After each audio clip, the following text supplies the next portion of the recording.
The simple fact that, we haven't had a blowout series yet. We haven't had a team go 90 points in 6 games, which was something that you would kind of regularly see in group stages. Yeah. We're not seeing that kind of dominance. We are seeing teams with consistent wins, though, and I think that is going to be important moving forward. But, yeah, it looks like now here at Champs, it is seeming like it's going to be anyone's game. Yeah, there's a lot to look at. And, I think as we continue it, Jayhawk, I want to kind of go into the teams that are going to be playing in A versus D, because this gives us the perspective of where we stand. These teams, one last chance. And it goes from Shopify Rebellion to TSM to Exoclan. Where do your eyes take you immediately?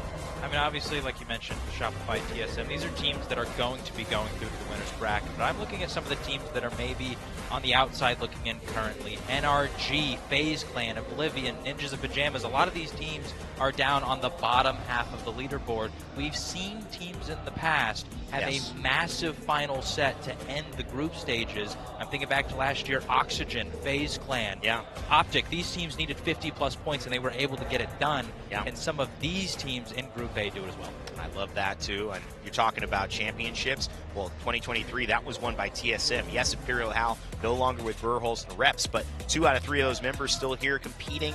They want to prove to themselves and prove to the rest of the world that they're not just going to be a 97-pointer, a big game that could put them back up at the top of this entire leaderboard snipe. But take a look at Group D, Alliance, Crazy Raccoon, 2 of those 3 members winners of our Split 1 playoffs in Los Angeles back last year.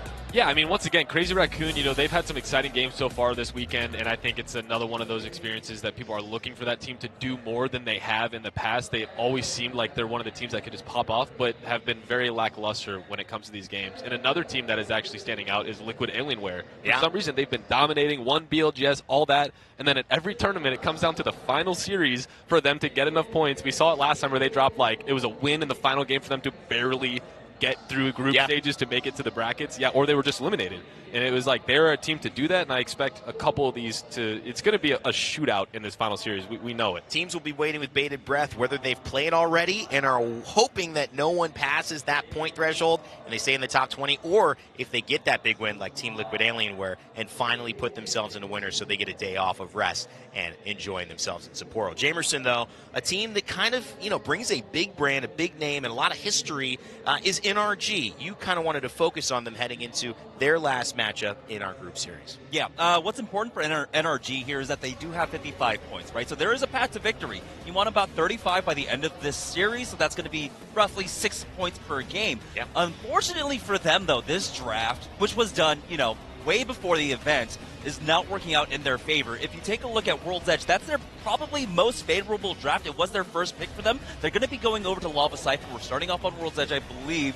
And in those 2 games, they need to open up this series with wins or really high-pointing games. Because once we move on to E-District, things are looking really difficult for them. They're going to have to deal with NIP, they have to deal with FaZe, they have to deal with Supernova, who are all there at the lower end of the leaderboard, who are going to be looking to get super aggressive, who are going to look for KP. So, in E-District, they have to deal with that. And then when we move on to Stormpoint, well, that was their last pick. There was a third pick, and they have to contest with Alliance playing off of North Pad and Trident. So NRG, they're going to have a difficult go of it. I feel like, we were expecting a lot more with the addition, once again, of Gilder, since we just haven't seen it quite yet. And I feel like that might really come down to the simple fact that we know that Nocturnal, he's one of the best pilots. He can get you into center zone. The issue now is that there are so many teams here who are playing center zone. Traditionally, in the past year, we're looking at a split about, 13 teams trying to play center zone, 7 teams playing edge. Here, we have about 17 teams trying to get into that end zone really early on, and a few teams playing on edge. Great breakdown of what NRG need to do. And one of the interesting aspects of, I think, esports and of these stories of where things are working out once and maybe they've hit a little bit of a rough patch is seeing how they can transform into something greater. Sometimes your biggest highs kick off some of your biggest lows, but it's not what happens to you, it's what you do with that information and with what happens. And sometimes people thrive in that chaos. Sometimes people find a way to reinvent themselves. And one person comes to mind who's been at the top and has struggled to find their way back and is currently here fighting for a chance at winner's bracket. I'm talking about none other than Abreleli. Gamers Origin or TSM, who will be your champions? In the moment, I really couldn't believe that it happened. Portal out here for TSM. 5 seconds and counting. I still was kind of in shock. Worried about is there just a setback here for TSM? Who is going to do it? TSM! It's kind of crazy being thrown straight from being like a nobody to a somebody so fast. And you're winners of the Apex Legends preseason invitational. When you're walking out onto stage to go lift that trophy with your teammates, nothing really compares to that. Nothing sets you up for the overwhelming emotion that's gonna hit you.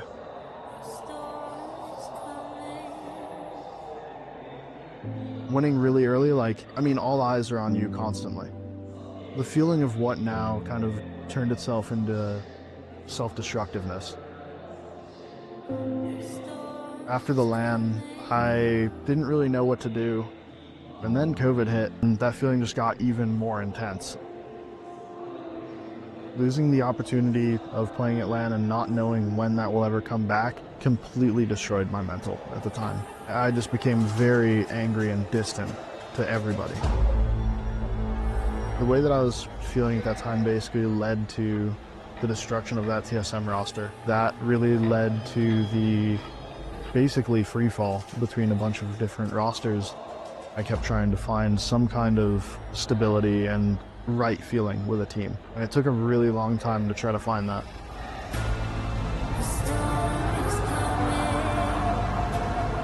Reflecting on a lot of the mistakes that I made with my previous rosters kind of showed me that I needed to just stop trying to be the hero of the teams and give my teammates the trust that I want them to have in me. I think what's special about Stallions is that we all kind of fit into our role properly. Curry is very much like the glue of the roster. He keeps things lighthearted. Crook, he's quiet but chill and very level-headed. I'm the more serious one, I guess.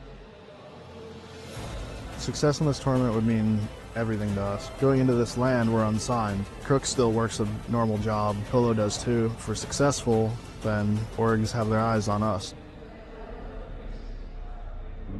For me personally, success in this tournament would kind of show me that it wasn't all for nothing. The amount of hardship and struggling that I personally have been through the past couple years would just be really self-fulfilling for me to know that it was all worth it. Vulnerability expressed in that video, I want to tip my hat to Alberlelli. It's not easy to be on top, and we all know it wasn't easy to go through COVID, but to be aware of that, know that he's got to give to his teammates the trust he hopes they would have for him. Snipe, that's some great self-awareness, and I think hopefully is going to lead to Stallions finding that breakthrough here.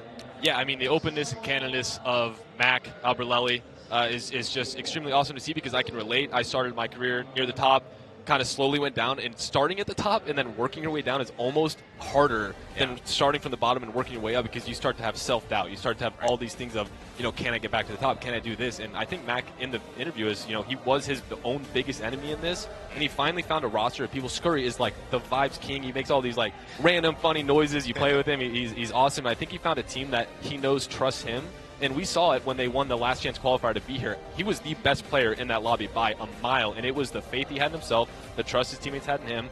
And I think that goes a long way, and it goes to show, a lot of his teammates were almost on their way out as well. This was almost like a team of a little bit of outcasts, in a sense, that formed together. We're we trust each other, and that is what got them here at this tournament. And I know they're thinking the same thing going into this, and their goal is to do as well as they can, and Mac's dream is back. And I think it just goes to show you that if you believe and you want something enough, there's a lot of life lessons in this, is that you have to continue to push even when you feel like you are at the bottom.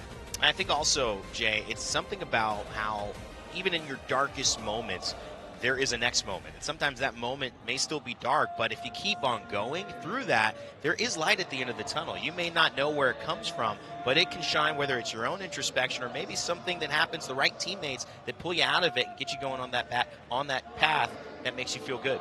Yeah, and I think the first step there is what he kind of acknowledged, which was the self-accountability of he was like Snipe said, he was his own biggest demon. He was the one that led to sort of the destruction of some of these rosters, and realizing some of the things that caused that, I think, pulls him out of it. And then you find people that can surround you, and instead of allowing you to maybe get back into that state, pull you back up out of it.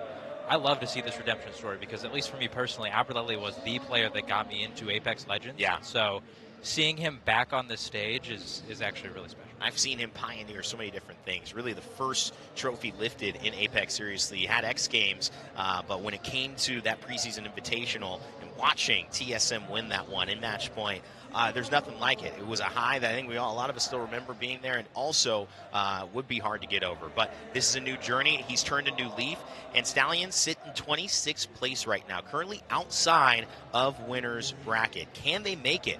A lot of eyes will be on Aureli, Scurry, and Crook in just a moment. We're getting very close to it. Jamerson, I just want to get your final thoughts on that, because what a great piece, but also we have kind of seen the theme of today be teams that maybe didn't start off as your 1, 2, 3 teams to watch, be the ones that at the end of the day are saying we won the group. Yeah, the thing is, we've been doing this for a really long time. When Apex launched in 2019, it hit the entire world by storm, right? And I remember the first introduction that I had to Aureli was my friend O-Nickel. He put out a video. Hey, best Pathfinder, here are your best tips for Pathfinder. And then all of a sudden, he gets picked up by TSM. He's playing at X Games.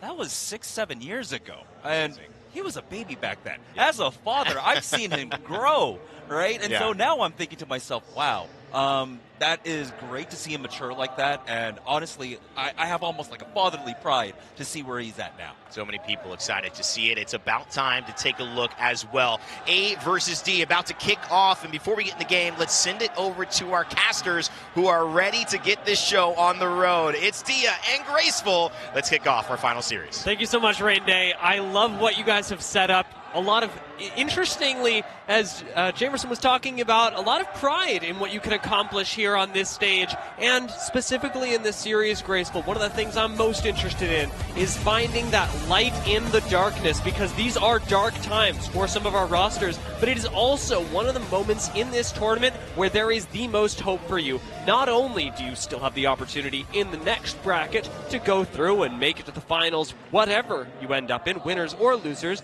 but here you can go from losers bracket to winners bracket so quickly, and even teams like Stallions that are sitting in 26th have that choice.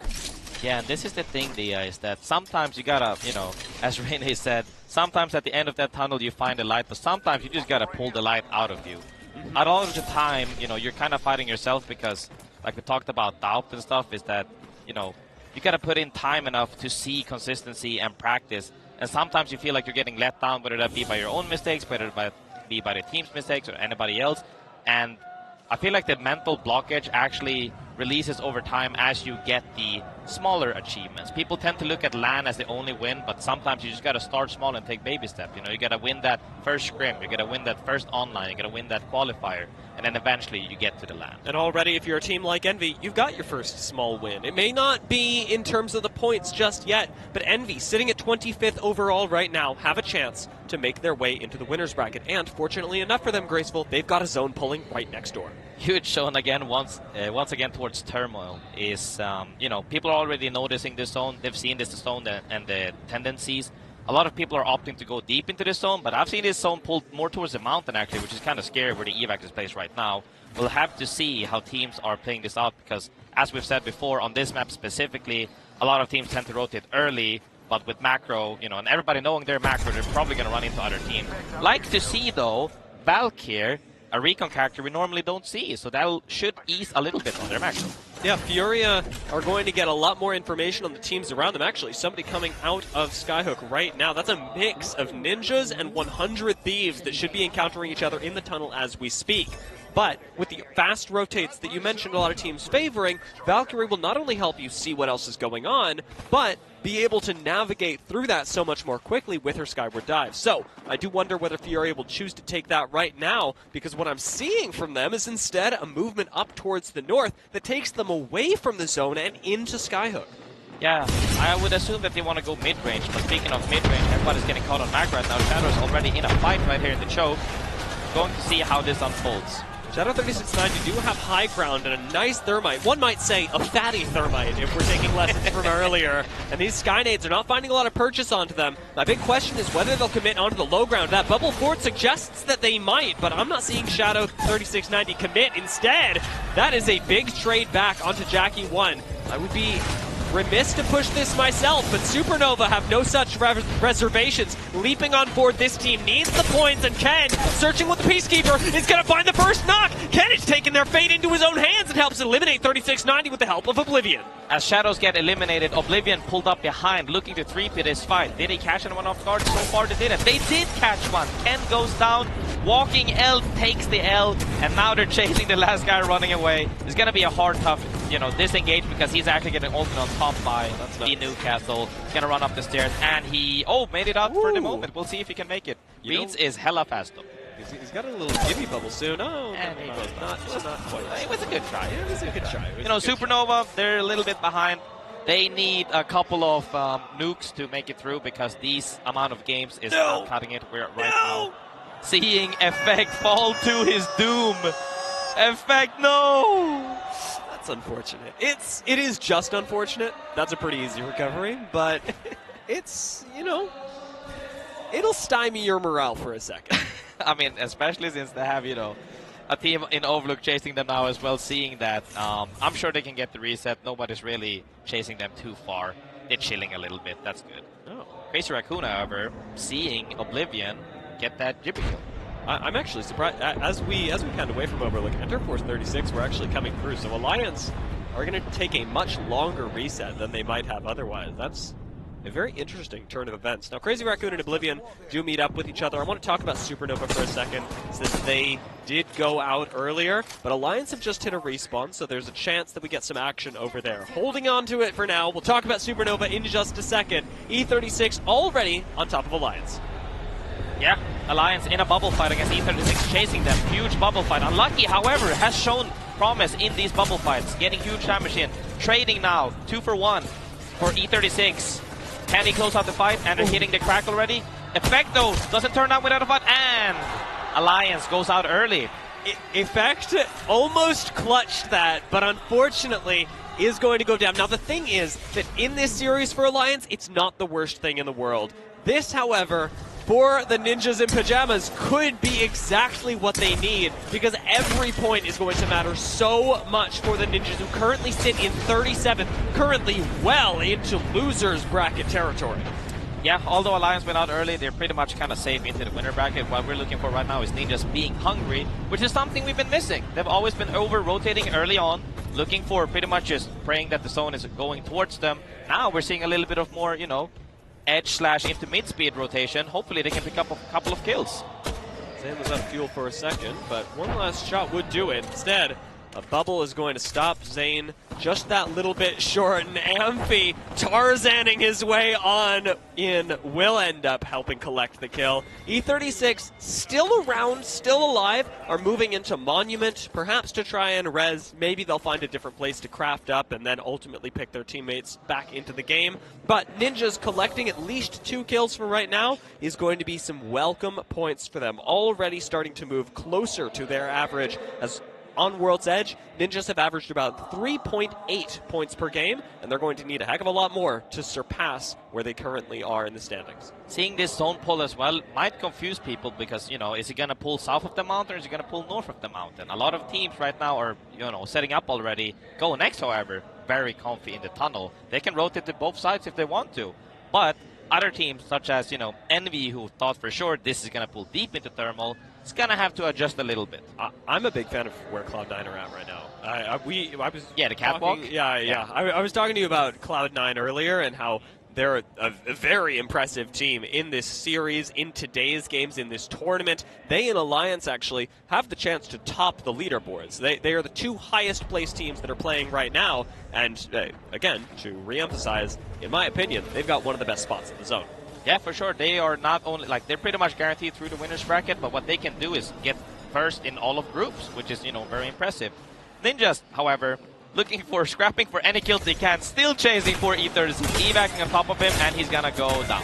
And that's still a good start for Ninjas. They're all on triple purple right now, got a couple of kills, got some more loot, and the most important part, more, momentum and confidence getting those kills. Yeah, I mean, we're down to 16 teams, so this is already a very fast lobby. Yeah. I mean, impressed with the way that Ninjas were able to isolate and eliminate. They knew exactly what they were doing. It is not an accident that they found the last member of E36 here. This was a coordinated search and destroy effort, so very well done for Ninjas, and they've got to move a little further south now, as Shopify Rebellion are doing much the same, but this time through staging. And that's the thing you have to keep in mind as well, is that a lot of people, this is the last stage before groups. People are throwing Hail Marys right now. We're seeing Valks come out, we're seeing other comps getting picked, and people are getting more aggressive than normal because, hey guys, what we did before didn't work. We got to pull something out now. And for Ninjas, that seems to be working fine. Yeah, I like the move, I like the aggression, and I think that if you are Ninjas, if you are any team that's currently outside of the top 20, scrapping for these kills is going to be a really good idea. It doesn't matter how they come to you, what matters is that they ultimately do.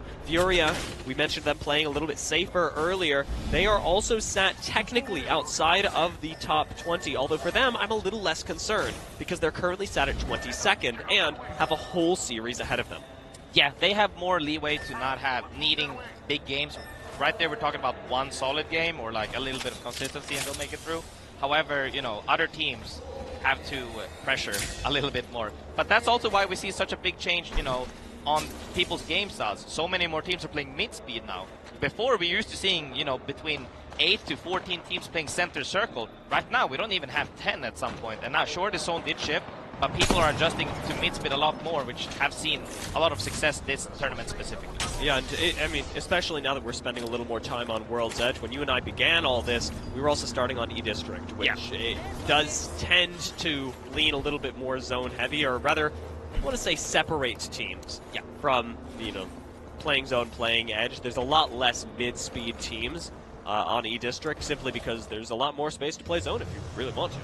Yeah, 100%, and that's, the beautiful part of Apex is that the different maps pull out different game plans and strategies. People might, not like it for other reasons, but when it comes down to strategic values, it's definitely different. You can approach it differently. Yeah, Crazy Raccoon actually approaching from the south side. We just saw them move on through tree.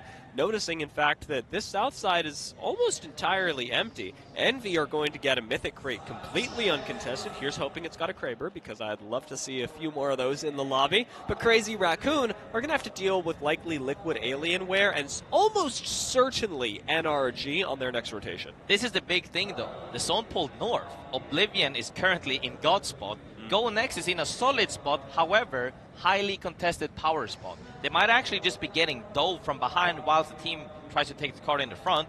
They actually need to make sure to show presence early on. So from Go Next, I'm looking to see highly aggressive presence establishing, whereas Cloud9 needs to decide, do we want to go left, do we want to go right? Because teams right now are looking to rotate back into staging side and Harvester side, whereas Harvester side is looking kind of free. It's going to be heavily contesting on the western side of the map as other teams are diving currently. Ninjas in Pajamas getting into a good spot in the crevice. I was just thinking, what are power spots in this end zone? And this actually is often one. Playing on the low ground is going to be really nice if you can sit there in the late game. I am surprised to see Ninjas take it so early, but Ninjas, if they can defend against Liquid Alienware and hold on to this, have a very technically good spot for later. And this is the thing, this comp can make this into a power spot. If you're not this comp, surviving it is very hard. However, they're making it work because other teams don't want to use too much utility either. And here they did get it down. Are they going to send it or not? It's a real question. They are getting nades through now. Huge nades coming through. They're actually going to push this probably. They get huge cracks, double cracks, bundle forward. Cells second down, and they're going to clean up this fight most likely. And they're dead. And that's just what happens when you overpeak. Yeah, that was rough. Rough. I think that's where you'd rather have a Newcastle resing, so you can at least move out of the way of those grenades in the meanwhile. Being immobile and stuck on the low ground, that's just opening things up for Team Liquid, who very much are going to be thankful for not just the points, but the position. They know very few other teams are going to contest with this low ground, and now you've got bits of a Newcastle wall and plenty of loot to sustain you to the late game there. Surviving there, I'm pretty sure they would have survived if they didn't overpeak, because normally a lot of times you're looking for an opener to push. They say, if I get it down, we will push. If not, then we will not push. They did get down, and hence came the nade rain, and they got double cracked. Those were great. However, see, Crazy Raccoon right here is just, chilling right next to Oblivion in the house. They're just coexisting, making sure, hey, we'll take care of your back. If you take care of our front, we both get the goodies. and we'll see what happens. An unexpected turn. Furia are making their way out of where the Ninjas in Pajamas previously were. So they finally made their way down through the north and are sat in this small crevice that actually provides them some decent safety for now. It can transition into a good late game spot if they've got some cover by this car as well. But this whole south side of the ring, this is starting to devolve as TSM begin their fight up against Envy. Remember, Envy got the Mythic Crate earlier, so I am wondering what sort of loot TSM might be able to pick up off this should they win the fight. Yeah, TSM staying aggressive and showing, hey, this is why we have been popping up. We're not scared of taking fights, walking up on the train rail, pushing Envy into a pinch, and they're now actually pinched by Stallions as well. One more going down, they're going to get the rest most likely, but TSM very happy with it. Stallions actually definitely a team to watch, especially after we heard from Albraleli during the pre-show. Wondering what TSM will be able to cook up with Envy here, and I'm wondering whether Stallions will feel like jumping on it. Albraleli actually going to collect the kill for that, so the point going to him, the loot going to TSM. Yeah, seeing these, one of them was forced off the map, essentially. He's by the crane right now. Last member of Envy, Yanya, sitting here, healing up, but he's still a solo. It's going to be hard to get a rest off of here since there's actually 5 teams nearby, and the zone is pulling a lot towards them. C9 here, taking a fight face on high ground of what we like to call catwalk in the northeast choke. Needing to fight due to the fact that there was a team in the tunnel before showing presence. Huge fight coming out with the Newcastle ult, and Nate's time is coming out. This is Nate Central. Again, we see all the bubbles go down, and suddenly there's no cooldowns, and there's no phase either. That was an extremely quick wipe and very well coordinated by C9. And we've got Stallions up here on the high ground. Let's hear from them as they approach this journey. Will they find the light at the end of the tunnel? Look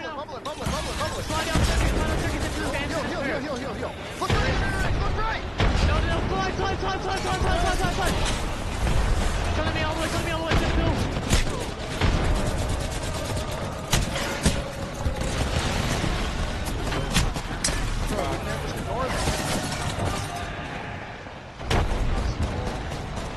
No, that doesn't change anything. Yes, change because we're gonna have the fucking Newcastle down, and we still have pack. We killed them, bro. If we get the spot before then. Bro, I died going down the stairs. Earlier, Graceful. This is looking very good for them. Team Liquid Alien, we're also starting to pick up kills on Dreamfire. We are at 10 squads left, and they are dropping like flies as the zone is pulling us closer and closer to staging. Zone is about to move in 40 seconds, and chaos has unfolded. Right now, Liquid Alien is still staying in the same position as previously, killing out ninjas. Now, Dreamfire is staying right behind. They're going to get gate kept by that. Oblivion still in a very comfortable spot as before. GoNext came through the tunnel and is dominating the entire train rail as Crazy Raccoon is dropping right now into this fight. We are dropping on all of that damage, and they're getting their first down, second down, and will this be cleaned or not? We'll see. 2 downs for sure though, 2 kills, and more loot to take home. Yeah, as long as you full thirst these, Crazy Raccoon do have a little bit of time to climb back up. 7 seconds left on this zone close, and you want to get back up with the team before that. Obli waiting patiently for the rest of the squad. Team Liquid Alien, we're still alive in here, but Team Liquid are about to lose all of the cover that they've earned. I do wonder if Exo's actually going to get this rest. It doesn't look like it. Swinny is burning to death, and Swinny is cooked. GoNext, making sure that they don't get the reset is huge because they're going to drop onto that platform later, most likely. Shopify Rebellion playing underneath the bridge where it got out. Crazy Raccoon came from the crevice side with here a huge wall actually helping them kind of because Liquid Alienware went earlier. Furia and Liquid Alienware are kind of playing on top of each other, so this hold is going to be a little bit rough since Crazy Raccoon still is not in the zone after this closing. GoNext, however, staying very comfortable on that bridge. I'm honestly looking at GoNext, Shopify Rebellion, and 100 Thieves, either of them to take this game. Wow. Crazy Raccoon is going to have a impossible cross, essentially, depending on how many nades they play. That is just 3 teams looking straight at you, man. Depends on nades. Nothing that you can do here. And unfortunately, Newcastle Wall is only going to provide them some small safety. What's really big, though, is that Liquid Alienware and Furia have started to fight. That's taken the focus off of Crazy Raccoon. And while the wall may not have saved them, they've actually done enough just by surviving in order to give the other teams time to distract each other. Furia, focused on surviving on the high ground, still want to take out Crazy Raccoon, but no one's helping them do it anymore. Yeah, I mean, it's hard for them due to the fact that everybody's pushing everybody else to make the first move. Nobody's really safe except Shopify on the other side of where the zone ends, and Go Next on top of the bridge is going to have to fight. Shopify is looking to take on top of the bridge to 3P. However, Furious is looking to punish Crazy Raccoon for having that spot with nades now coming in. We'll have to see if they can get the thirst or not. This is going to be iffy in about 25 seconds. Just not going to be full thirsted here, so at least that's one down. You see another bubble come down as well, but Go Next up on staging do get forced to use a bubble themselves. Loba here is big actually, and Go Next being able to use that are going to have much more utility than any other team. Nice destruction actually on this balloon will keep other squads from being able to jump up onto Go Next as well and keep them safe on the high ground. Rebellion actually only has 2 more options now. If they have more evacs, great. If they don't have evacs, I hope they learn how to climb up from underneath the bridge, because you can actually climb up on the bridge from underneath, and that's a cool thing to do. Hopefully we see that. Furia, however, here goes for a Valkyrie, most likely gonna oof and drop on somebody's forehead. We'll have to see. Crazy Raccoon has to do is walking in, but should be held out by Oblivion. Especially because they're going to have no bubble after this. Like, very soon, Crazy Raccoon are coverless, and again, you are hoping that somebody else gets focused on Furia, dropping right on top of Go Next. This is going to be a battle for the ages as Madness peeks through the bubble, taking out Go Next with a Mastiff to the face. Now facing off against 100 Thieves, Furia are resetting, taking control of the high ground and making sure that they are not pushed subsequently. Go Next, Crazy Raccoon out, 5 squads left, and Furia need to control the high ground. They're looking straight at 100 Thieves. It's a battle between these two teams for the height as Liquid Alienware control the low ground. Shopify Rebellion are down and out. Oblivion on the low ground, Liquid on the low ground, and it's 100 Thieves and Furia battling for the height. Furia managed to take the high with the Valkyries, but humongous as they 3P the bridge fight. 100 Thieves, however, still looking to hold, as I believe they have to drop last. They're probably going to drop into the bubble, but Team Liquid managed to put out an ult early on as the other 3 teams are about to contest each other. Liquid are chilling. Liquid don't have to do anything. They're watching teams drop on top of each other, and Furia is finally going to look at them, try and send it on to Team Liquid, but Keon, it's just him left and tries to fly away. 100 Thieves dropping right onto Oblivion will take them out, and it's their top 3 squads as we've still got one member, Keon of Furia, still alive and ratting things out as Liquid Alienware and 100 Thieves go head-to-head. Keon will go down, and even through the wall, Liquid Alienware tear 100 Thieves apart. Liquid Alienware, indeed. They managed to go from a roguelike. They went from inside Harvester, fought for Kravis, went from Kravis straight underneath the high ground, came back to where Crazy Raccoon was playing as a duo, managed to stall long enough, and despite getting absolutely sent by Furia because they didn't have an option, it's either to drop on 2 teams or fight Liquid, they decided to opt for the 3v3.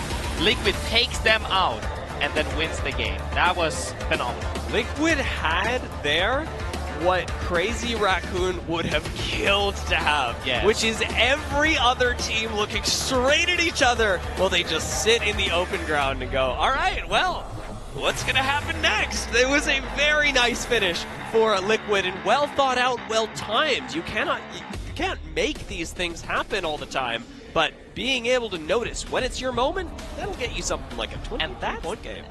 23-point game. We already knew before that Liquid Alienware was kind of close to making the cutoff. Now, they're even closer to making the cutoff. I would say they even have able to have 2 bad games and still make it through. That's how confident I am right now. Other teams, however, also picking up kills. We're actually seeing kind of even. Even though it's 23 at the top, it's 14, 10, 11, 10. That's even, and I like all of that. All for the teams as well. 100 Thieves, Furia, and Rebellion all need those points. Oblivion catching them as well is really good as they're moving up slowly but surely. Super game.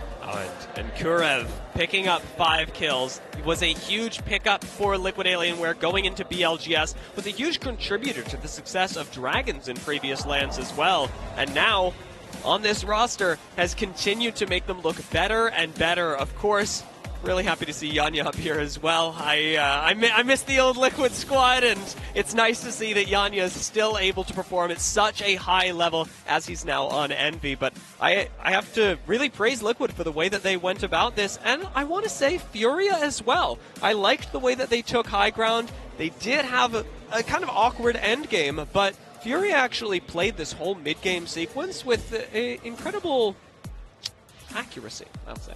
Yeah, most definitely. And as you said, you know, we've seen several huge plays in this game one. We've seen an incredible Valkyrie. We've seen an incredible fight in Kravis. We've seen Team Liquid like understand and acknowledge that that was the power spot they had to fight for, which won them the game. We've seen Go Next making sure to clean out their side. We've seen so many teams make plays after plays, and we're in the last series. People are throwing Hail Marys, and we can definitely feel it from each and every team. It's not just 1, 2, 3 teams that, people are consistently saying they're the heavy hitters. No, every team is doing everything they can to make sure something sticks on them. Yeah, I mean, even from very early on into this game, we had teams that were really searching for kills, really going hard. It is these last couple of games, and we have got another game on World's Edge coming up right after this.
Not a good play, not a good play, help me!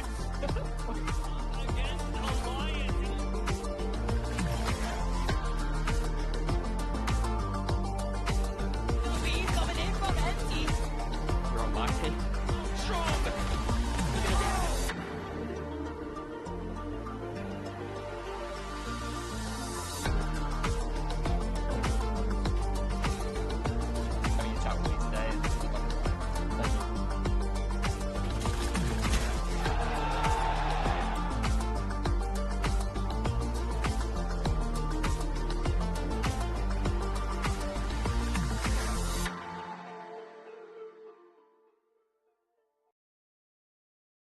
Alienware, the official PC of the Apex Legends Global Series.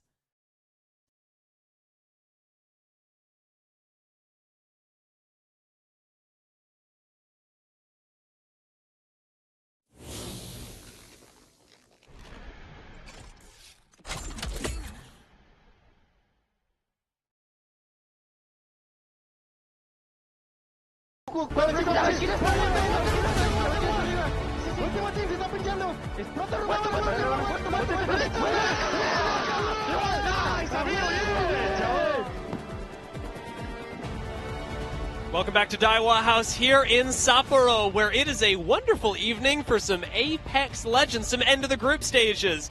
Downtown Sapporo, wonderful to check out after you've completed the evening. There's some wonderful food options, and even before the event tomorrow, where we'll have plenty going on. But it's nice and snowy. We've got the Snow Festival coming up as well, and here we get to celebrate all of that by pitting the best Apex Legends players in the world against each other in the biggest Apex Legends tournament to date. Graceful.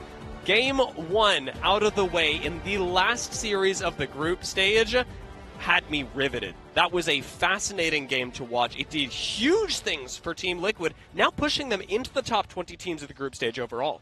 Yeah, I mean, huge plays overall, and what's making me happy is these teams that people have thought, have lost their touch for the moment, or where have they been, they're showing up now. And that's the most important part, because at the end of the day, you want every team to do good. Every team can't do good. And so many teams are missing, those 2-3 games.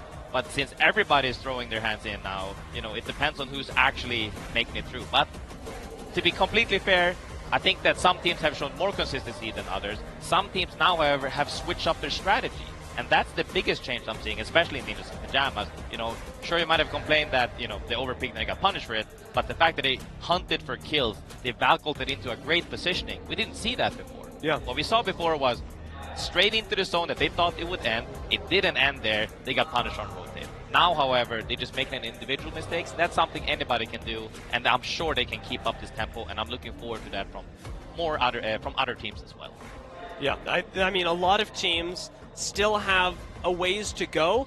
Well, it was Team Liquid in this game that have jumped up the leaderboard. Actually, a team like Dreamfire, who was sitting at 36th earlier, have only moved up one spot after that game. They're just ahead of GHS Professional, who now have that 36th spot. And I'm looking at teams like Furia, who sit around the cutoff in 21st right now. Even Envy, ExoClan, Stallions, Oblivion, who all sit in that 26th to 29th finish. Yeah, I'm mainly looking for EXO for me personally, because, you know, having competed with them before and also seeing several iterations of them, I'm always rooting for my friends, and that's just how it is really. They are, however, you know, strictly on a couple of points away right now. They've been struggling a little bit. However, I've seen the light at the end of the tunnel because they have been in power spots. How they lose the power spot, however, could always be due to 3Ps, could be to, you know, timing adjustments and stuff like that. But as long as they acknowledge that and they keep getting into the spots initially, they could always work things out, because as long as you get there at some point, it's all about repetition, really. There are always opportunities for teams to jump ahead for it, and like you said, grab that light, figure out where it lies. Oblivion, Stallions, I mean, very clearly are teams that I'm looking at, and Oblivion has caught my eye since day number 1, being an LCQ qualified team.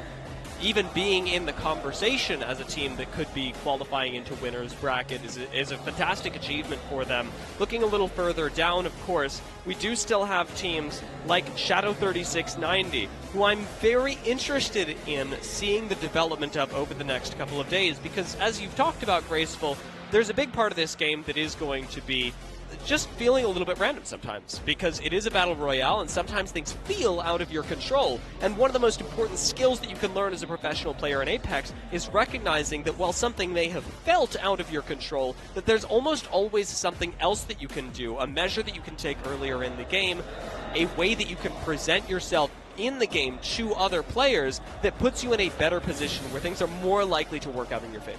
Yeah, and that's really the thing, that there's only so much, like in a BR game, there's only so much you can do, but there's a lot to do. And this is the thing, a lot of the time, it could be something as very simple as, you know, the zone is closing and you're about to take a fight. When you took that fight, can do a billion different things. If you take that fight too late, you probably get thirded. You take that too early, you get poked on. You know, it's all about the timing, really. And as you said, it's all about negating the fact of having too much RNG applied to you. Yeah. And this is why, when we've seen zones that are, you know, repeated very often, that can feel very detrimental to you, because you've been practicing this one same macro and it feels very one-dimensional. When you're hitting your head against that wall several times without success, it doesn't feel very good. But when we've seen several different types of zones, when it's been ending in scab, it's been ending thermal, it's been ending overlook, that's when you're happy, because you actually have different strategies, and most often than not, one of them will work. Yeah. And now we're getting here to where stuff hasn't been working for the bottom teams that are looking to see if they can secure a spot in the upper bracket, is that they're actually, we haven't even practiced these guys, but we just got to throw a Hail Mary. You know what's occurred to me, actually? You know, we're seeing a lot more parity in terms of scores. We're seeing a lot more parity in terms of scores in this particular tournament so far. And a big question for me has to be whether that also has to do with the fact that we've added another map. And so we're getting less repetitive zones in the sense that it's just because we're repeating maps less. You know what I'm saying? Yeah. 100%, and that's like a great feature of it as well. Adding more maps into it is my jam. And I wish we could even play more maps as well, because we do have more maps. Honestly, at this point, just put 2 of each map. I'll do that. More Apex, more fun for us. I like that. However, you know, at the end of the day, we all gotta make sure, you know, you can last throughout the whole day, because there are long days if we had unlimited amounts of maps and games. Yeah. But as we're seeing right now, I'm happy that we're adding additional maps, because it adds, you know, a little bit of freshness and spice to it. And that's, you know, in the end of the day, we're all here to enjoy some good Apex, and we're getting great Apex here. We're getting the best. We're getting the best Apex. We actually couldn't get better Apex players. They were. They're literally the best in the world. Yeah, exactly. It is a surreal feeling when you walk into the building and you realize that actually it's not top 500. It's not every Predator player. It's literally the very top of all of Apex gathered in this building. And interestingly enough, they're going to be gathered in Thermal pretty soon. Yeah, I mean, we were just talking about repetitive zones and Thermal. However, I don't think this is the same as the staging side. Hopefully this pulls into Thermal with that a little bit of mix to it, because, you know, the previous game, we actually didn't see too many zones playing center zone straight away. This zone teams are opting a little bit more, as we see 4 teams already in thermal, and a few of these teams are actually on the cusp as well of making winner bracket, which is nice. I'm looking more a little bit though into other teams that struggled the first game. Would be nice to see, what is happening to Alliance now after, did Effect recover from that fall before, straight into his doom. Yeah. That was a rough beginning. As of right now, it looks like Alliance over at Climatizer have at least rotated out of the bad mojo zone, and Dreamfire and Oblivion were trading shots just below them. I am curious how deep this zone will pull into thermal, as I want to touch on that really quick. Cloud9 actually made a very nice rotation to this donut building that I quite like. I know that reading zones is more your forte than mine, Graceful, but this looks like a zone that should be pulling into the thermal side of things, perhaps a little deeper into thermal than zones we've seen previously. Yeah, I mean, and that's kind of the thing. At the end of the day, you just have to make your best assumptions and, your guess about the zones, because there's only a few amount of selective active zones, and if if you play ranked a lot, or if you scrim a lot, you're actually going to see a majority of the zones for the moment, because until a big patch hits or a seasonal patch hits, you're going to be very happy to see new fresh zones. But all of these players have been scrimming for the longest of times, playing ranked for the longest of times. They know it like the back of their hand. It's a little bit hard to pinpoint exactly where it will end, right on the millimeter. But as long as you have the general direction, you always have macro plan for that, and we're going to see what happens next. Supernova got a nice plan moving out through Harvester, and oh yes, they get the nice benefit of finding an untouched black mark. I guess it was touched. It was probably used. It was time, but it's untouched to them, unsullied. This, however, very sullied, is going to get very dangerous inside this tunnel. Dreamfire jump right on top of Enderforce 36, but Enderforce 36 are giving it to him hand and foot. Synapse gonna slide around and win this Nemesis, but Dreamfire's rat play ends in flames. You know what the craziest part is? Synapse heard that and pre-queued, and that's what saved them from getting ambushed, and they won off of Newcastle Q. That's the absolute craziest thing I've seen, as 100 Thieves also is fighting FaZe already here, getting 2 downs and 1/3, if not 2. No, that was crazy, actually. Enderforce 36 awareness saying, hey, they're probably still here. I heard one footstep, I put that Q down, immediately cracked 2 people and win the fight. That was huge. It was completely game-changing, of course, for the squads. We do have a brief pause. I want to talk about FaZe, since we just had a moment of fighting that we didn't quite catch with them. But with them now having lost a member, FaZe, big underperformer of the tournament so far for me. Yeah. This is a team that, I have expected a lot from at LANs previously. Yes, they've never had this crazy performance at LAN, but they've certainly had notable highs, at least in the group stage. And in the group stage right now, they're sitting at 38th. In fact, checking in on their average points, they average 3.3 points per game over on World's Edge, 3.5 on E-District, and it's not looking good for the first 2 maps of the series. It isn't looking good, and the biggest thing that I would say is that they haven't mixed things up enough yet. They're sticking to the one-dimensional plan that they had. That might, once again, we talked about this before, you gotta adapt to the lobby. And if what they're adapting to is finals lobby, which is a lot, this is a mistake a lot of teams do, because when they hear LAN, they assume it's the exact same as final lobbies. But I keep telling people, it's layers to everything. Scrims is different from online tournaments. Online tournaments is different from group stages. Group stages is definitely different from lower bracket. Winner bracket is very equal to finals, I'm not gonna lie, because people are now feeling a lot more confident, coming into winners bracket. Winners bracket or winners finals? Winners finals. Winners finals, okay. Yeah, and in the end, but like I said, lower bracket in general, very different, because everybody is scared of going home and they want to make it to the end. And finals, the highest level of competition there is in the world, is probably how most people are practicing for. Yeah. But when you do that strat at different stages of the tournament, it's going to have varied results.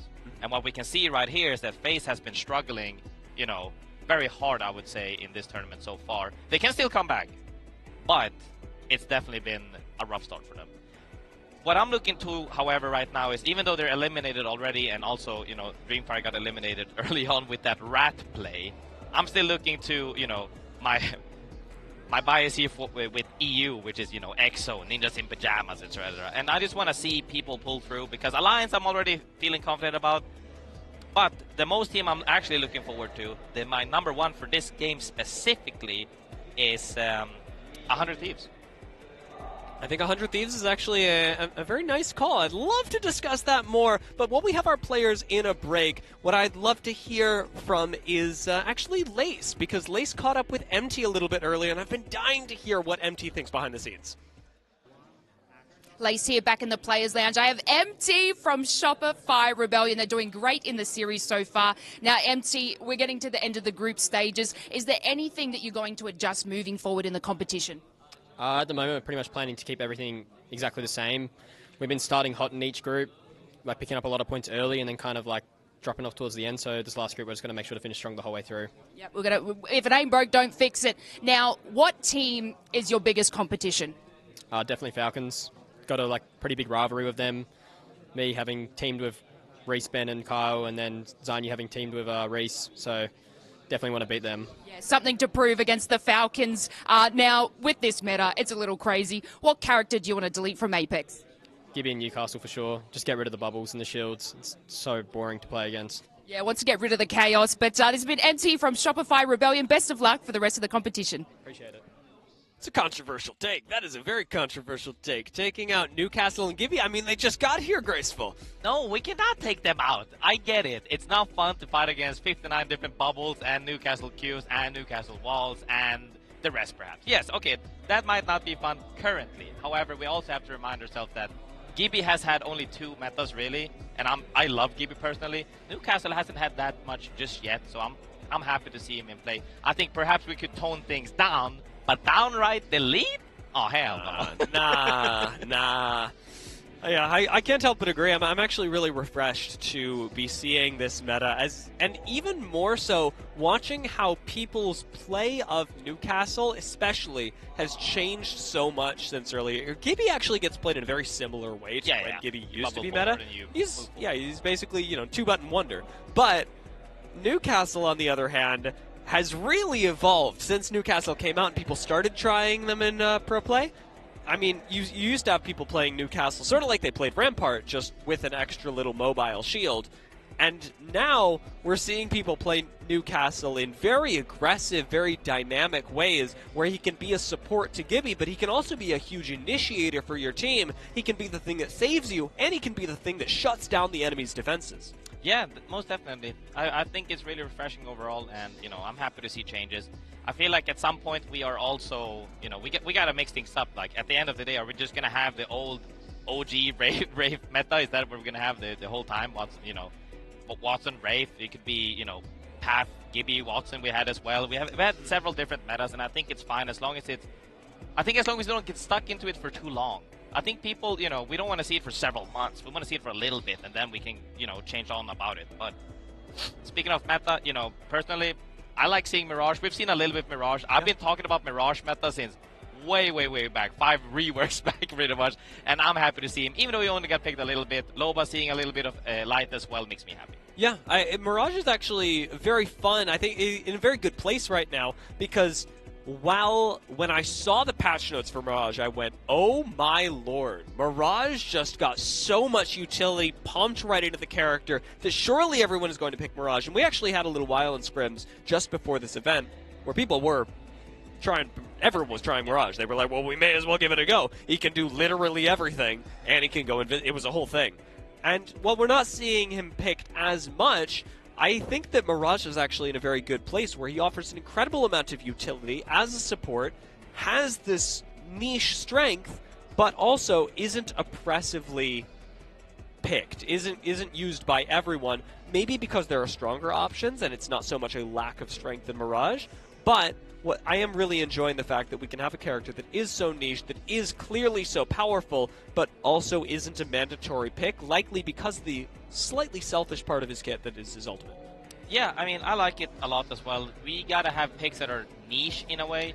Like, at the end of the day, if we talk about what's a perfect game, right? For me, that's every character being viable. You could pick and play every character and still have some sort of success with it, and not needing to pick something to get, a boost of 5x the success. And when we get to that point, I'll be happy. But as of right now, it's very hard due to the fact I'm happy with Mirage. Yeah. And I'm happy with Loba seeing the light. Yeah. But we're almost getting to the part of the game where power creeping is actually setting into the game right now. Some people's kits are so overstacked that now to bring up other people, which everybody should be in a good place, you got to give them even more overloaded stats. And at that point, it's going to be hard to scale everything down, because once you hit a certain point of being too powerful, even though you get scaled down and it's fine, well, in theory it's fine, you kind of feel like your legs got cut off and it doesn't really feel that good. You're like, oh no, my character is actually not feeling that good right now.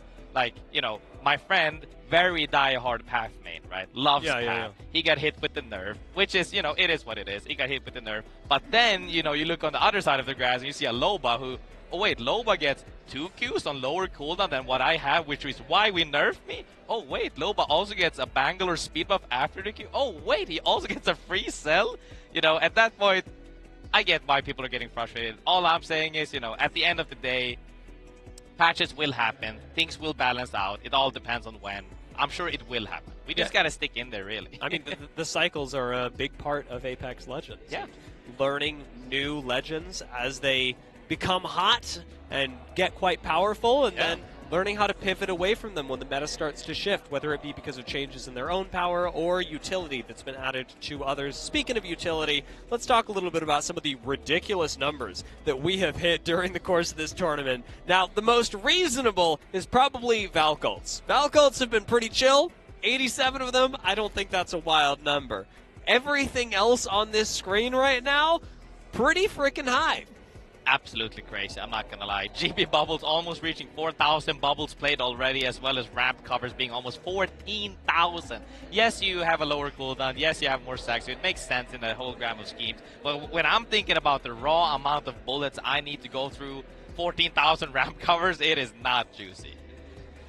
Yeah, I mean, this has been a hugely utility-oriented meta. Everybody using their abilities constantly. It's not about saving them. But utility does not just come in the form of abilities, also in the form of grenades. And we did talk about this a little bit earlier, Graceful, where thermites aren't really nearly as favored as other types of grenades, because their utility does tend to be a little bit more niche. The area denial aspect of a thermite can be accomplished with a lot more oomph in a lot of cases by arc stars and frags.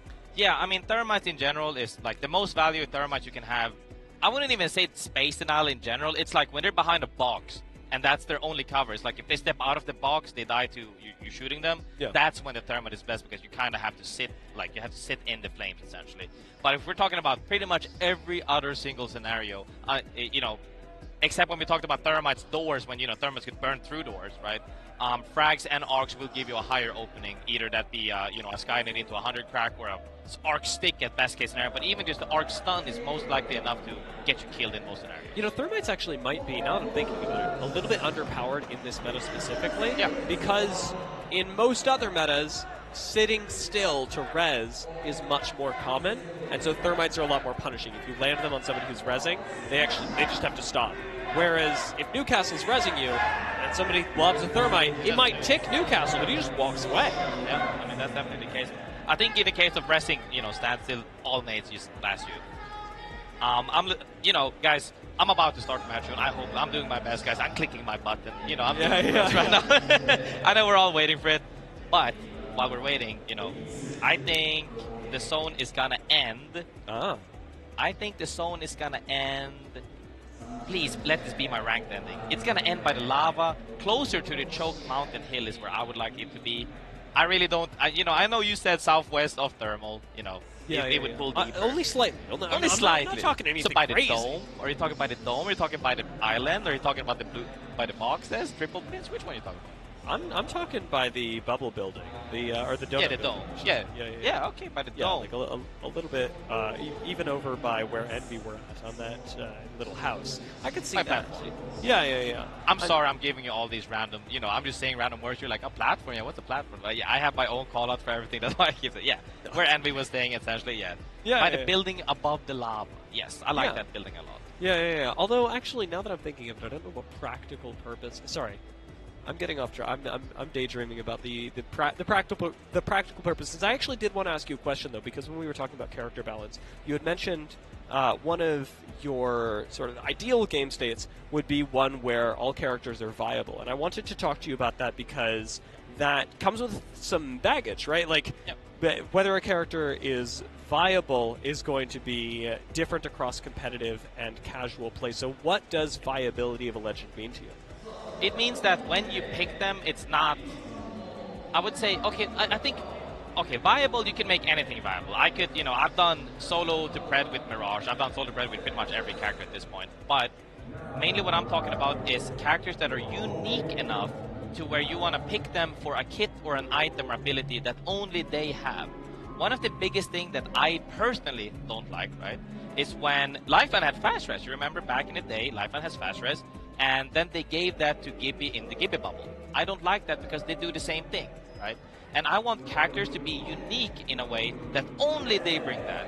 So I don't like it when we have an offensive character that does an ultimate that explodes, and then you have two more that does an offensive ability that also explodes. I want them to be picked for that their one, even if it's one reason, one ability, just for their own reason behind it. And then for that character or ability to be viable enough to win games with, which is most characters are. Yeah, I mean, it is something that I think the game is ever striving towards, and that aspect of individuality is something that Apex Legends really rewards. In fact, it's been rewarded for a couple of teams who have been able to stand out as individuals. And to me, one of the biggest teams that's been able to stand out as an individual is the members of Oblivion, who I've actually called out on a couple of occasions for being an LCQ team, who have come in and actually very much wowed me during the course of this tournament. So I'd love to hear a little bit more from them. I know that Ryan sat down with Oblivion earlier, so let's go ahead and hear.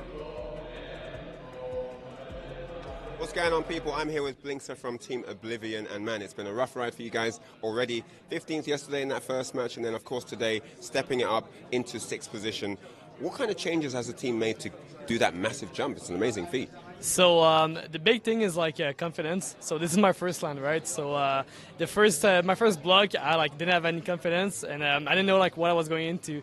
But going to second block, my confidence jumped to another level, and it was more of not staying on the edge of zone, and more of actually rotating to zone, and taking the extra risk, and not be scared to make the moves that I do in scrims. I didn't want to make not make any mistakes in my first block. So that's mainly why it was, yeah. Can totally understand that. Obviously a lot of pressure, big tournament, year 4 championship, this is where it all counts. So some of the stuff that you might regularly do, you might second guess yourself and things like that. Did you experience that yesterday?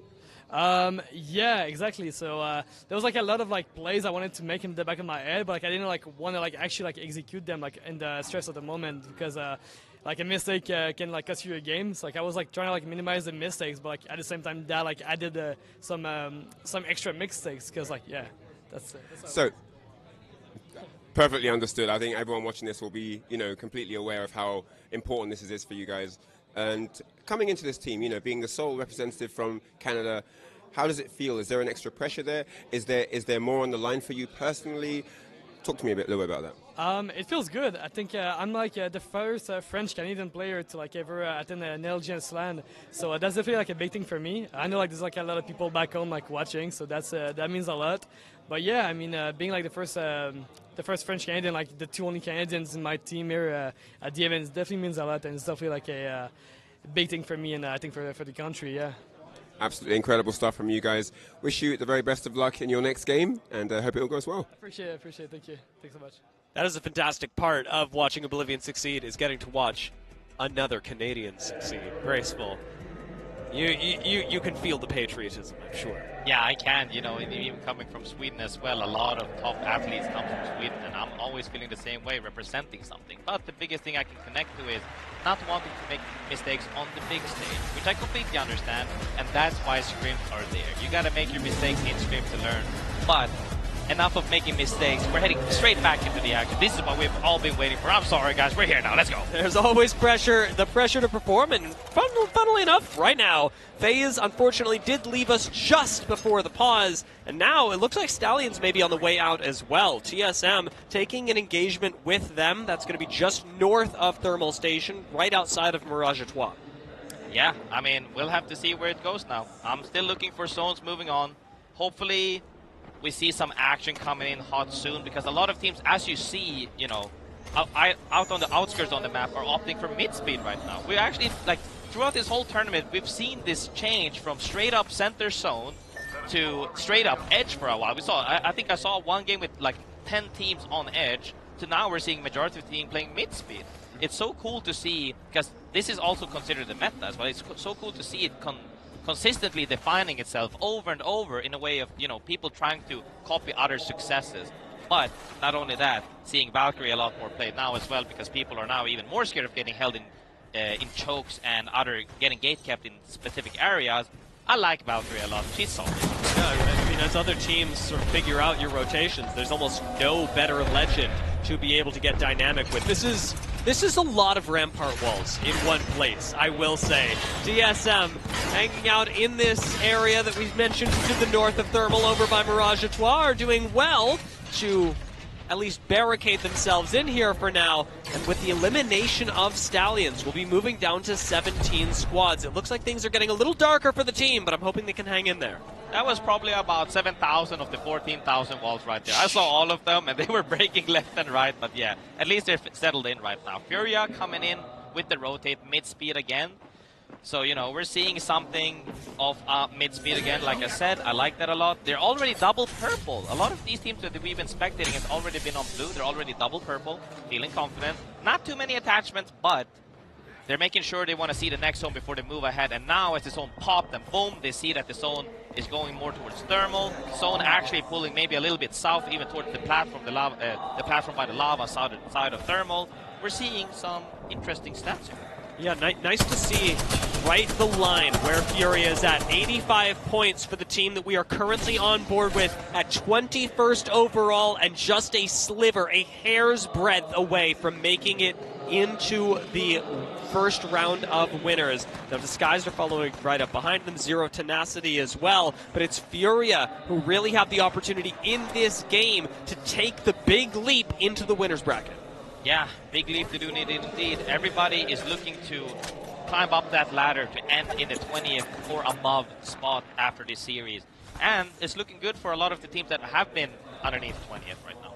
Liquid Alienware took out NRG. Meanwhile, I got to be looking at NRG in the next couple of games as well, because they have been another underperforming team. 33rd so far, or rather 33rd at the start of these games on the leaderboard. And at the moment, I know NRG can reach quite a bit higher even as they step forward, but these games have not been it for them as the pressure has been ratcheting up. As we see EXO, they're amping. I don't even think they're going to stop. I think they're going to keep fighting. They're just making sure to reset properly and say, hey, next try, we're going to push up. Do you have an innate? Okay, we're working our way up. I can see Swinny right now communicating so much for a bubble play. With the bubble play, they're moving up the stairs right now behind the ramp wall, getting a thirst or getting it down straight away. And I think Fura's getting engaged from behind, but they're just bunkering up, getting shot through the balcony, actually. I think they're fine. That was a very good... In fact, it was the only bubble. I was worried about Exoplan's push up those stairs because in most scenarios, if you bubble that and it lands on the stairs, you've got a free angle with Sheila. And we see Ishidan right there down beneath. I don't know how he even got out. Like, did he try to engage? Like, did he flank? Or why did he leave his team alone? Yeah. As of right now, though, it's a solo. He's probably going to try to recoup that later on, but it's going to be a little bit more. Yeah, I think that was just sort of a... We only have two people, and so we're going to play different places and see what happens. Let's just play for our lives. Yeah, it's tough, especially once you're in Thermal, where you don't really have the option to rotate out of here anymore, especially not with a team like Supernova looking over everyone. So this charge rifle shot connects, and it does another one, and it's a huge knock on Hakis. I don't think Supernova will be able to finish it. They're trying their best. Yeah, I mean, two super solid charge rifle shots, and they're actually seeing a res as I think they got the res. We're going to keep our eyes on it. I'm watching the mini-map to see. And there it is. That's go next. Is it? It is go next. Okay. They got the rest. For a second, I saw EXO pop up on there, and I was like, what is happening here? Now, Alliance playing underneath the scaffolding right now have placed their bets in Thermal, and actually, I don't mind this. This is a pretty frequent zone pull as well. Yeah, I mean, this is a zone pull. Nowadays, it used to end on top of this. Doesn't happen anymore. They changed that so it doesn't end as much on top of buildings that it did in the past. We're gonna see Alliance having super solid rotate options here. It mainly comes down to whether or not other teams are gonna be YOLO landing by evacing to get past chokes, etc. Because we have seen a little bit more about plays, right? Yeah. And these are the two most common spots to land at with evacs and Valkyries, because that's one of the areas where you pretty much can always survive. Yeah, and if you are playing your cards right, if you are showing presence, teams like Alliance and Furia can keep those other squads on top of them and coexist to a degree. It's very difficult because the teams will always be aware of each other, will always want to fight, but you can hold that off if you were a team that can execute at a very high level for a long time. Now, Enterforce 36 have just made their way into the zone, but they're very low. They don't have a whole lot of time on the next ring, and they've got to make their way through one of two chokes. One through staging, the other straight into thermal, but one goes through 100 Thieves, and the other goes through Shopify Rebellion. I'm not going to lie, Enterforce 36 has me keeping my eyes on them due to the fact that they had that awareness in the tunnel, reacted accurately with that Newcastle Q into the straight 3v3 bubble. The fact that they were about to get pretty much insta-killed crossing that corner of the car, that Q saved them, and they actually turned the fight on them. I'm keeping my eyes on them because right now they're feeling themselves. Yeah, I mean, Enterforce 36 currently sitting in 15th, so they are in a great spot. They're likely going to the winner's bracket. Yep. What's really interesting to me is that they are not actually that good of a team when it comes to this map specifically. Enterforce 36 averaged 4.8 points per game on World's Edge, but it's actually on the new map that we're playing, on E-District, where things get really crazy, where Enterforce 36 jump up to 14.5 average points per game. Yeah, they've had big games on that map indeed, so, they have the power to close it out. It just remains to be seen if they can on this map, because they are also very high up. That's an old school spot for Shopify Rebellion 2E playing Cloud9. That is an old school Gibby jumping on top of you. Go next. They came back. They came back with the reset, and now they're taking out Cloud9 for the Dome House, really. And I like that, Cloud9, who were in one of the better spots, and now go next. Remember, they've got Loba as well. They've got a fortified building. You really can't achieve anything if you just believe hard enough. Yeah, definitely. Well, and res your teammates. Believing hard enough is what 100 Thieves is doing right now as they're evacing currently into thermal, and they actually just noticed that they're landing on a team. They're getting shot from up high on thermal, with the charge rifle bubbling straight down as the Shadow is on the opposite side of this platform.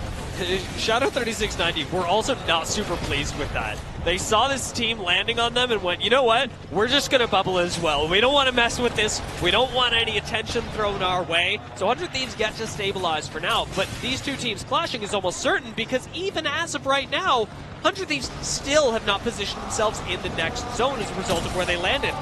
They'll have to push likely towards Alliance, and Shadow 3690 will have to do exactly the same thing. And this is the thing. We actually see the next zone already in the map right now, and Alliance just went from a super solid spot to a kind of scary spot because they have to decide now, are we going to try to gatekeep and also get thirded by Furia on the left, or are we going to fight Furia early for their spot and then gatekeep everybody coming in? It's going to be a tough scenario, but Go Next Furia looking super solid right now. E36 needing to take a fight because I don't believe they can evac, even if they have one, which they do. Valko potentially they could make happen. Depends on if the Sheila is nearby or not. Yeah, and as of right now, we at least know that TSM is nearby, and their Sheila has been very, very accurate throughout the course of these games. The last 2 days, Verhulst has been a really reliable player, has put a lot of time into Rampart, you can tell, especially with the mobile minigun. But right now, TSM actually move up onto this height. Again, not in zone, but maybe a little bit more flexible of a spot for TSM than they had earlier. Yeah, and, we can see here as well, EXO and GoNext surviving together in the next zone and the next zone, so they're feeling comfortable setting up here, hopefully being able to stay together. E36 takes the airs as they are Valkyrie right now. They made it out alive without getting Sheila down, which is the most important part, and they also have the perk on Valkyrie. They see where every team is. Where can we land right now? We're probably just landing on the opposite side of things now, where there's actually 3 teams here landing straight, and coexisting here is gonna work out fine actually because nobody's playing triple bin just yet. That was a pretty nice slam. Yeah. I know some teams will go for that sort of last minute, but to see them do that so early and with such confidence, very, very nice play by Enterforce 36. Still a lot of options. You do want to wait until you take height either on the donut building or elsewhere. If you're Supernova, you got to be thinking about how you're going to drop down, likely onto 100 Thieves, who are starting to make their way in through the center. Newcastle wall slammed down by 100 Thieves, but they've still got a team at their back. Zone's closing in. TSM are starting to move on in across the lava inside. Reps dips into just a little bit of cover, jumps back onto the lava in the middle of a Gibby ult, and this could be TSM's last moments alive in this game. But right now they're not being focused in by anyone. Let's see how they fare. TSM likely going to get cooked in here. Zap is sitting on the lava, but he manages to pop the bubble just in time, getting the res. TSM have got just a little bit of time to stabilize. I don't know how they're going to stay alive here, Graceful. They're actually managed to stay alive due to the fact that that small metal bar right there, you can stand on that without taking burn damage. So they're sitting right there hoping, please don't shoot our little wall. And they get nades, spammed, and shielded out. They're most likely gonna fall down here as they get eliminated by Ken from up top with the Spitfire. That looked great. It was a creative place to play, but unfortunately Supernova on high ground. And I mean that is one of your many problems with that position. Yeah, I mean, and we're seeing, you know, the zone has moved away from these guys on the southern side. They're all gonna have to move in 10 seconds, as we see here. Crazy Raccoon looking to poke out Liquid Alienware actually by the compound. Shooting out their evac as well is really rough. I think it's only one guy shooting it actually. Yes, indeed it is. They did get a down, and now they're looking to just slow them down so they can walk in and hopefully gatekeep something or playing from the side. But as we know as well, there's several teams in front of them. Alliance have moved on to the scaffolding. This is big as it means they're now sharing space where Furia used to be. Furia have moved on very quickly, but Oblivion are still around this scaffolding as well, meaning that Alliance cannot rest easy yet. They're looking across the lava at 100 Thieves, who have set up a bubble in the meanwhile. Crazy Raccoon in no man's land have nothing to play and are going to have to set up rampart walls in the middle of this bubble. That is a huge takedown by Obli, though, as Effect is going to fall, being the first part of Alliance to go down. Liquid Alienware meeting their end as well.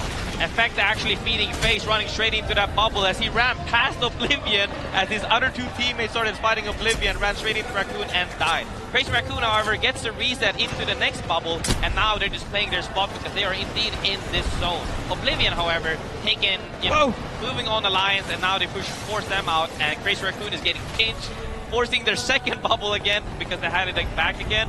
Getting a reset, what happens next after this bubble is going to be very tough. So much of this is on Obli's shoulders right now. Having to stabilize for Crazy Raccoon, be the threat that they need with this rampart. Just now wants to peek over, wants to finish Oblivion, and is going to send it on in. Obli taking with his friends to the front lines as Sangjun goes down. Crazy Raccoon seem to have done enough damage. They're going to double jump into the middle of this, but the bubble fight, they're losing it inside the Newcastle shield. Obli is lost in the sauce. Everyone, Crazy Raccoon goes down. And Oblivion will follow them as Shopify Rebellion come in for the third party with Furia.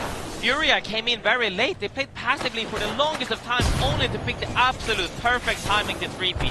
Racking up kills right now, putting down the bubble. They have no clue that Hawkes is still alive on top, but they are racking up points right now. They're actually in the top 20, still fighting Rebellion on the opposite side south. And now they're just making sure they're staying alive because the next zone is in Furia's favor. Shopify Rebellion very immediately disengaging to the outside of this as well. They're letting Furia take the center spot. Shopify Rebellion wanting not to be focused by anyone, but looking at that high ground that is so powerful, they're going to try and take it themselves, denying this. And if Furia look like they might go down, but MT gets traded out. Up goes Koiful, down goes Koiful, and it is very risky for Shopify Rebellion as Furia have had enough and come down to finish what Shopify Rebellion started. Madness said, you want uppies? I want downses. He dropped straight on their forehead and pumped two of them straight down, and even gets a reset. I'm actually surprised Hawkes didn't join that fight. That was the absolute perfect opportunity for him to 3P. Now he's just praying that, please, nobody peek my lava spot, because if you do, I am forced to fight, but at least he has bubble. Go next and EXO still on top of each other, as they have been for the past 5 minutes. I mean, there is a pretty good chance that nobody looks at Hawkes. There is a very good chance that nobody looks at him. 100%. I love that Keon is able to hold on to this high ground right now. It's huge real estate, but they've got another team zipping up on them. We've seen this before. Shopify Rebellion tried it once. Can you succeed where they failed? What is happening? It's 9 people shotgun fighting. Cooks them all with the Sheila and now has high ground in every possible defense. E36 underneath. Furia are down. 4 squads left. Alliance still with the Rat, and Enterforce 36 on the low ground are swinging with Mastiffs. Trades are happening right now. Alliance can still win this game after Solar Rat. And no, as he gets found out by EXO, they take him out. EXO's still in the fight for Exo's game. And EXO is taking the win. EXO dominate that high ground push. They jump down onto the low ground, and nobody graceful stands in their way. Nobody saw that 9-man evac Zip Eater on top of the tower. But EXO, I don't know if they were first, if they were the 9th player, but they made it up there. They cleaned out the fight, even got the reset, even somehow found the Rat as well, and then won the fight against the last team, taking home the game. That was huge. Going from a, we're in the center zone, we tried to fight Go next and got a wipe there, almost a wipe there, made it under them, stayed there for about 5 minutes, and then the full-on action came out. I don't know how many kills they racked up, but that will definitely put them, in the range of making it still. Yeah, I mean, to start this series, EXO were in 28th, which was not out of the realm of possibility for how they'd be able to qualify into the top 20. As of right now, yes, they've still likely got a little ways to go, but this game has done them a huge favor. Their average is 5.8 points per game on World's Edge, and now they've got 12 kills on top of the points that they managed to accrue through placement. That's 24 points in a single game of World's Edge. Yes, and I think that actually puts them on the cusp of making it. If they haven't already made it, we don't know where the average is going. Is it top heavy? Is it low heavy? Is it just about even? I think that they're pretty much set to make it now, and I'm so happy for them because they needed that. They've been having a rough start, but they came back. Sometimes all you need is a little bit of reps, make it in and get warm, and then you're feeling yourself. Yeah, Enterforce 36 also pretty impressive showing that game. Yeah. They did play a little more quietly, but I'm remembering fondly the jump under the Valkyl that they had that took them right underneath the donut building where EXO-Clan was playing. That was a very smart move from them, and it'll put them into the top couple of squads, but it is really EXO's game and EXO's celebration, as they, again, haven't been averaging that many points. They've been playing consistently, but they haven't done anything crazy stylish. But this game, this was crazy stylish. That was absolutely stylish. Full-on action, We've seen everything because now everybody's throwing Hail Marys. Nobody's really expecting anything anymore. They're like, we're just doing absolutely everything we can to fight, and I'm so happy to see all the action. Huge series results so far, right? 29, 26, 21, 21. It is actually kind of even, no? Yeah. I mean, it's very close, and I think we've been saying that almost this whole group stage is that this is one of the closer group stages. It's probably the closest group stage that we've had throughout any LAN, because nobody is taking off ahead and way dominating any group. Noctum has been dominating today. Let's not mince our words, but we've got a lot of teams that are able to contend for top spots. Yeah, I mean, a lot of teams have definitely been competing for that, and I'm more looking towards. At the end of the day, it's been a little bit too many games in the depth for some teams. I'm mainly looking at Shadow and FaZe currently. You're gonna need a miracle to make it into winners at this rate. But for the other sides of the things, I think all the teams that needed just one solid game has had a solid game or like above average points, and they're pretty much smooth sailing from here on as long as they can put 2-3 points on each map or so. Now, while we still may be a little ways away from figuring out who is going on to the winners bracket, we are starting to note down people who we think are notable entrants. We do have still 4 more games, as we've got E-District and then Stormpoint coming up. E-District can be really exciting. We started the tournament on it, Graceful, and now we're going to be returning on it for the last games of E-District for groups A and D. We'll be doing that right after the break.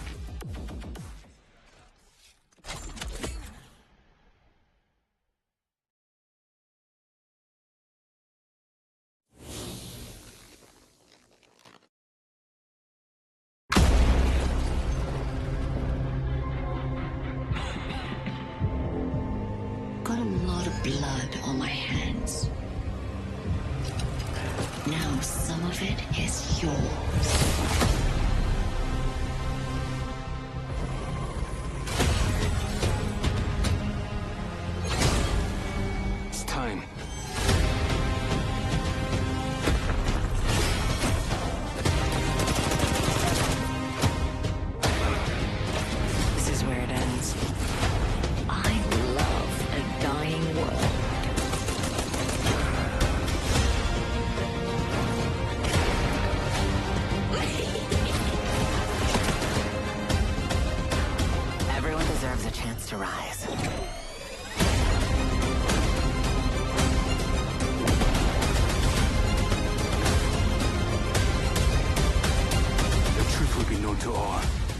Bigger the sword, greater the ruin.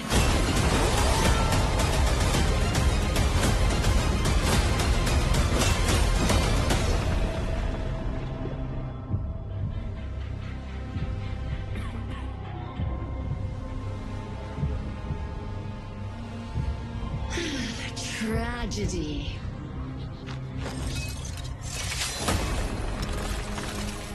It brings out your real character.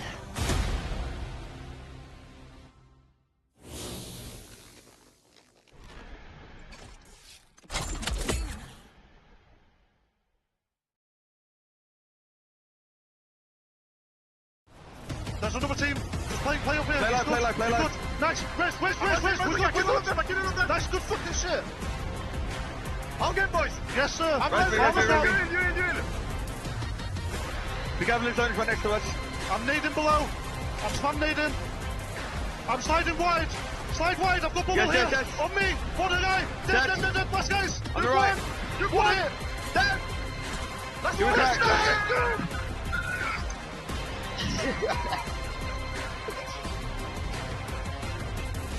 ExoClan cleaning up in that last game on World's Edge, and what a way to send them off into the next round of the tournament. The next round of the tournament that they are, in fact, set up well now to make it into winner's bracket for. They're sitting, I believe, checking it, currently at 16th, and that is a fantastic place to be, as much as it feels like it's towards the lower part of the 20 teams that'll be making it into winner's bracket. It's making it, and you're the last people to be playing, so this is a great spot for ExoClan to be. Now that we're moving into E-District, however, the challenges are changing, the scene is changing, and we're entering Enter Force 36's main map. Yeah, we definitely are, but you know, from that highlight that we just saw with EXO, the one that takes me the most is their comps. Did you hear Joe? Slayers, I mean, I'm sorry, just calling Joe. Slayers comps actually was super solid. The whole highlight says, I'm nading down, I'm sliding wide, slide on me, I got bubble, and it's just so clean. And if they can keep that form up, I'm actually hoping to see even more dominance on the next map. But as you said, E36, it's their map coming up because they have had so much success. However, what we don't know is that due to the fact that it's been zones in their favor, or have they just been absolutely dominating? Because I believe I remember both of the zones where they were dominating were in the same area of the map. Yeah. And you know, it raises an interesting question about E36. I know that we're going to get the chance to explore it, as it is a very serious set of games that we're about to cover, but in between all of that, you would have heard during the pause last game, likely some of the audience in the arena laughing, and I want to share why they're laughing with you, because we actually filmed a fantastic Lost in Translation style piece earlier on today, and I'd like to cue that up before we start getting into E-District and all the seriousness of it all. So let's hear about the Lost in Translation. 皆さんこんにちは、ゆきおです。今日は欧米の友達にいたずらしちゃいます。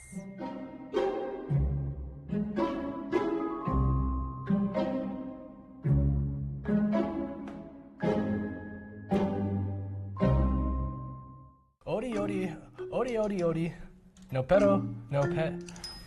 No. Ore yori. Ore yori. Oh, yes. Okay, hold on, give me a second. Ore yori, ore no, petto no houga kawaii yo. Oh, no. Kawaii yo. Kawaii yo. Yes. Kawaii yes, yo. yes. Ore yori, ore no, petto no houga kawaii yo. Oh, yes.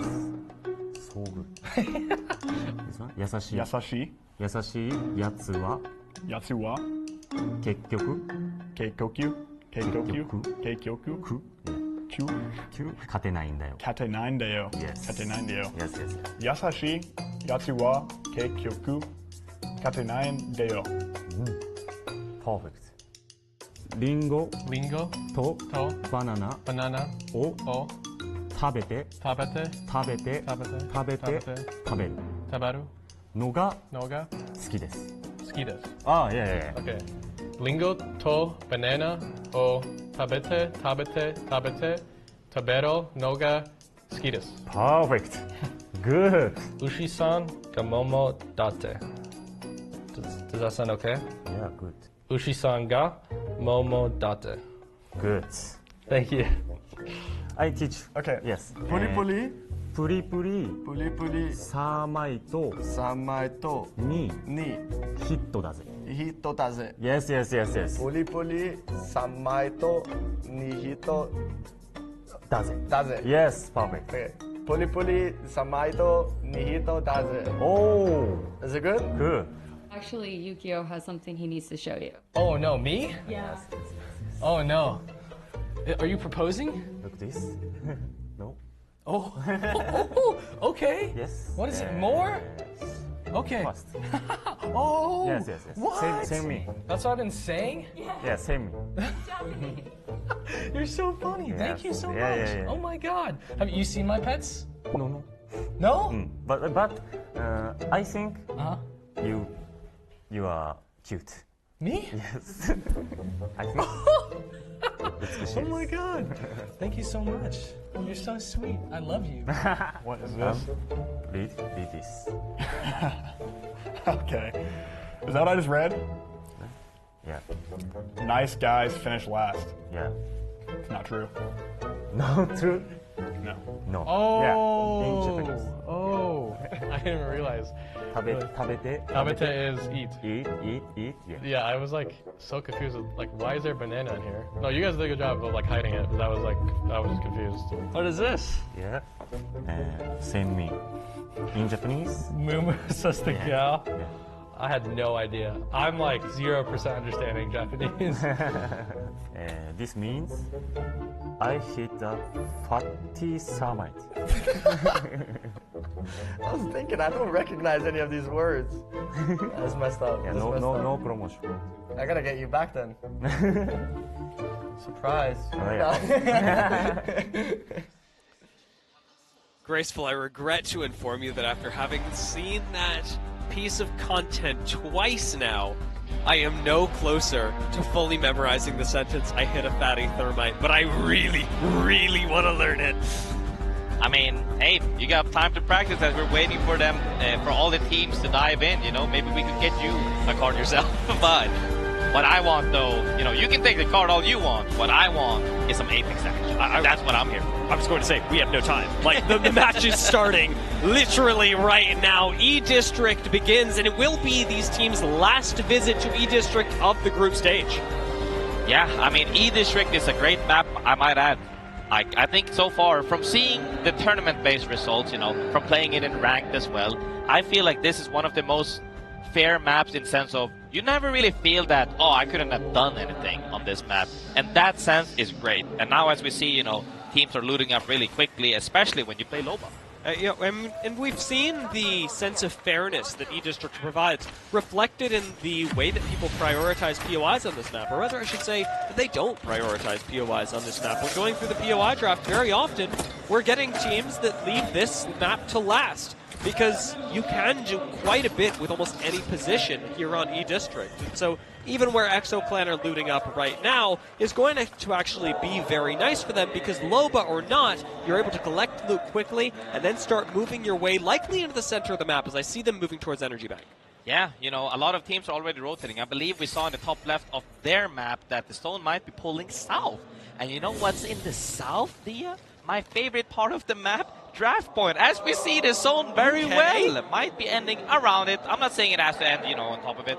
But draft point, my favorite part of the map, super solid ender theirs. I like it.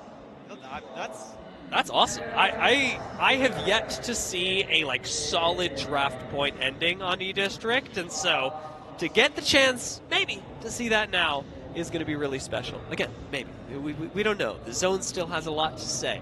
Secrets are yet to be uncovered. The ninjas are starting to discern whether or not they think this is ending draft point, but right now, moving through that south end of Energy Bank, draft point is largely empty, and teams like NRG could move in there very quickly from where they're at, and even Shadow 3690 and FaZe Clan over at Humbert and Old Town. One thing I'm looking forward to, as we saw that map actually, teams haven't opted to rotate early yet. Is this because they're not able to read the zone properly? Or is this because everybody has just decided to go mid-speed? We're not really seeing anyone, you know, go into the zone early, which is something that was completely different from before, where we saw, you know, I believe it was a few games ago where we saw 20 teams alive Circle 4 on this map specifically. Will that repeat again now that everybody's on mid-speed? Or will we see the likes of World's Edge where we saw actually 16 team Circle 1 at one point? Will they run into each other on macro now? Yeah, I am suspecting that with less teams rotating into the zone, a big part of it is geared towards those squads that still feel like they don't have enough kills, enough points to be moving on to the next round. And so, running into each other on rotation should be less even of a coincidence and more of a completely on purpose kind of play. Even with C9 who have started rotating into zone, they are going to be doing this simply because it is what they've always done, and also because C9 are one of the teams that is in the least danger. They've done so incredibly well over the course of this tournament, over the course of the group stage, that they are well into qualification range for the winners bracket. And now we're also seeing a couple of teams inching their way in towards draft point, towards the center of the zone, and that's a good thing to see. However, still not that many. I'm looking to see at the top northwest of the side where Liquid Alien, Rebellion, Fury, and 100 Thieves might cross paths, because if they start fighting there, 3 teams might go down, and that'll already make that from 20 Circle 4 to something completely different. Very interesting. I would like to see some action. And knowing even that Liquid Alien won our first game, they're not safe yet. They've moved down to 21st from where they started game number 2, and they could drop even further now that they are in such danger, getting bombarded by Valkyrie missiles. There's a sliver of space that Liquid Alienware are somehow playing, and the fact that they're not finished off yet is a miracle, and the only thing that's keeping them even in the conversation for winners bracket. Yeah, I mean, it was crazy. This is what I'm saying. If people are changing up their pacing, they're changing up their styles a little bit, and now some teams get caught in that. Liquid, however, maybe they have been playing the same way this whole time, or just not ready when people adapt. Now, huge fight in the house. The Ninjas, wow, going down. The Ninjas looked like they were winning that fight for a second, but Stallions swoop on in and clean them up. That was a very quick turnaround for the Stallions, and a much-needed one, as Stallions still very much in danger of moving down to the lower bracket. And as we saw just before we started this entire series, need so much more when they're looking to justify how far they've come and how much work they've put in to get here. Liquid Alienware going to go down, unfortunately. This is a rough spot for them, not unrecoverable, but very, very difficult to be in after 3 games. Another fight on the map right now with Gonex and Crazy Raccoon. We saw this unfold because they're on the same pace of rotation. They caught each other in their macro, and now they're in a huge buffer fight with PK's trades on both sides right now. Crazy Raccoon goes down to the last player, Juice now. Can he close this game out or not, or this fight out or not? We will have to see, as he is trying for his dear life to rest, and he gets the rise, and gets the rest, and didn't even get the re-knock on Sang-Jun. That was a solid fight. He broke ankles with that. Go next. Unfortunate that they fall, but Crazy Raccoon get a well-earned victory, and now a well-earned res. They'll be able to get everybody back into the game. This was Crazy Raccoon actually had a chance to succeed in our previous round, but unfortunately fell out a little bit early. So now getting Obley back, they should have plenty of time to approach this at their leisure. No one else really in the area, although I will say, Furia are rotating in through City Hall and could see this and come running.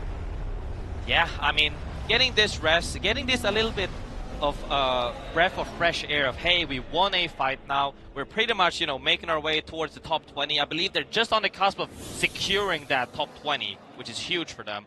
The zone is also about to move. I think they're feeling really good. They get a little bit of space to breathe. They're gonna walk in soon. Furia also rotating in after that big pinch on poor Liquid between Shopify and Furia. Zone is about to show up soon, and we'll see what happens from there on. I'm taking a look at those teams that are arriving a little bit late, of course. Oblivion still hanging out in Stadium at the moment, should be making their way in towards the zone very shortly. But TSM already there, Interforce 36 starting to move in through the south, and Stallions, who are still looking to ride that hope all the way, have found FaZe and are starting to take them out. But with Brick going down, Skirway needs to find a way into this fight. Manages to clear a path. Using the Newcastle mobile shield is going to get in here, try and stick a res, gets fancy with it, takes out the Mastiff to try and clutch things up, and again is going to try resing outdoors, dragging Cinetic and Nags around. But now that Cinetic has the chance to reset, FaZe Clan are going to be getting everybody back, and Stallions are set very far behind. FaZe Clan manages to get the rest and reset properly there. You know, they get the thirst and they're just looking to secure themselves now. I honestly thought they might have swung in the opposite direction, but FaZe managed to, you know, bunker up and take on that fight, as I believe Nags did a wonderful job of securing that angle to where they couldn't walk in for free through the stairs. Really good catalyst play. You don't see that all the time, especially with getting good value out of the spikes, but in a shotgun meta, it takes quite a bit longer to eliminate those spikes than it used to, and so just having enough time to regroup means a lot to FaZe, and it keeps them in the conversation because they really needed it. And needed it indeed. I also needed it. It is a draft point ending, and that's what I'm here for. It's nice to see a little bit of spiciness up, spicing things up a little bit different than, you know, the typical zones we saw on Humbert Lab or at the Heights. Now we see draft point finally. Teams have noticed where the zone is going as they're rotating in. Shopify Rebellion still on edge, which is, you know, in par with their strats normally, I would say. Crazy Raccoon, Dreamfire might actually catch up onto each other. We'll have to see, but Oblivion and TSM about to hug, and hugging they are indeed. Yeah, we're really keeping an eye on this Oblivion fight because, well, TSM are in a pretty good spot to qualify. Oblivion need points. They need every point they can muster, and fighting TSM is not an enviable task. They're going to eat a Gibby ultimate, our TSM, to force them to retreat. Oblivion buying a little bit of time with this huge cooldown just to be able to disengage effectively. Sitting at 29th right now. Oblivion need to climb 9 spots in 4 games. Yeah, I mean, they might have disengaged. TSM disengaged, but they actually got punished. They got pinched by E36. Another fight is about to go down as Crazy Raccoon is sneaking up on Dreamfire. Dreamfire does know, though, and they pre-nade so that, hey, you guys cannot peek us while we're trying to rotate. Will they make it through this little window? Because dropping down means guaranteed fight. It doesn't seem like they want to take that risk because they are indeed already on a good pace to make it. That was, I mean, it was kind of a Kobe nade. Like, it didn't hit anybody, but that went straight through. Very impressive, very impressive. Now, Stallions have hit a respawn in the meanwhile, so while I was concerned about their odds earlier, now Stallions have a chance to rest, recover, and hopefully make it into the next ring, although I am noticing Shopify Rebellion are rotating right on top of them. Crazy Raccoon continuing their fight from earlier, not having given up any space at all, are going to continue pressuring down onto Dreamfire. This is currently an isolated 3v3, and I'm noticing Stallions maybe not having the easiest time up against Shopify Rebellion either. You know, they said, hey, we did not want to climb through the window, but we will run you down through the doorway. As they skip you all, hit a huge crack by Sang Jun here. He does get punished by being caught alone. I hate the world turning things around, and a big push off of this Newcastle is going to force Jusna to start the res up again. Sang Jun will be picked up, and it looks like Dreamfire and Crazy Raccoon will be taking this once again, but now in the red as everyone starts to tick down. Oblivion think about third partying, but they're going to turn tail and run, not wanting to stick in the red either, and hold out with Crazy Raccoon and Dreamfire in the zone. This fight is taking very long. You know, I only see 2 ranges on Obli right now. If they don't have enough ranges, they can't really enough survive the zone. We'll see here. Huge trade down here. Cracks into Sang Jun down. And wow, there's too much action. He's hitting every single shot. Even though he goes down, they can reset this easily if nobody pushes them into the zone. Yeah, Obli's Eva hitting different there. Crazy Raccoon did a very nice job in that fight. And Oblivion, keep in mind, are waiting for them right on the edge of this ring. So still, plenty of ways for this to go wrong for Crazy Raccoon. Yeah, most definitely. You know, they decided to not full commit. Is that something they would be missing out on later on? They might, if they get to a point where it's 1, 2, 3 points away from making it, they will definitely look back on this VOD and say, hey, we probably should have this one. Oblivion still waiting for this to strike. Now TSM have hit a respawn in the meantime, so their losses from earlier up against Stallions going to be well recovered. TSM will be moving in from the north. Now Stallions stick a res as well, as it looks like they've returned all the way out into the western side of the map. They'll be making their way into the ring, where Shopify Rebellion, I'm sure, already are. Crazy Raccoon taking their time, though they have not got much of it anymore. Even a lot of shots from Oblivion are going to use both the mobile shield and the bubble to buy a little bit of space and time up to this hill, up to the wall, and start closing the distance. But they've got 5 seconds left on this next zone, and it is really going to start to hurt. I think Oblivion have done enough damage. Crazy Raccoon may very well fall to the ring here. You can actually eat, you know, up to 4 ticks essentially, depending on ping as well, and still medkit to it. But one of them does go down to the zone. Depends. That's what I said before. This fight is taking too long in the zone. Yeah. Will they have enough to still kill, make it out, but since they also got held by Oblivion, it seems like they didn't have enough heals. Justin's going to try and he makes it, here. he makes it. Except that got broken, so he does not make it. Oh, no. That's rough. Might still walk it in? Nah. If that didn't get broken, he would have made it, but he got broken, so... That syringe was close, but I don't think you get to stick a second one. Really unfortunate for Crazy Raccoon, but very foreseeable as well. We saw them take that fight in the zone. They knew what they were asking for. Now, Oblivion, it's a bit of a different story. They wanted to gatekeep. Now, they are taking a very awkward fight in the inside, and Reed's breaking that wall, commits a big mistake, walking straight into a Sheila, and NRG eat them alive. NRG just took advantage of the fact that Oblivion made so much noise for so long, and this is sometimes the issue with not pushing for objectives. You are looking for kills, but there's, like I said, timing. If they pushed when Crazy Raccoon went down and traded in the zone, that would have been very different. Now they took them so long that NRG was just like, hey, these guys are definitely walking in, we're just going to punish them, and they got mopped almost immediately. Really unfortunate for Oblivion to have gone down. They did make it up to 25th in this game so far. We'll see how much further they fall, however, as other teams start to accumulate points. Stallions, one of those squads that has shown incredible tenacity this game. They've hit 3 respawns so far and have yet to go down. Currently sitting at 28th in the overall standings. Stallions need every possible point to make it into the winner's bracket. But Envy, in trouble now, are the ones that really have to start getting cooking. They're at 17th and cannot miss out on these points. Furia still hungry from the previous games where they were dominating for a moment before EXO took over. They are still looking really fierce. You know, almost taken out drop there, could have maybe potentially had a thirst, but Envy manages to reset. Now, as we also see as it stands, you know, a lot of these teams are actually, Envy specifically on 24th, on the cusp of making it. On the cusp, it's so close, but you have to actually be accumulating points in this stage in order to move on, and right now 0 kills for Envy, and under pressure underneath a bridge. They've got to be finding ways not just not to die, but to create opportunities to gain points, and right now they are running out of those opportunities and the cooldowns to survive with. They might have managed to get inside the building, but they forget that their team actually, the team above actually had triple purple. It might be a tough fight for them, but you know, we'll have to see. 100 Thieves, however, sees E36 flies in from the sky, looking to punish them, but Gibby Bubble saves them, just, you know, as we expected. Now this is where we find out, is it that zones on E-District favor E36, or is it that E-District favors E36 because of who they are? Right now, walking in, taking 2 kills out of Supernova, Enter Force 36 are still looking like the undisputed kings of the map, but we've got 14 squads left and plenty of time for them to be uncrowned. The fact that they actually managed to take that fight and not get thirded by the top team is crazy. EXO still under pressure, but they did wipe out NRG, looking for the 3P coming in hot against Slayers here, and they get wiped. They're not too happy with it, but you know what? Getting 3 kills and the placement isn't too bad.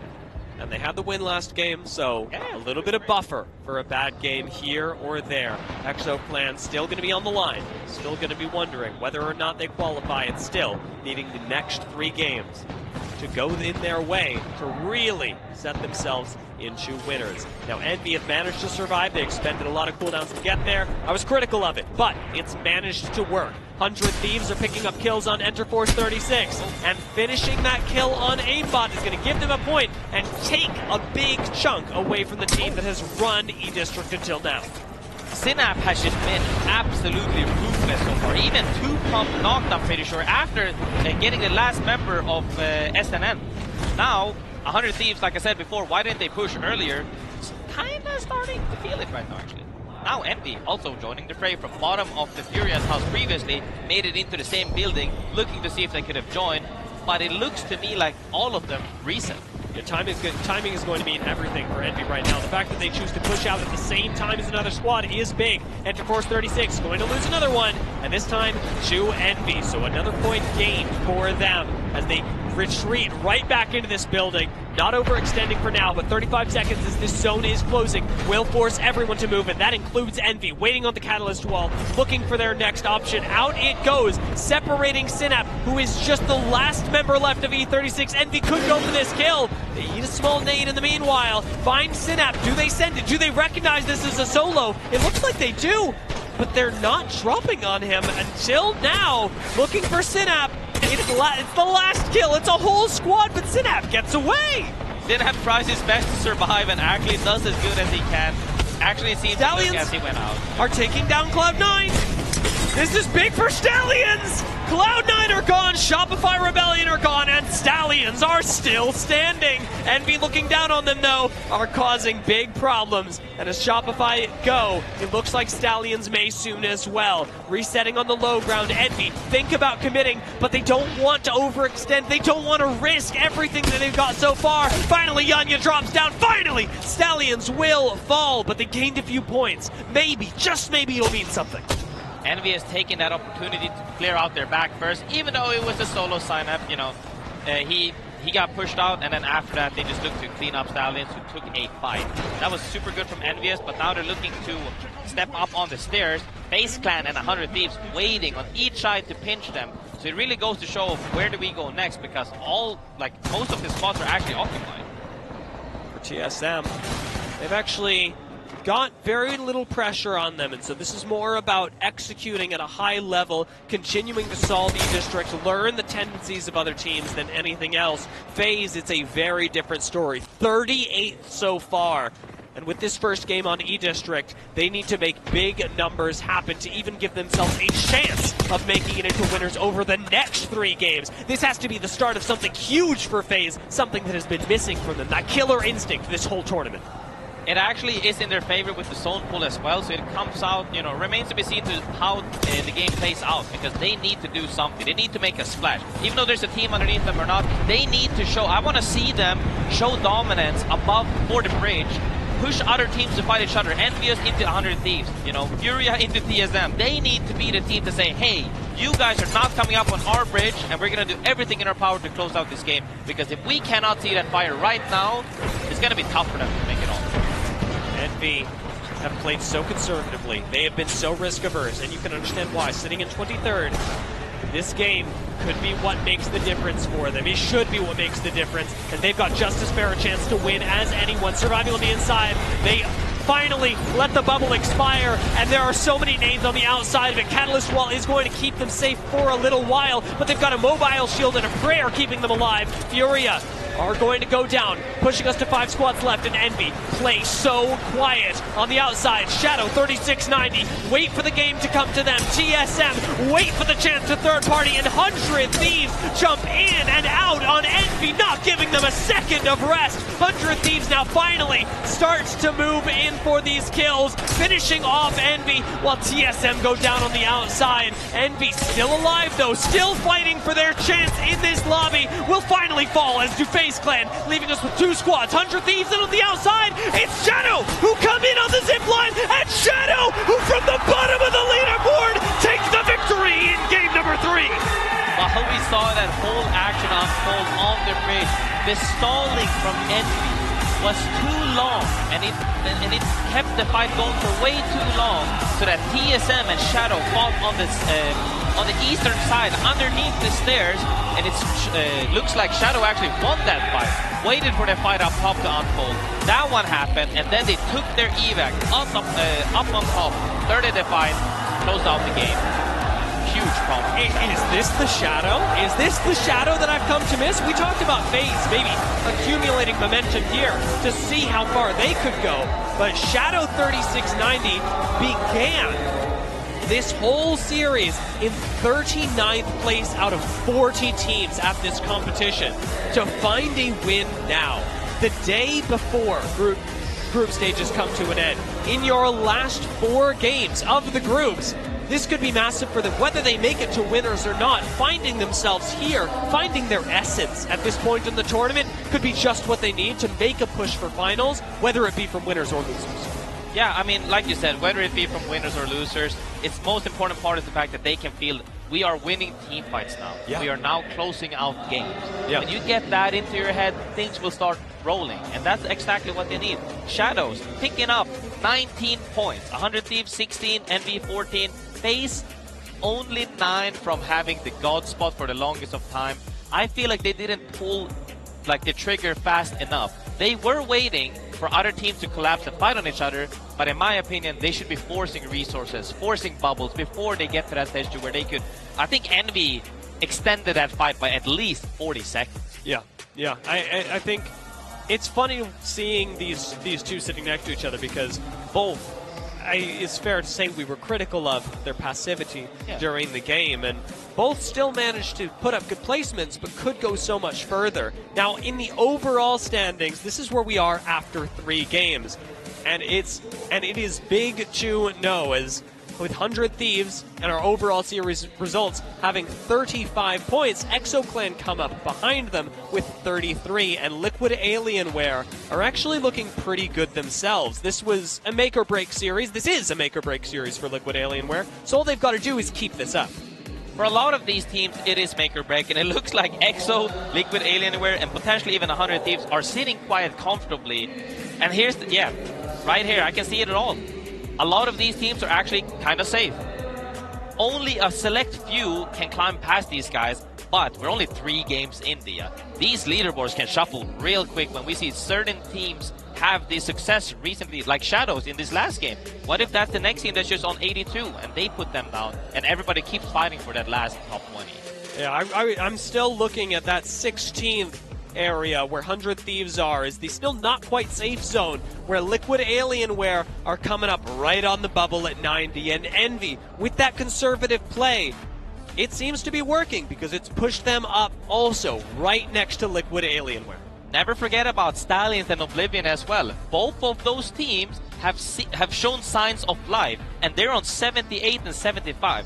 Getting 25 points in 3 games could easily work for any of these teams if they just get the ball rolling. Super doable, and there's a reason why, after hearing from both of those teams during the breaks, after hearing from Abraleli before the games, and then Blinkser in the middle of our matches, there's a reason why we're rooting for these teams as well. It means so much to them to be here. Their personal journeys are so invested in being able to succeed and to get the win in group stage, to be able to move on, which they are so close to, means the world to teams like Stallions, like Oblivion, and they've been doing a fantastic job so far today. I am wishing them luck for the second half of the matches in this series, Graceful.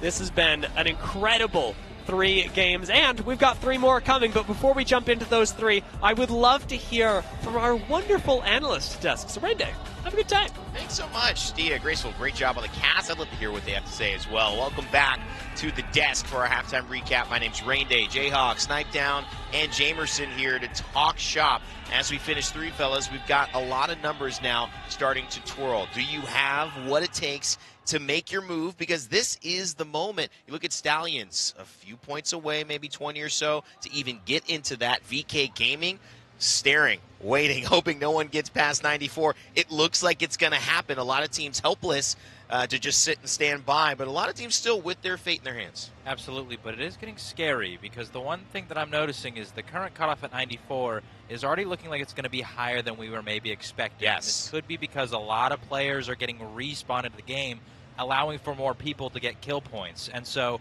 that threshold could be going up into the low 100s, and who knows where it goes after that. I mean, do you feel confident, Snipe, at Green Stego? They're at 109 right now. They're watching this, but there's a lot of teams already at 102. I mean, VK 94, they look like they're going to get past. Furia has 99. Crazy Arcuna is 99. I mean, it's not unrealistic to think that 20 more points after 3 games could be threatened. Yeah, I mean, we have 3 games left. We have about 4 teams from only North America, actually, that are right there on the fringe to make it. We talked about how day 1 with the average 35 points was 21st, so that was a 115-point cutoff if we had continued the scores that way. Yeah. So it's kind of insane to see where we're at, and it's because we don't have the Moist and the Alliances sucking up all the group stage points like we had at previous tournaments. It's more spread out. Falcons isn't dominating as much. We see the top of the leaderboard is very close, and the bottom of the leaderboard is very far at the bottom. So that middle of the pack is going to be awesome, and I think, we're going to have some electric final 3 games to see who's going to qualify. It's going to be exciting. This is the moment to make your move. Jamerson, a team that made their move recently too, ExoClan. I mean, they won that game too, but Case Swinney and squad usually have some of the loudest fans in the building trying to make it work. Just 1 more series in order to qualify. Currently sitting in 2nd place. Yeah, I mean, the ExoClan fans have been coming out from the woodwork, but here in Japan it has been a completely different feast. Fnatic has a huge showing, of course. Enterforce has their teams, along with Dreamfire. I mean, the Dreamfire fans, even in Germany, was an absolute unit in how they led their chance, and everything was absolutely insane. But this is important for ExoClan to be able to stay alive so far, have a decent performance in the first half. Now they just need to finish strong in the next 3 maps. All right, let's take a look at our past 3 maps as well before we head into previewing the next 3. Final circles coming up. It was game number 1. Team Liquid started off strong. Yeah, I talked about them in the last tournament, coming up clutch in that final game, and they decided not to wait that long this time around. They decided to get their win early, but they're still in a position where they need points. We're in a spot right now where they did a really good job this game 1. They can't be complacent. What they did is they were able to just hold all these areas. You wait for all these ults to come down. Liquid did such a good job of clearing out space around them and choosing just to stay together, stay as close as you possibly can. There is really no way in this meta that you can end up alone. You have to be as close as possible to these teams. We're watching other teams fall down. You end up in these shotgun battles where everyone just drops on top of each other. And it just comes down to playing the patient game here. So all we're watching is, we're seeing 100 Thieves putting shoddy shots down, waiting for the bubble to go out. And it just comes down to just the perfect execution out of this team. We're not really getting to see much out of them to see what happens here, but you can just tell they were playing patient. Yeah, leaving the chaos over to the other teams and trying to stay close to capitalize on it. Jayhawk game 2, EXO, this is what we talked about. They made the chance to capitalize and took it.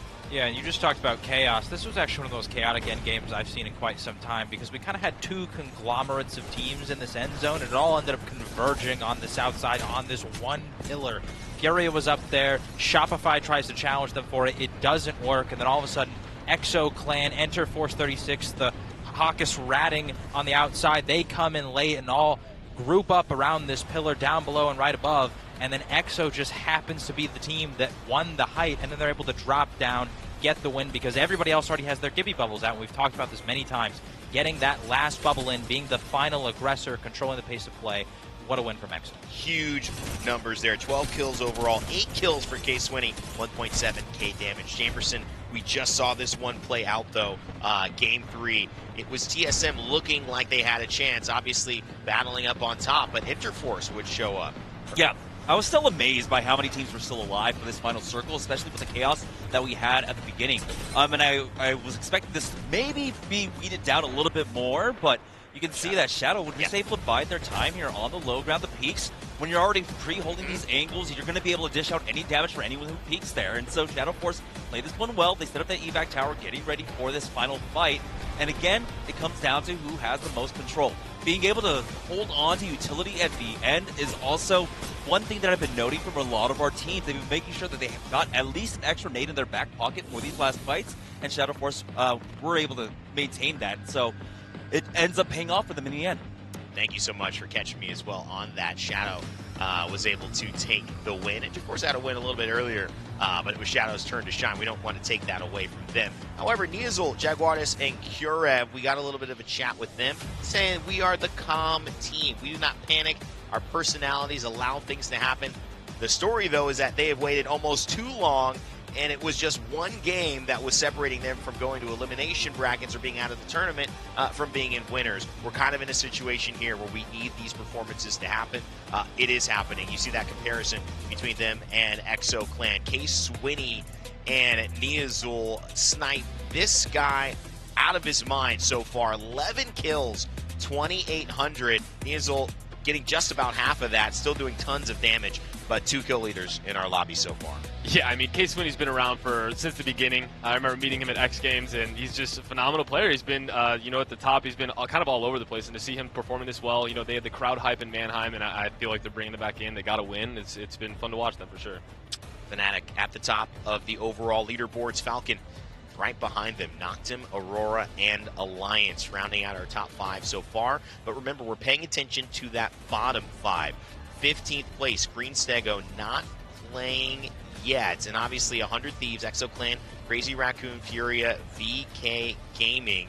And you see these moments of what does it take ultimately to get past it? Well, Liquid Alienware at 90 points, Envy at 88. It certainly looks like 94 is going to get crossed, most likely this next game. But how far will that go, and which teams will flip-flop? That starts to become the question. Jamerson, if I look all the way down, you do start to feel a little bit worried. The 61 points of NRG, the things like that, that seems to be a very tough hill to climb at this point. Yeah, despite getting the win in that last match for Shadow 3690, they need almost back-to-back to back-to-back wins at this point. I mean, it did happen. 4 wins in a row. In champs with TSM, and they were somehow able to win. I mean, that's, it could happen. But one big issue that they're facing right now is that the tempo of the lobby has increased. We're seeing a lot of early game and mid game fighting right now. That's leaving a lot of kills that typically come in the late game out of the pool. If we look at the final breakdown of the leaderboard of the last match, you saw that it was 7 KP across all three, or 7 KP per team in the top 3. Typically, you see it be a little bit more top heavy. So we're seeing that the KP is getting spread out more evenly across the lobby, and so just getting the placement points is not going to be enough. Just getting the final additional kill points at the end of the games isn't going to be enough. You need to find that mid game aggression for them, and it's going to be difficult with how many teams are playing aggressive right now. Jayhawk, last words before we head out. With that increased threshold, I really don't know what's going to happen here. All those teams that are sitting at 99, they don't feel safe, and that's a weird thing to be saying right now. That is we're going to see a tiebreaker. A weird thing to be saying. Tiebreakers could be the key. Let's find out. I've got 2 gentlemen ready to go. They're in prime spirits to kick off these last 3 games. I'll be on the edge of my seat watching.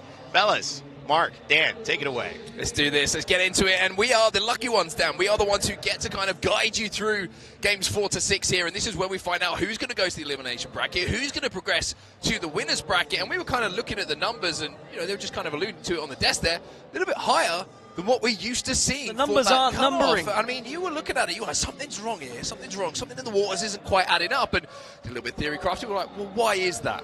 And we kind of look at the meta, we're looking at the support meta. The ability to get players back into the game means that pretty much there's more bodies to kill, which is why we're seeing this increased amount of points. Yeah, we were gonna, I say we, I won't put you in the same kind of math. It was me. I was going off the number of around 85 to 90, as were a lot of us, and we've already surpassed that. The cutoff as it stands, 94. VK Gaming sitting in 20th place.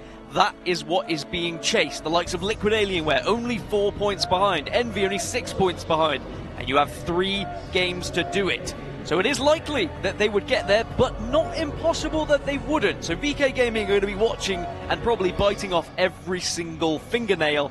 Might even get to the toenails. Who knows? I'll leave that to you to put into your minds.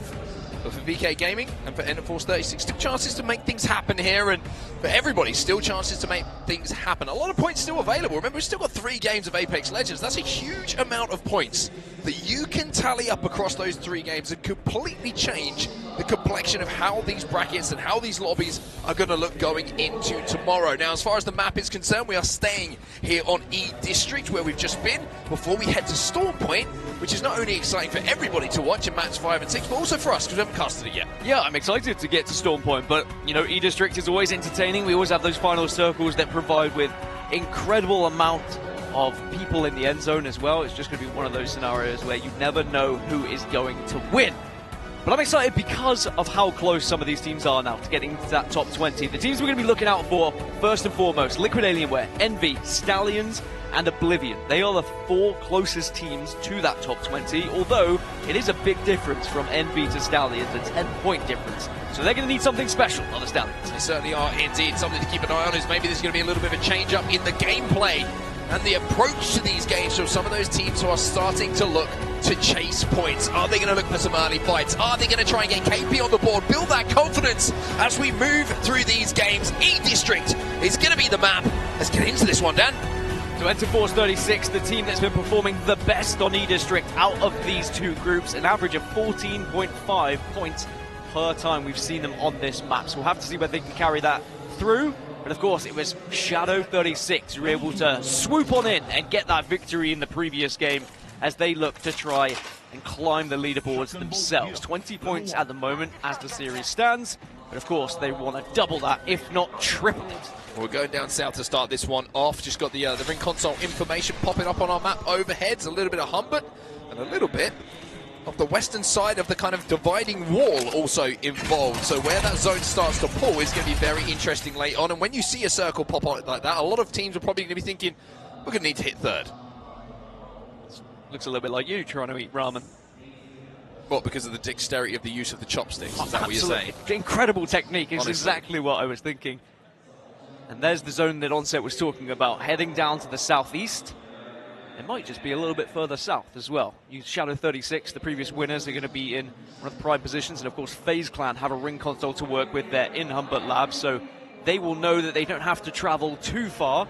And similarly for Dreamfire, just on the northern side of that ring that we have, they got that information so they can move fast as well. Yeah, just trying to kind of keep my eyes on what's going to be available for a third beacon kind of pit stop for some of these teams who are going to be rotating a little bit later. Street Market does have that ring console. I'm trying to see if Shipyard Arcade has one available. It doesn't look like it does. Viaduct certainly does, if I'm not mistaken. I think so. Keep an eye on Dreamfire here as well. You can see them on your minimap. They actually took a redeploy and they are heading down south. And that's a good indication of where they think this circle is going to be going, because they were one of the first who got said information.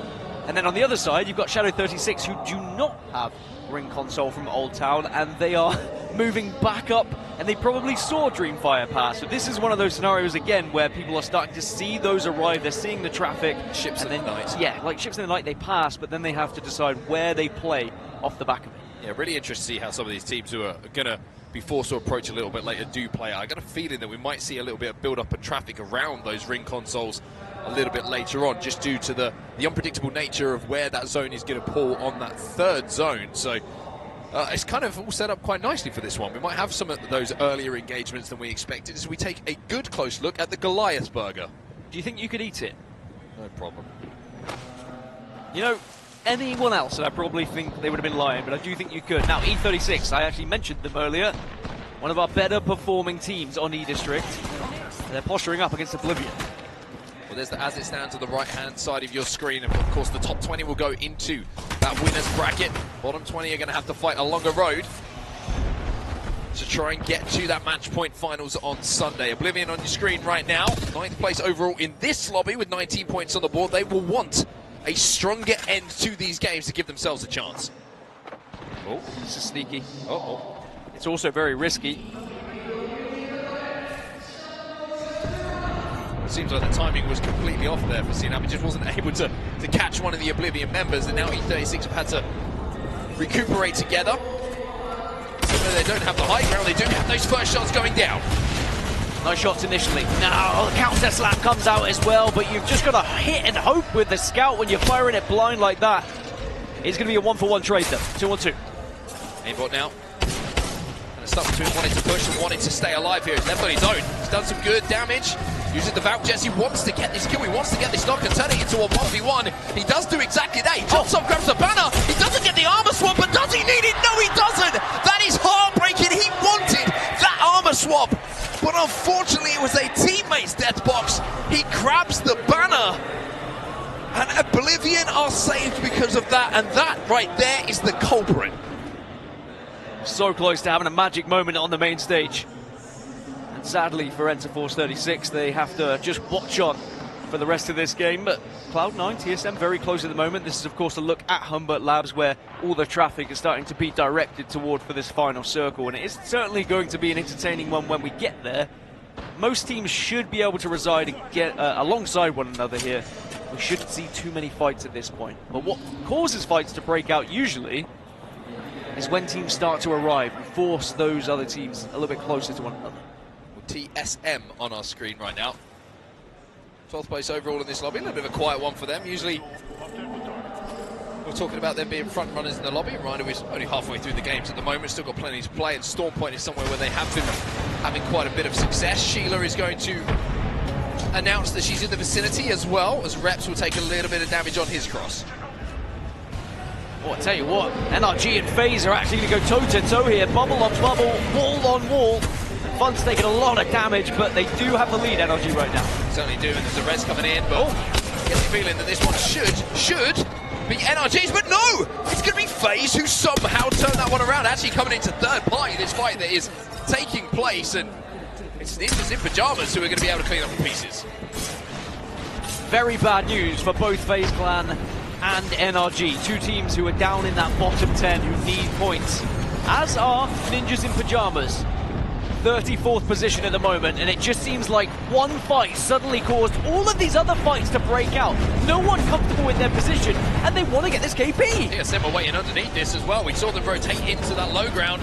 Cloud9 tried to move in themselves, but Shubi's gone down, and that's going to be the Newcastle on his back. That means reses are going to be much more difficult. Naughty's going to follow him.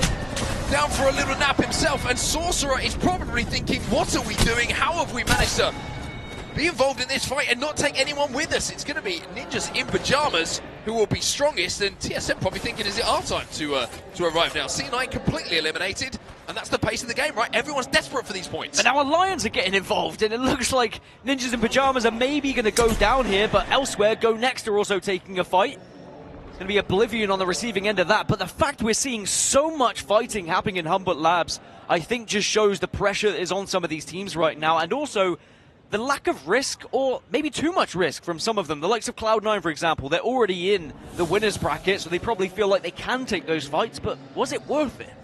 Okay. This is why I was talking about third beacon being vital to a lot of teams. We were thinking Humbert, maybe it's pulling back to the other side of that wall. Well, we're still not sure what side of the wall it's going to go. You would imagine it's going to go towards the Stallions side, the western side, but it's moved back up to the north. And as you can see on your map overhead at home or wherever you're watching in the arena, bad news for everyone that's in Humbert Labs right now, because none of them are going to be safe. Maybe they all had a feeling, and that's why everyone just suddenly started collapsing on one another, and third party after third party. We've just seen Ninjas in Pajamas get eliminated right in front of our very eyes. Oblivion just went down prior to that as well. So there's only a few survivors of those who were at Humbert Labs, and I'm so surprised by the amount of fighting we just saw, but again, I think that just really shows how desperate some of these teams are to get points. I mean, it's a big opportunity here for Stallions, right? As FaZe and Nags are going to be trying their best just to survive, just to eke out a few points. Does manage to get the shield battery off, and now he's going to be scarpering away into the night. But for Stallions, one of the teams that you were talking about being on that cutoff, trying to force their way into the winner side of this bracket, they are dead center zone in one of the only buildings that's there. A Shopify Rebellion now moving in to try and clean up some pieces. One down, one to go. Yanya, the first one to fall on the side of Envy. Fury here as well, though. Fury are looking at this. And even though Shopify Rebellion are trying to chase down these final members, Fury were able to steal away at least one of those KP. It looks like Shopify Rebellion will be able to succeed in their initial mission, as Envy will be eliminated. So for Shopify Rebellion, that's more points on the board. They're looking pretty solid when it comes to the overall leaderboards at the moment, but every little helps. I remember Envy were one of those teams that were so desperately close to the top 20.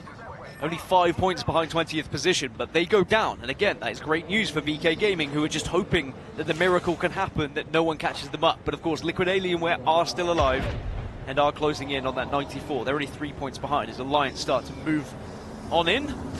They'll be up into the air to try and find a place to play. And actually, they might even... Yeah, I was going to say, I think they considered following Shopify Rebellion for a second, but they are going to head towards up. It's been a fantastic 2 days for Alliance. Currently right up there when it comes to the leaderboards, in 5th position if I'm not mistaken. 135 points already secured for them, with more points on the board. They're probably thinking about POI draft. They want to get number 1 when these games are done and dusted. Really give themselves the best opportunity, that winner side of the bracket. Yeah, they are 25 points behind Fnatic, and of course, everyone ahead of Alliance right now are not playing, so they have a real opportunity to take that number 1 spot in the POI draft. And it would do them wonders, really, if you think about where they like to play, and the fact they take Trident on Stone Point, for example, it does open up a strong pick on either E-District or World's Edge. They're certainly set up well to be up there, but they just need one more big game, you feel, to really surpass those other big, heavy hitters. Now, let's see where this zone goes. So he is going to continue to pull a little bit further east here, but both sides of that wall still in play.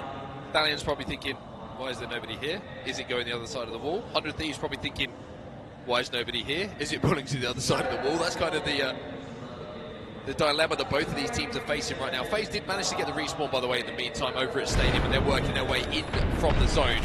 So now we're going to see the fights start to break out. Everybody is fighting for space, fighting for points. One of those teams is Dreamfire. Fighting to try and be in the winner's bracket. Dreamfire down in the bottom 10 at the moment. Ow.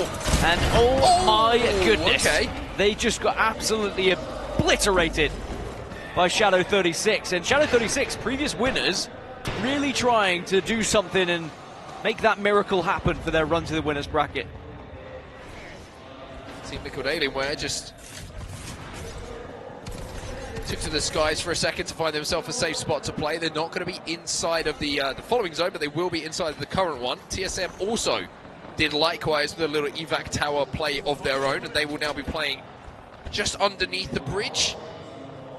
As you can see just in the background there, thanks to our observers overlooking everything. This is kind of the leftovers of Humbert Labs, though. These are the teams that haven't managed to rotate out quite as yet, and one of those teams just managed to pick up a champion banner themselves in the previous game, and that's going to be ExoClan. How about it? ExoClan on 102 points, currently sitting in 17th place. I mean, they're looking pretty good for the winners bracket. I highly doubt that they would be overtaken at this point by 4 other teams.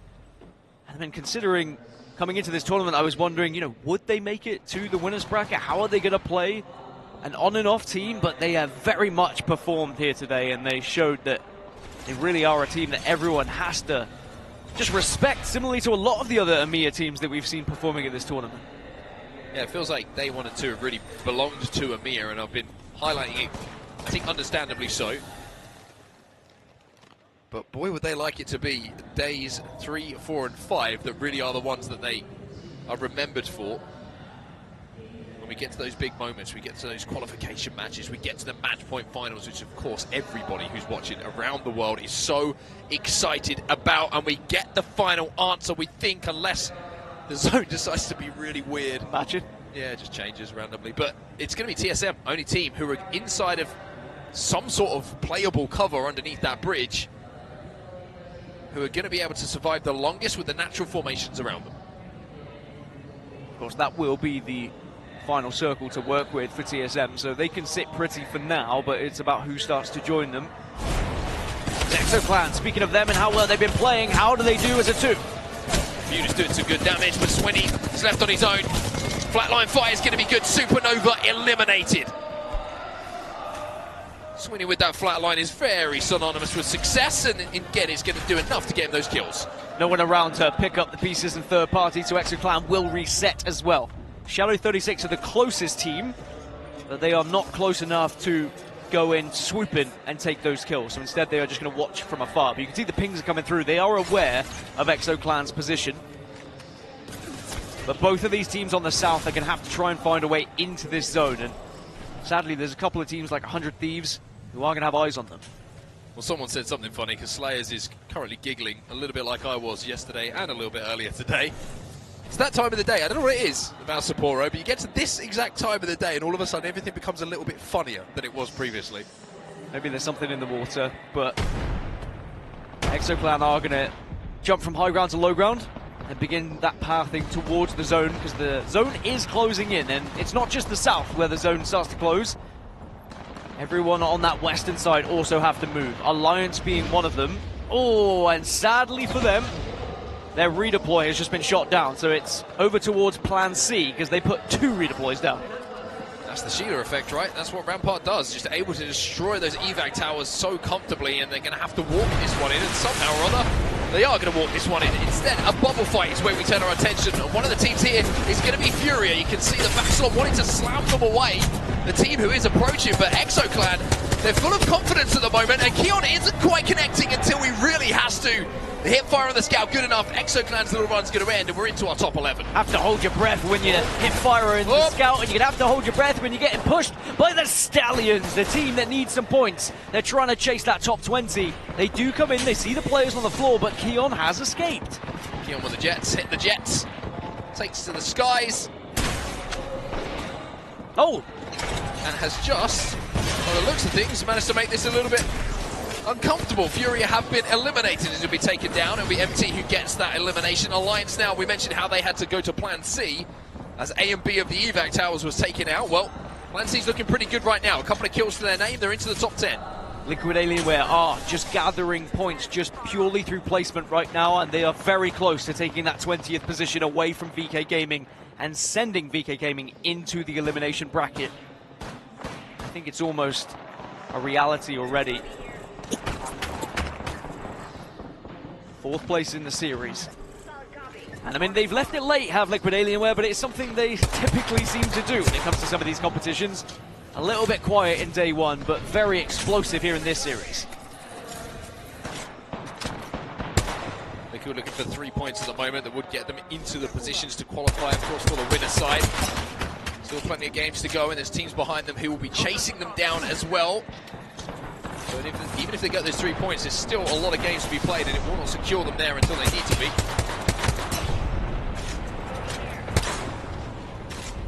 There's your map overhead at the top left-hand side of your screen as well. A little bit of picture-in-picture so you can see the picture for yourself. As Liquid will have to move, have to lead this build. They've got Crazy Raccoon right next to them. They've got Go Next in front of them as well. It's a tough rotate here for Liquid Alienware. It is, but it's just about survival. That's what Liquid Alienware need to do for these next few games, is just play it safe and slowly but surely gather points. Now Alliance, in their hunt to try and be the #1 pick in the POI draft. Only 16 points right now, but they could have a big game here if they find the right pathing into this zone. Maybe catch a couple of these teams off guard. Well, they've done really well just to find a corner that will be safe. They've got the Q down as well from Newcastle, which is going to protect them from the Gibraltar ultimate that's falling from the skies. They also threw theirs forward to see if they can scrape a couple of kills up. Shopify Rebellion have been eliminated in the meantime as Hackers has the opportunity to shoot a couple of players in the back here. FaZe Clan will be eliminated alongside Shopify Rebellion just before them. And it looks like Alliance are probably thinking, do we play for kills here? Do we play for the win? With 7 squads remaining, Shadow 3690 will be the last of 4. Alliance are being so patient here, but I think they might be forced into moving very soon. TSM has spotted them out, eyes on, and Sheila destroyed the wall. Now Crazy Raccoon have been a bit quiet in this game. They're on this northern tip, but now they are very much going to make some noise here, but are they going to take anyone down with them? Really difficult position. You can see, again, they're just trying to delay, trying to survive, trying to buy time for this Gibraltar ultimate to go down. And why it does and why the bubble is up, they now can start to move forward. They have to take this fight against 100 Thieves, who are trying to hold the other side of the bridge, but off that damage, Obby is flying in here. Good damage initially. You can see the castle wall just holding them back, but they're more than happy because they are still surviving, and now they start to push in because it's going to be Sheila versus Sheila, but good connection, another one as well. Obby will be able to get his teammate back up, excuse me.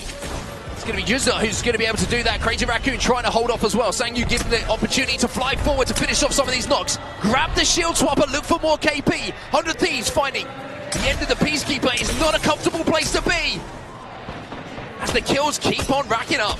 There's a lot of teams that have lost players that are still alive, but now we see them eliminated. TSM go down, 100 Thieves go down. Confirmation that Liquid Alienware push themselves into the top 20 as well, but that doesn't guarantee them a place in the winners bracket just yet. They've also lost one here. The big thing is Alliance now completely own the south side of this zone with TSM falling. Liquid Alienware are going to go down as well as Crazy Raccoon trying to put some pressure onto Alliance now. Go Next Esports again, by the way, somehow involved in an endgame, as we've got 2 EMEA teams trying to take out Crazy Raccoon, the solo representative from APAC North. And we mentioned about Alliance chasing that #1 pick in the POI draft. Don't forget, Go Next could also do it as well.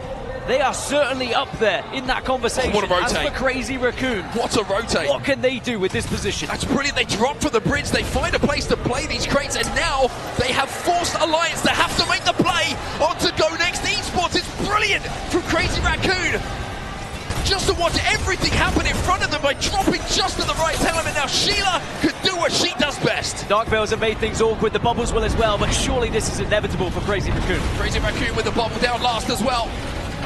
There's the app cover as well. The fight's already taking place, and it's about how many kills do you want on your way to becoming champions. Crazy Raccoon just looking for the final KP. And with 2 EMEA powerhouses in front of them, it's APAC North again who stand up. Crazy Raccoon send themselves into 11th in the overall standings. And again, it's about improving that position in the POI draft, because surely at 118 points, their winners bracket position would be secured, as the leaderboard is starting to change a little bit in that top 20. And it is certainly getting very nervy for some of these squads now, as only 2 matches remain. Really, really good endgame play there from Crazy Raccoon. I mean, take yourself back 2 or 3 minutes. They were trying to force their way across that bridge where it was 2 teams holding them out. 100 Thieves was going to be one of them, and not only did they win that fight, it was how they survived. They kind of showed everything, every facet that you need to have to be a championship winning team, to win a game of Apex Legends League kind of lobbies in that final 3 minutes. You had that initial kind of, we need to survive, we need to buy time, we need to exist. Then they win big fights, and then that final little micro rotate down to the low ground into those boxes where essentially they were just watching the action take place in front of them, then it's just clean up. And Crazy Raccoon aren't going to let that kind of opportunity slip through their fingers. And with those 4 points, Liquid Alienware do tie themselves on 94 alongside VK Gaming. So sad news, I think, for VK Gaming. They are dropping down to 21st, and I mean, I don't know about tiebreakers, so I won't confirm it just yet, but it's very likely that VK Gaming will be in that elimination bracket. As for Liquid Alienware, yes, they're in 20th right now. You've got to remember, there are still teams behind them that could overtake them. Envy are only 5 points behind them. Stallions are only 6 points behind them. And then you've got Oblivion, who come in next, who are 16 points behind them. But again, 16 is achievable, so it isn't job done yet for Liquid Alienware. Looking at your top 3 here, some of the stats coming in from the corresponding squads on your screen. And Go Next, what a day it's been for Go Next. Really have stepped their game up. Alliance, interested to see how they approach that end game as well. It was a really tough road for them to have to walk to get even involved in that end game, to find a spot to play. So to come from that from that difficult position to take away second place with the KP alongside it, I think Alliance will be more than happy with that. Yeah, I think Alliance in that situation, when your redeploy gets taken down, you have to have that plan C, and boy, did they. And that puts them now 10 points behind Fnatic, by the way, in the overall. So they are really looking to be that #1 team going into the winners bracket, and that's exciting for them. Gives them the best possible pick in the POI draft, and it also makes a statement. Makes everyone fear you as you're going into winners bracket. This is the series result that you can see between A and D, the two teams, groups, excuse me, that we have in our lobby at the moment. 100 Thieves leading the way with 39 points. ExoClan just in behind them, and it's interesting to see, isn't it? Like, there's a couple of teams up there who have been very consistent performers, but there's a couple who are really making a go at it in these last couple of games, in this last series of the day. ExoClan being the standout for sure. ExoClan really have surprised us, well, surprised me in particular, so we'll have to see what they could do as it comes up. Now, this is the overall standings that I was mentioning a little bit earlier. Fnatic in first still, but Alliance still with 2 matches to play and now 10 points behind them. But look at 20th position. Liquid Alienware do creep on in and find themselves sitting there right now, but it is not confirmed. It's not guaranteed because there are still teams that could overtake them. And of course, even Furia at 104 technically could still drop out if we were to suddenly see Envy and Stallions have incredible last 5 and 6 games. Well, it's very, very doable. That's the thing. You've got to keep that in mind. You are still in with a shout, and 2 games, well, it's a lot of Apex Legends. One zone goes your way, you get a good game out of the back of that, and then the confidence is up. You feel like taking some fights. In that final 6th game of the series, things can really change extremely quickly, as we see some of the awesome Crazy Raccoon fans who will be very happy with what they just saw from that team in that previous game. I will say I'm pretty happy because my prediction curse was broken today. I went with Falcons game 1 and 2. They had a good performance. I went for Crazy Raccoon here in the 3rd series. So I think finally I'm not a curse. I feel better now. So it's just you scratching your own back, isn't it? No, it's just it really was. It's honestly just relief. Genuine pressure was on my shoulders. I've seen straight through you. Anyway, let's get prepared to go for a quick break, because of course we've got 2 more games to come and we're heading straight over to Storm Point.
The official controller of the Apex Legends Global Series.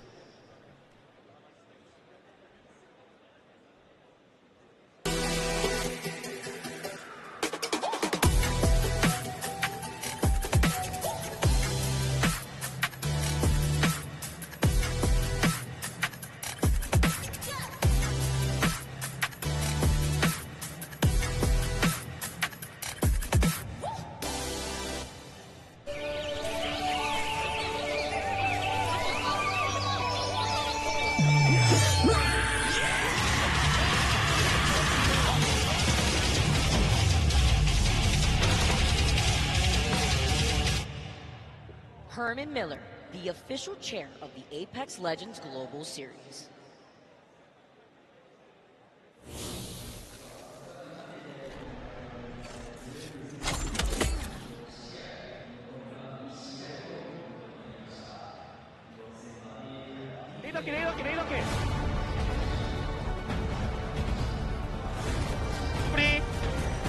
안 싸운다. 아직 조심해. 야, 가자, 개피! 돈, 우리 돈! 나이스. 끝에 대.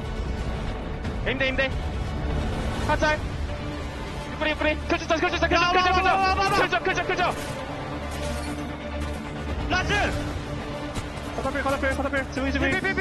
나이스!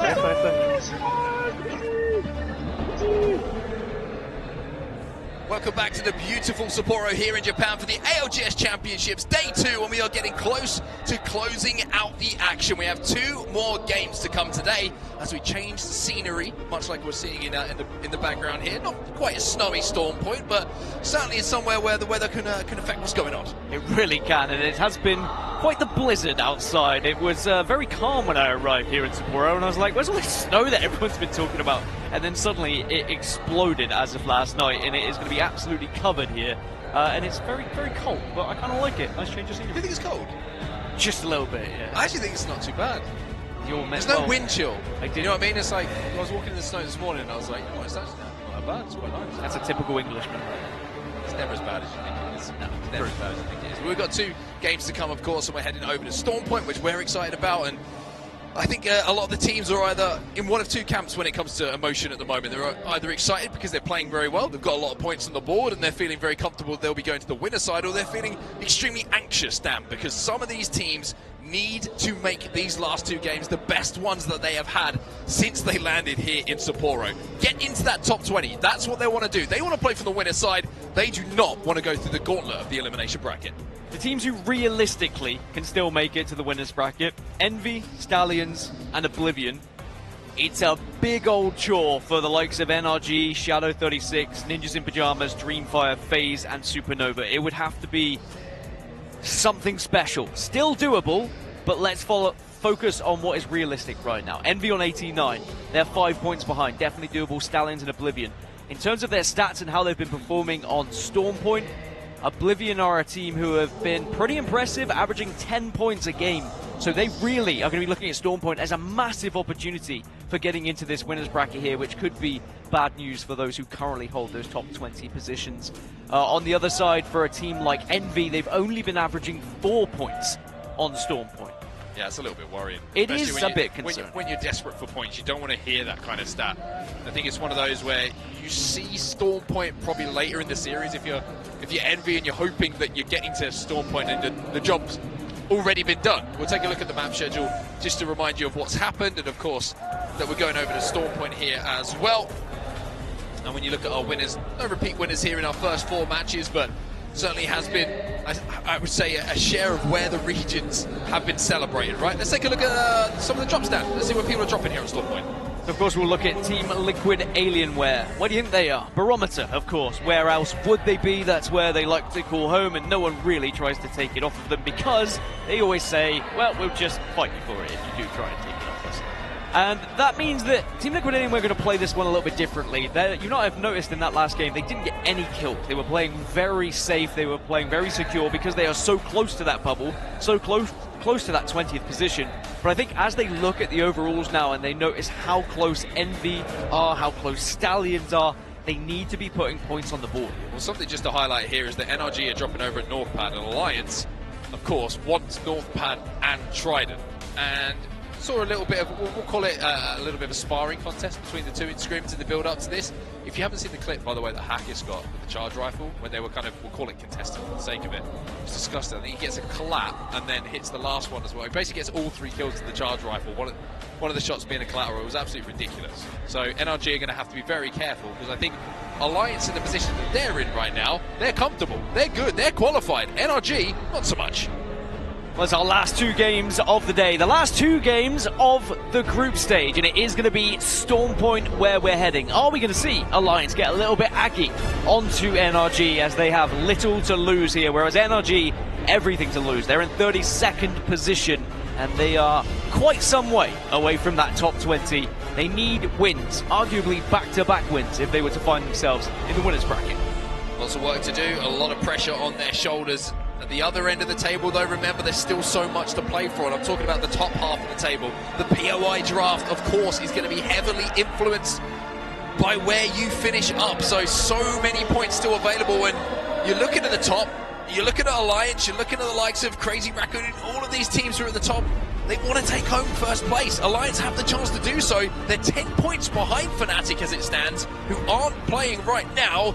They could jump over it. You've also got to remember that if you finish 21st, you're also going to be first in that POI draft pick for the elimination bracket as well. So still, even if you might be down in the gutter of the bottom 10, if you can just jump up a few more positions, you might give yourself a better chance in the elimination bracket to make it to those grand finals. Well, as we see Crazy Raccoon on our screen on their loop path, a little bit of a loop cam for them. Winners of our previous game. A lot of fans here, of course, in Sapporo who have turned out to see CR do what they do best. And what a story it would be. And I mentioned this kind of before we got under, or should I say, some of the first games we were lucky enough to commentate on day one. Crazy Raccoon, what an up and down season it's been, because Split 1 playoffs, you take yourself back to LA and the cold-hearted stare that Obli gave everybody and Sangyun alongside him. Well, Yuza's joining them now, and they didn't qualify for Split 2, did not get to defend their crown. Well, right now they're here at Champs, thanks to that performance in Split 1, and playing pretty well. Jayhawk told me as well in an interview, they asked him, like, why did you just stand up and stare at the crowd? And he said, well, there's been so much disrespect on our region for that long, no one thought we'd ever win, and I just wanted to stare at all those people who didn't believe in us. And it's kind of crazy just to think about that moment. It almost gives me chills just thinking about it, and what a demanding respect. What a scenario that is for him, and that some people would dream of that moment, right? And there's only going to be a select few in the history of Apex Legends that get to experience that. We have an English saying for that, actually. Well, what is that? It's just and what? It's essentially what he was doing, right? He just stand in front of everyone and went, and what? I've won. What now? Well, looking at the zone, we're going to be heading west. Cloud9 over towards Down Beast, as are Furia. You can see Dreamfire are making their move quickly over towards the mill. There is a ring console at mill, which Cloud9 have already hit, and they have quickly moved up to Down Beast, so we might be heading to those kind of areas. Yeah, it could be a DB zone. I wonder if it's going to pull towards the choke and be that kind of awkward end zone that we do see that finishes kind of out in the rock formations between mill and Cloud9. We'll have to see a little bit later. Elsewhere, you can see just at the top of Command Center, Stallions are getting creative with an evac tower. And this zone might be good news for NRG, by the way, because it's not very far for NRG to move.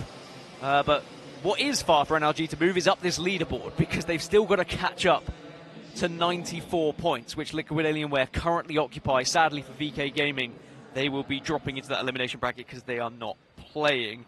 Alliance were kind of getting a little bit close to NRG, but Stallions are about to join this area, this vicinity. And I think Alliance will be able to see them very clearly here, so they'll be well aware of what could happen if they start to push up. The Alliance at the moment just looking for some Evo, just taking down the Prowler's nests. I think we yet to see a Prowler score.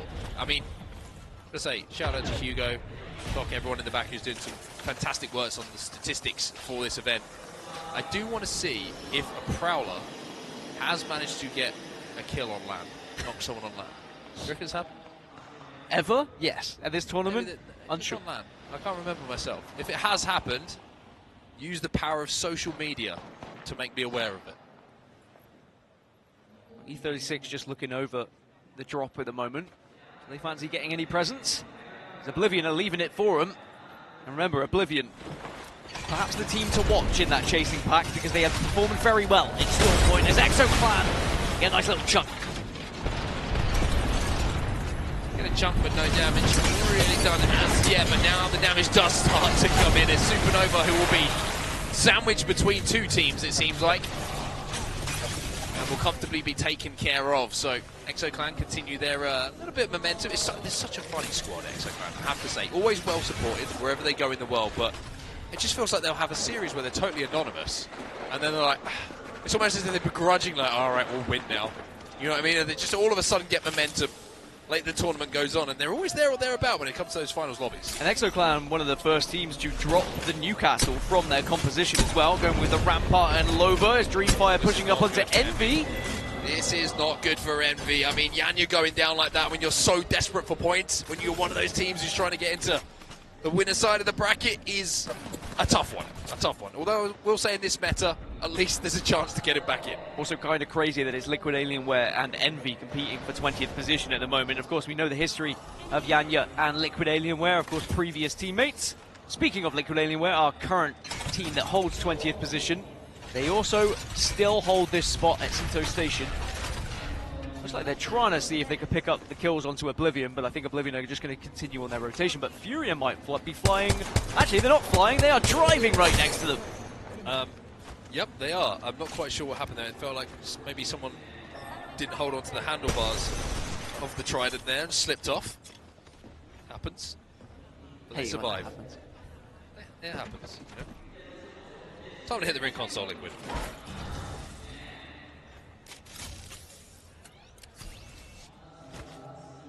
I think this ring console might be a popular one, as people on their rotation start to move through Sito and look to try and get any extra info. But those teams who are playing Valkyrie, by the way, the survey beacon is going to give you plenty of info here. All you need of knowing where to go. It is just go west. Force 36. Going to get a knock with the dual Modis onto Synetic from FaZe. And FaZe now really...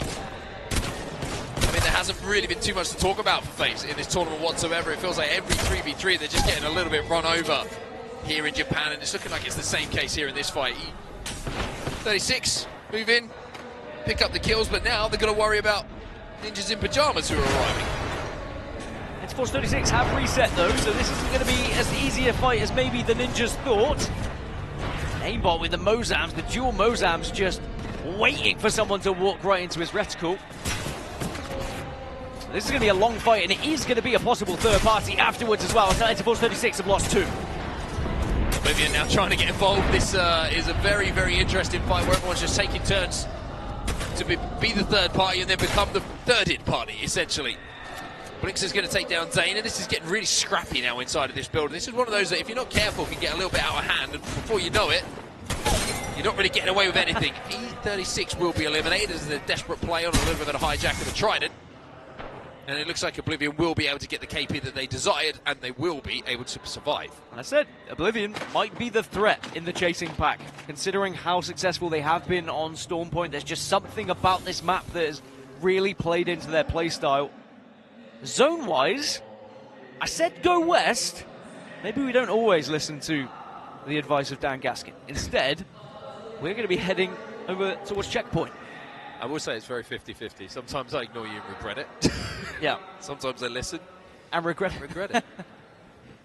But Oblivion winning that fight in the building, you can see why they were so hot on winning that fight, because now we're seeing the pull back towards Checkpoint. You can also understand, though, why people go up towards Down Beast, because I think it is easier to go to Down Beast area and then it moves inland and then you can transition from there.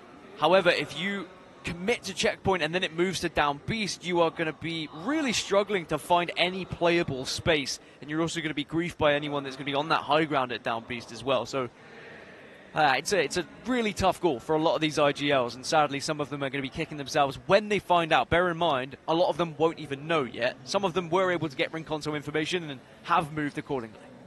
100 Thieves in one of the prime positions. It's like you're going to pull towards the kind of open ground just to the north of 100 Thieves. TSM trying to work in from the northern side of this zone at the moment. This is always such an awkward rotate to have to make, where you're underneath the main structure of Checkpoint. There's so many angles you can be shot down from height. There's teams who are obviously trying to keep their positions a little bit closer to the center of zone, and Envy did get Yanya back up.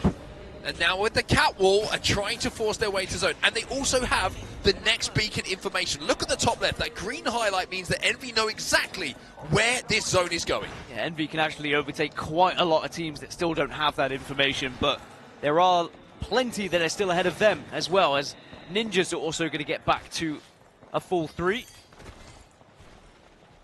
After that third-party nonsense that was happening a little bit earlier.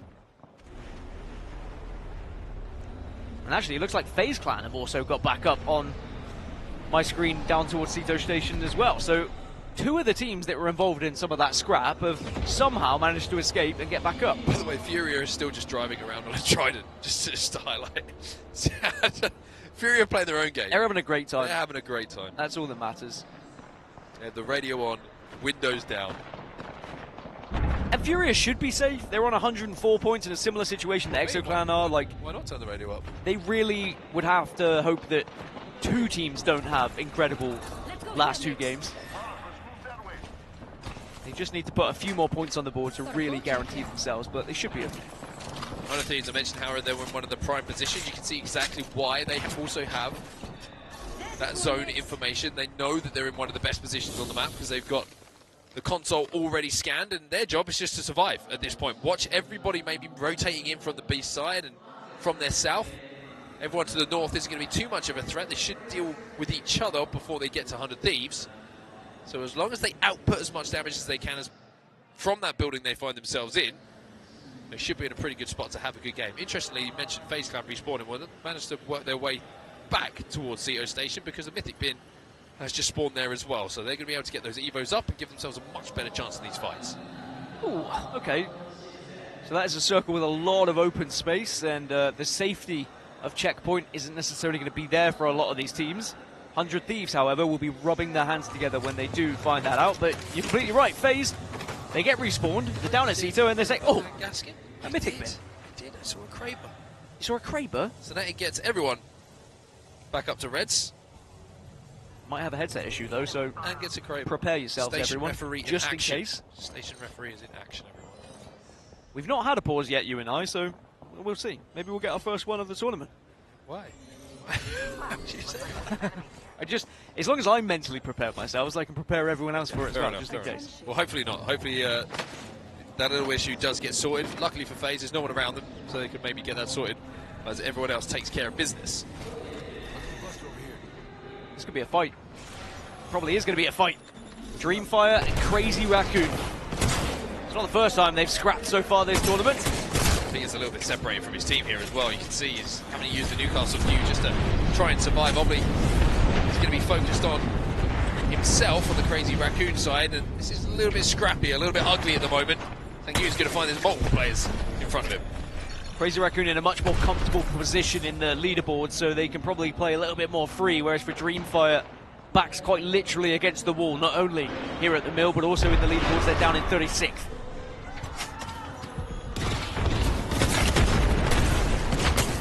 Now he's starting to flush some players out. Castle Wall go down, but the only problem is kills were picked up just before that, and now it's all up to Obley. It's a 2v1 if I'm not mistaken. That will be a comfortable win for Dreamfire. A little bit of noise here from the crowd, trying to push their team forward, and it'll be what feels like the first loss in a team fight for quite some time for Crazy Raccoon. Yeah, Dreamfire needed that though. If they were going to have any chance of getting to winner's bracket, they had to survive that fight. It's not going to impact Crazy Raccoon as much. They should be comfortable in that winner's bracket. Now, Cloud9, they're moving, they're grooving. Sadly, they're just going to be a 2, make it a 1, as Shubi looks like he's going to fall as well. 16 squads now remaining, that's a tough one for Cloud9. Shubi-dooby-doo. Unfortunately for him, he's going to be taken down, and NRG try and force their way towards zone. They are not safe quite yet because Alliance are at their back on that mountain range, and Stallions are just looking to pick up any pieces from this fight that might break out from range.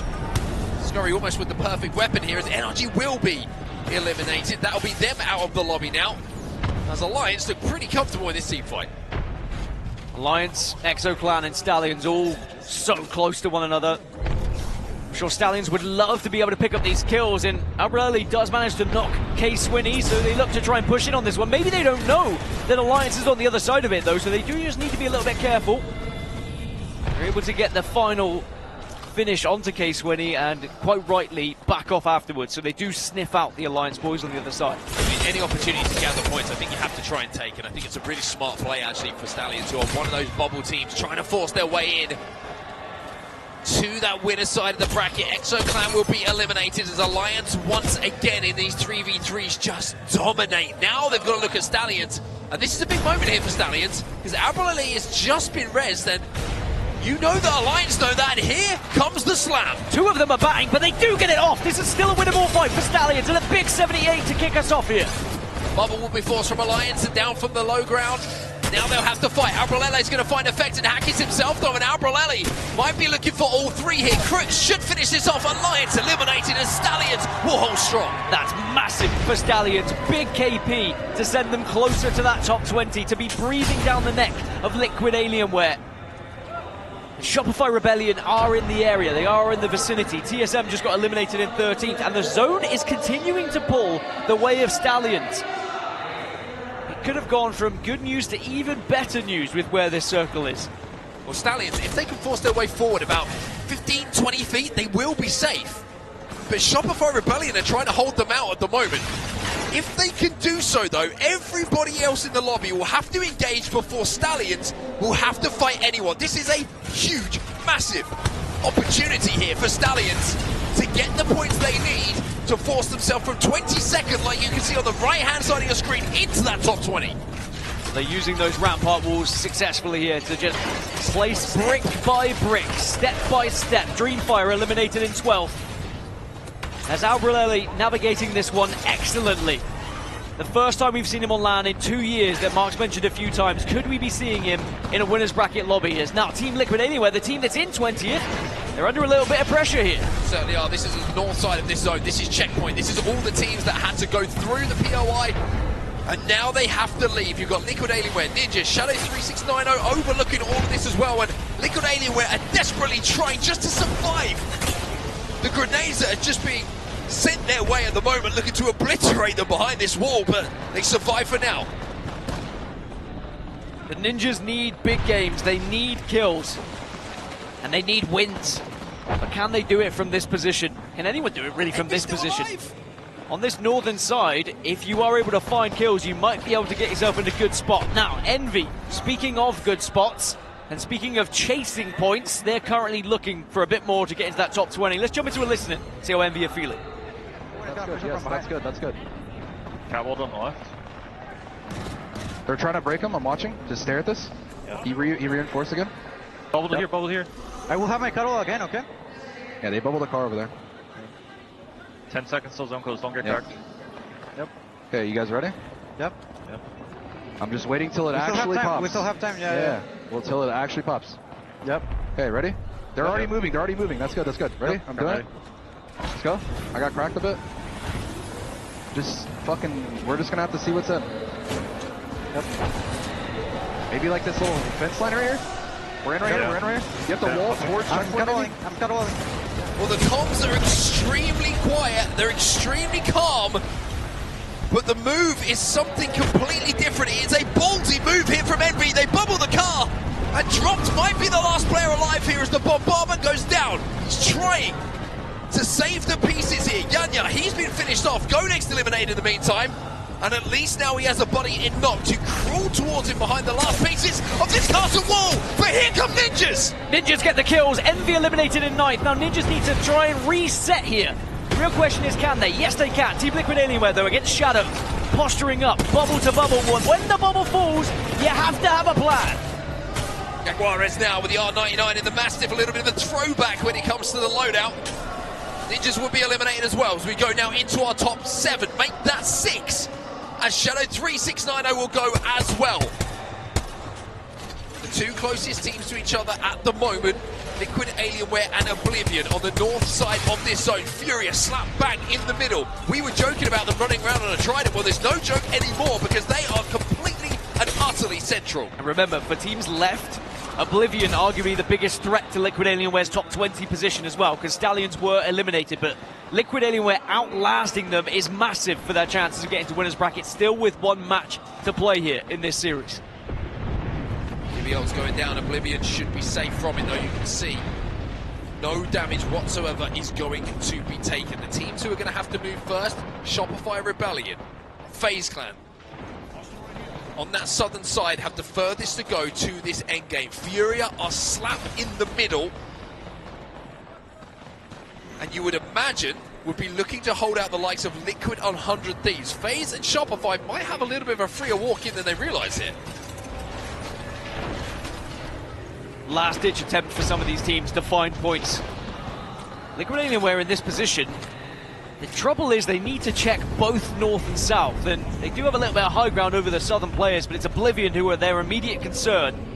And Oblivion know it as well. Oblivion have their eyes trained on Team Liquid right now, and not just eyes, but Sheila as well. I think Oblivion want to try and wrap. They want to try and essentially mirror what Liquid Alienware do here. They're waiting for them to make that move. They're trying to force them away, and if they do, then they can pay attention to the teams who are center zone. FaZe kind of been eliminated, and Jaguares with a little bit of a throwback spray from the R99 will clear a little bit more space here. 100 Thieves will be the victims here of Team Liquid Alienware. Yeah, they go down. 4 squads now left. Oblivion now take that position, then Liquid Alienware were in. Furia still holds center zone, but Shopify Rebellion waiting down low, as now we start to see the Newcastle Ultimates be laid down just to try and build something you can hide behind, and Gibby bubbles have just been popped, but remember, that means Oblivion, no castle wall and no bubble. Liquid is sending it onto Furia here, down in that middle zone. Furia trying to hold, a couple of trades coming through. Kurev now left on his own, trying to escape, but he's just going to run into trouble as Liquid Alienware will be eliminated. Oblivion though, from the high ground, now move down to survey the areas surrounding them. Reeds is going to back up. It looks like they weren't fully committed to sending it there. Oblivion, remember, a team that is closing in on that top 20. They can give themselves a chance here. The bubble goes down last here for Oblivion. That means that SR and Furia will be forced to engage first, as the bubbles will drop, but instead both teams try and push up onto that high ground. And Oblivion, now they've got some work to do. You can hear the Sheila, but you can also see Blixer starting to go a bit crazy in this endgame. Koiful left on his own, and it will be Furia who come through in the final moments to clutch and win game number 5. That is one intense endgame here on Stormpoint. I mean, blink and you'll miss it. Disbelief from Koiful. Thought maybe they'd done enough at Shopify Rebellion, but it's Furia who pull out all the stops to get to the middle of zone and then somehow pull out the victory as well. Not only getting the victory, but also definitely securing themselves in the winner's bracket with that victory, just to send them even further. They just went from 19th to 10th in the overall standing. So not only securing winner's bracket, but also getting closer to a better POI draft.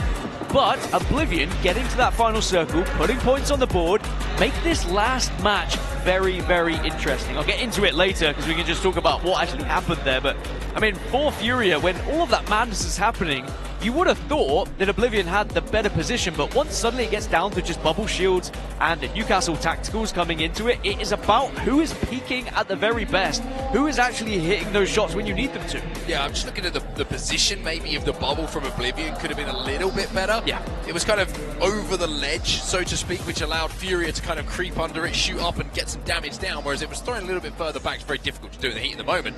Of course, maybe they would have had a little bit more cover to play for a little bit longer, but it's Furia, like we just saw with the win in that last game, 6 kills alongside it gives them 18 points total. Shopify Rebellion was 17 in behind them, but Oblivion the bigger story here, right? They're the ones who are trying to force their way in.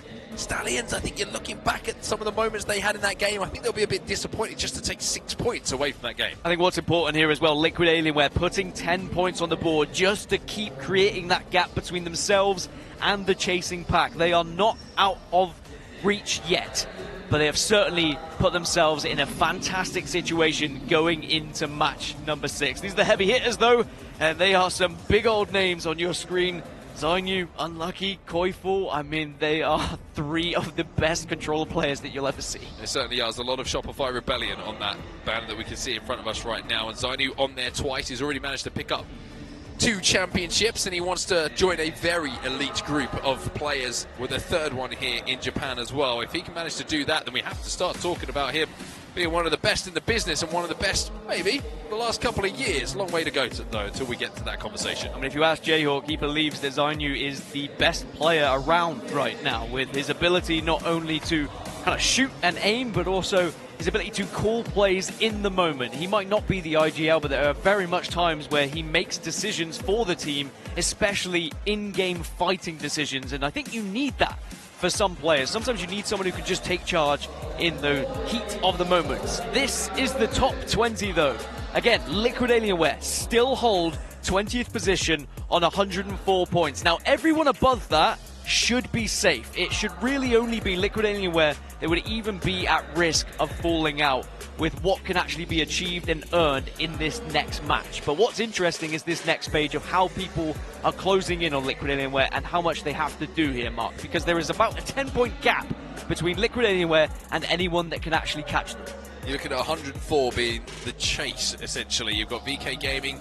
They've already played their games. They're on 94 points. Stallion's the closest to them, and doable is what you look at. It's the same with Oblivion and Envy. It's doable, but you want to essentially win this game. It's going to be your best chance to win this game.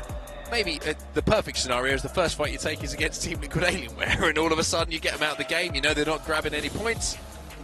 But unfortunately, no contesting going to be going down now with the POI draft. Otherwise, we might see a couple of people maybe rolling the dice on that one. Sadly, it's unachievable for any of those teams you saw in the bottom 10.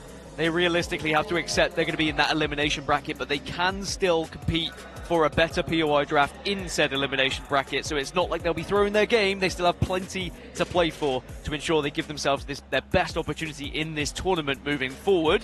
But it is going to be a nervy old time for Liquid Alienware, but they did manage to put 10 points on the board in that game. Anything from 5 to 10 points in this next game, and they should surely be solidifying themselves in winner's bracket. But if they were to fall early, that's when things start to get scary. Something about Team Liquid Anywhere, isn't it, when it comes to tournaments? They always like to leave it late, whether it's qualification, whether it's making it to finals. They're always going to be entertainers, and it's looking no different here on day number 2. They hold that last spot as it stands, but we have one more game to decide who's going to be going to which bracket.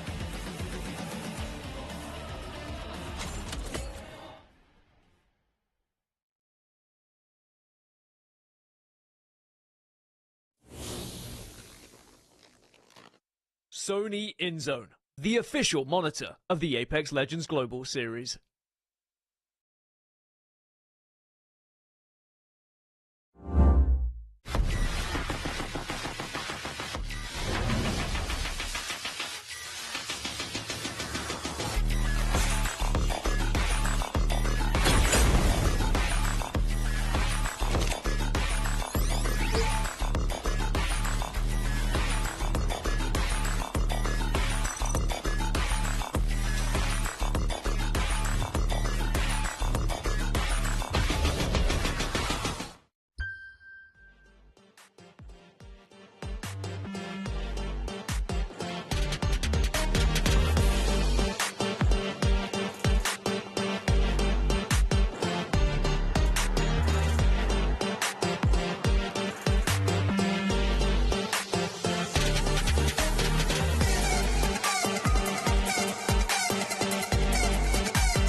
Welcome back, everybody, to Sapporo, Japan. Welcome to the ALGS Championship. And a quick shout out to one of our wonderful sponsors. Of course, we're talking about Sony, and we're talking about the InZone M10S, which has proudly been chosen as the official monitor for the ALGS Year 4 Championship and Year 5 live event, showcasing its exceptional performance. Now, Dan, you were asking me, you were sat there in the break, you're like, it's InZone. And I'm like, InZone's a gaming gear brand from Sony, meticulously crafted for core gamers with a lineup of high-quality gaming monitors and headsets.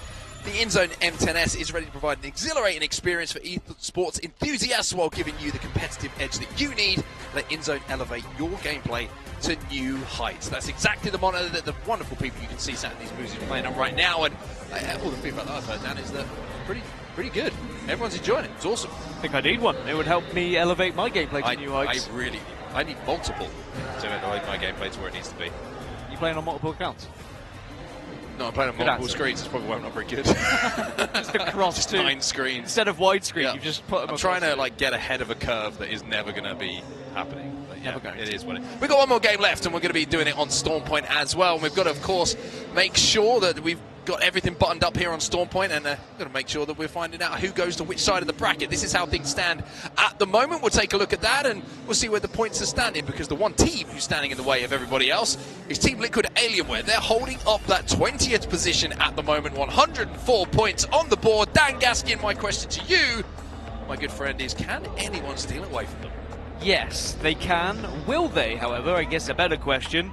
Maybe. It will really depend on these early engagements. Can Liquid Alienware avoid those and just be able to stay alive long enough to make it impossible for the likes of Stallions, Envy, or Oblivion to catch them up? Now, realistically, for Oblivion, they probably have to win the game if they were going to find themselves into that top 20. And you might have to say the same about Envy and Stallions, depending on how Liquid Alienware do. Because even though a 10-point difference doesn't sound like that much, you've got to remember, for every point gained by Liquid Alienware, it also is going to be gained and has to be gained by Stallions as well. So it's not about them just getting 10 points, it's about getting 10 points and getting more than Liquid Alienware as well. Yeah, a long way to go. This is what happened so far to lead us up to this point. This is the map rotation as we close things out now with map number 6 here on Storm Point. Let's decide who goes to the winner's bracket and who starts their journey in the elimination bracket. It's the final game of day 2 here in Japan. Dan, let's do this. Let's do it indeed. And remember, Alliance only needs 6 points to also put themselves in #1 position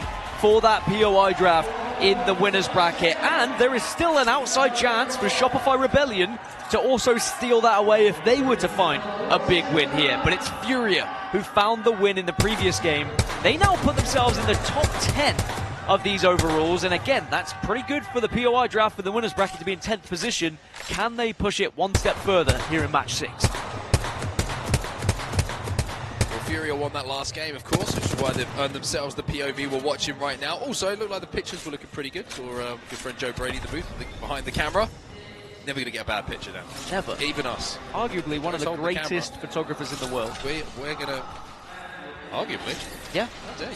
He is. I'm not saying who's arguing it, but, like, you know, arguably. So I'm standing up for my friend. We're going to Launchpad, everyone. We're going to Launchpad. Great news for Go Next. One of those teams that I was mentioning are still competing for those top spots in the winner's bracket, trying to get a better POI draft, and for Shopify Rebellion, another team who's also competing for those top spots, who are just a little bit further south towards Devastated Coast. Now for ExoClan, you can see they are moving extremely fast from Pylon as well. They've just dropped a redeploy, and they are going to be heading to Launchpad themselves. Codex doing exactly the same thing. Crazy Raccoon versus Ninjas. The Raccoon beats Ninja every day of the week, the same way that Rock beats Scissors. Sadly, that will be confirmation for Ninjas in Pyjamas. They'll be in the elimination bracket. I think they would have known it, though. On 64 points, they would have had to have a 40-plus point game. Not going to happen here. Sadly. They would have had to farm some respawns. Okay, that's the thing. It's not impossible, but it's not going to happen. Yeah, I mean... Not in these lobbies. Yeah, not in these lobbies. Although... But wait. Potentially. But for Crazy Raccoon, they will be able to live to fight another day or another match. And they can still try and get further into the POI draft as well for winner's bracket. Now, Oblivion, one of those teams that are in the chasing pack. The third team in that race, though, they are the furthest behind, but that doesn't mean it's unachievable.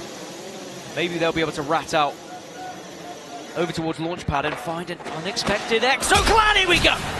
Well, boom. One thing you can't do if you're going to rat is lose the fight, and it's not looking too good at this point for Oblivion, and Nano is now left on his own. He's going to get charged. A little bit of hip fire. It's a 1v1. As Nano decides, I have to escape, I have to survive. Otherwise, Oblivion will be going to that elimination bracket. This is a big moment. He's out! They're done for, and it's Stallions who get some of those KP and points. Stallions who very much needed them. ExoClan also get eliminated, so Oblivion tried to play the sneaky game. But ExoClan, they came back with a bang. They really did not get caught off guard. They seemed well prepared for that fight, but sadly that means Oblivion definitely the elimination bracket. ExoClan, they'll be safe in the winner's bracket, though. They're not going to be too worried, but they are going to be pretty low down in the POI draft. But they'll just be happy to be in that winner's bracket lobby. But it's still Liquid Alienware in 20th position, but those much-needed kills for Stallions to start catching up. They do get one on the board to make that gap 9 points now. That was a really interesting little essential kind of race between air and land there, between TSM and FaZe. It was FaZe who were going through the skies and just had the speed advantage onto TSM to get ahead of them on that rotate. Now they're going to do the spiders and get a little bit of extra loot, and TSM are probably thinking, huh, the spot we wanted is now gone. Air, land, rock, scissors, ninjas, raccoons. You've got it all today. Game 6, baby. It sounds like a board game. Late nights in Sapporo, you never know what's going to happen. I've had a lot of caffeine today. Honestly, we need to keep an eye on Stallions, and I really appreciate our observers keep just checking in on them, because a major threat to Liquid Alienware's chances here, not just because they are the closest, but also the position they find themselves in, dead center of this circle. Of course, we'll see where it does pull for Ring 3, but they find themselves comfortably sitting there, whereas Liquid Alienware have just been able to transition from Barometer to Pylon, so they're still on their rotation. Still, for some reason, every time you say Barometer, completely right. Just remember the one time you didn't say it right. Barometer. Barometer. It still tickles me. I think that was the first time I'd cast a Storm Point. It was years ago as well, and I still hear it. 100 Thieves just going past Barometer right now. But Envy in a more pressurized situation themselves. Just trying to survive for now. Remember, for all the talk about... though. I mean, they're in a really good spot. For all the talk about Stallions, you remember Envy, they're only a few points behind Stallions as well, so they're very much having an opportunity to try and catch up, and they are also dead center of the zone, so are going to be a threat to Liquid Alienware. But one thing that Liquid Alienware have done very well across these past couple of games is played very cautious. They have not taken any extra risks, they have not overstepped any boundaries, they have just waited for the game to come to them. They have played placement for the most part, and then they've taken any kills that come along with it. Isn't it fascinating sometimes how these scenarios create itself? I mean, this shot from our observers is fantastic. C9 are about to ruin it, but... it was great. It's a battle within a battle, right? This is the two teams who probably have the best chance at qualifying, as Alb, 2 years away, has not missed a beat. Hits the big headshot, but then just not able to close that gap.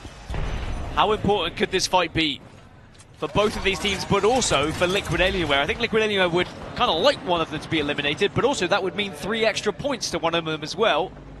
I'm sure they would prefer they started fighting and then Cloud9 come and clean up all those pieces.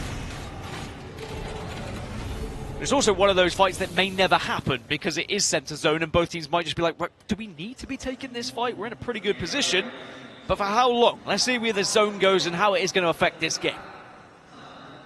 Some of the teams who are on the outside of zone at the moment, you're looking at them.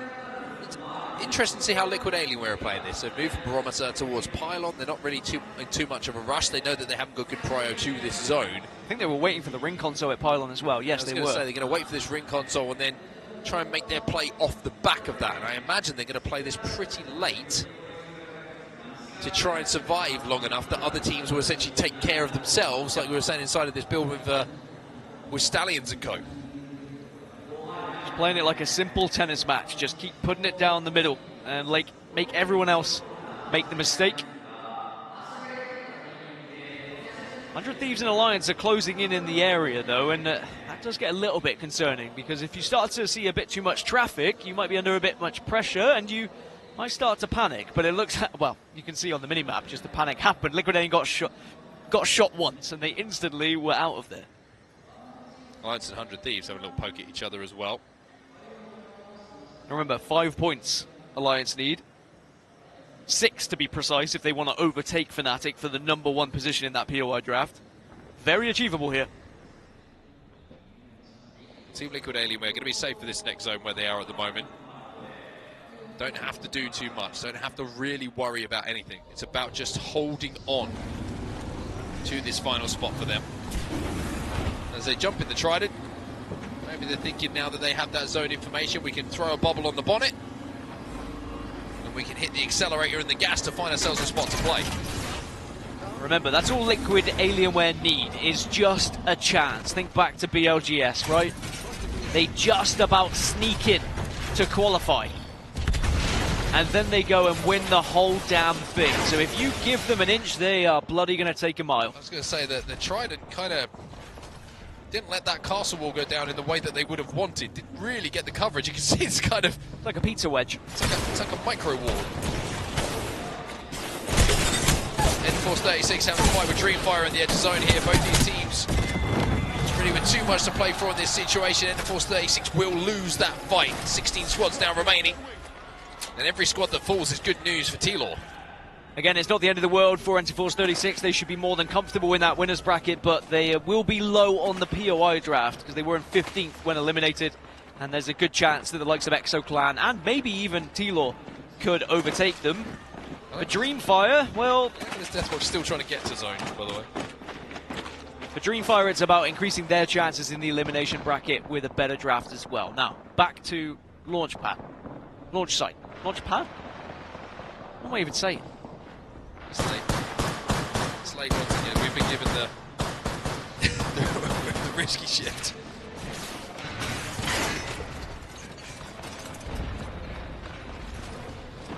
C9 are just waiting, by the way, for any opportunity to move into this building third party. They're playing underneath at the moment. Stallions still on blues, by the way.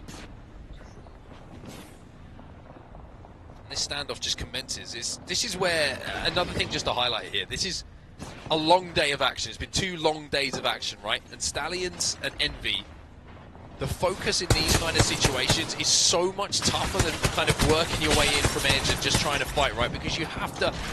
You cannot afford to be the team that makes a mistake. You cannot afford to be the player that just pops their head up and looks away for a second and gives an opportunity to be knocked, because if you do, it's over. It's as simple as that. You're down to that elimination bracket, and the road ahead is so much tougher. Both of them just hoping that they see in the kill feed the Liquid Alienware get eliminated, but they haven't thus far. Of course, it's easier to track in the early game, but when you start to get amidst all the commotion as the zone shifts even further east, and for all the comfort that Envy and Stallions found themselves in previously, it is going to be whisked away from them. Go next, Shopify Rebellion find themselves in some of the better positions now.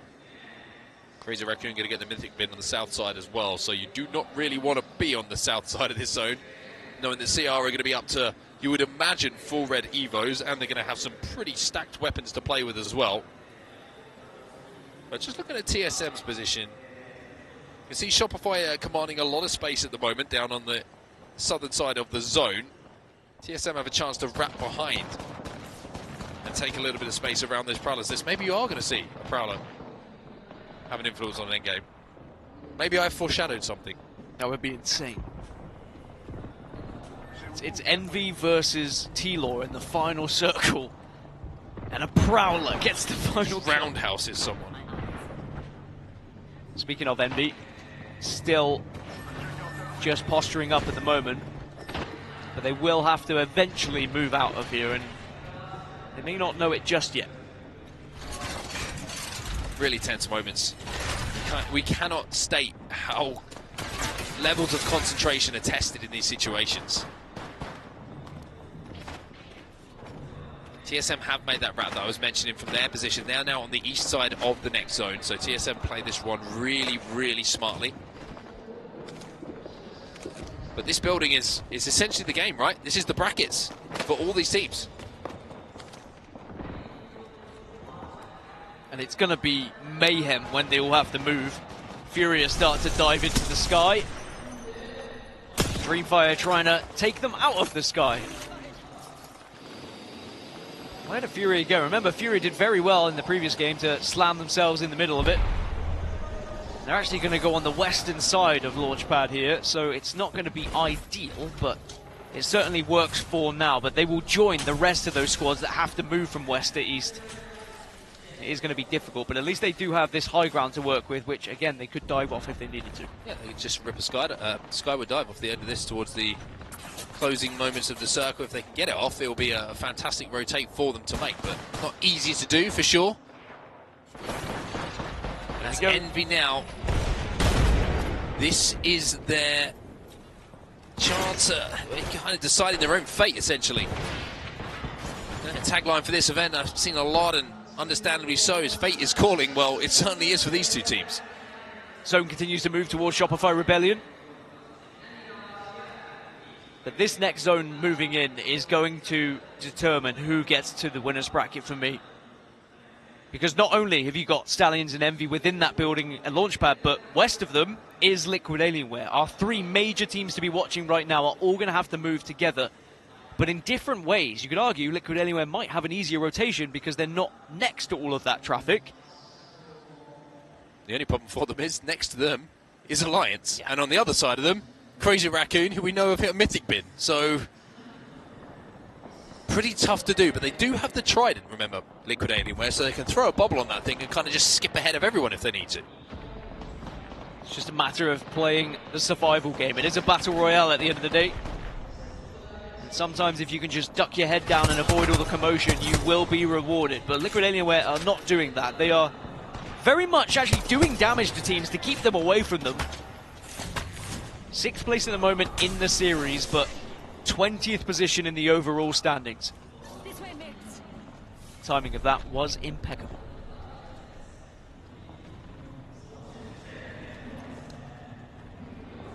You only got to imagine what's going through the heads of Team Liquid Alienware at this point, right? It's just don't make mistakes. Don't make the mistake. If we make a play, we all commit to it, and that's probably the same story here for Stallions as well. They're going to try and play for this bottom floor, I think. Build a base. Bubble goes down. Alb. He's going to try and get the walls up to give him and his teammates a chance to make sure they're healthy, to get healthy, and the Newcastle castle wall will go down as well. It's a, like you say, build a base situation, but they found somewhere safe. There's a Sheila in the distance which is trying to take some of those walls down, but the corner looks pretty good, honestly. Envy are getting kills in the kill feed as well. Crazy Raccoon will be eliminated, so Envy, they had to move a very different path, but will find their way into that southern side and will be safe for now. 15 squads now remain. Remember, that's an extra placement point for all these teams searching for it. But all the teams are still alive that are searching for said points. The Stallions go back to their hidey hole, but their wall is starting to be deleted. Liquid Alienware, big moment for everybody in this situation. If Liquid Alienware go down, it opens the door for everybody else to try and steal this 20th position away, but they are picking up kills, and one of them is onto Keon. The finish comes in. That's a point on the board for them. And maybe Envy find themselves in one of the better positions now as FaZe Clan eliminated. They'll be in the elimination bracket. Has not been a good couple of days for them. Kill feed starting to light up. 100 Thieves have just lost one.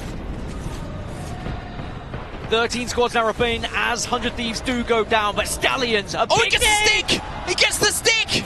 And they want to follow up on it, but Alp sent it! He's completely committed to this fight!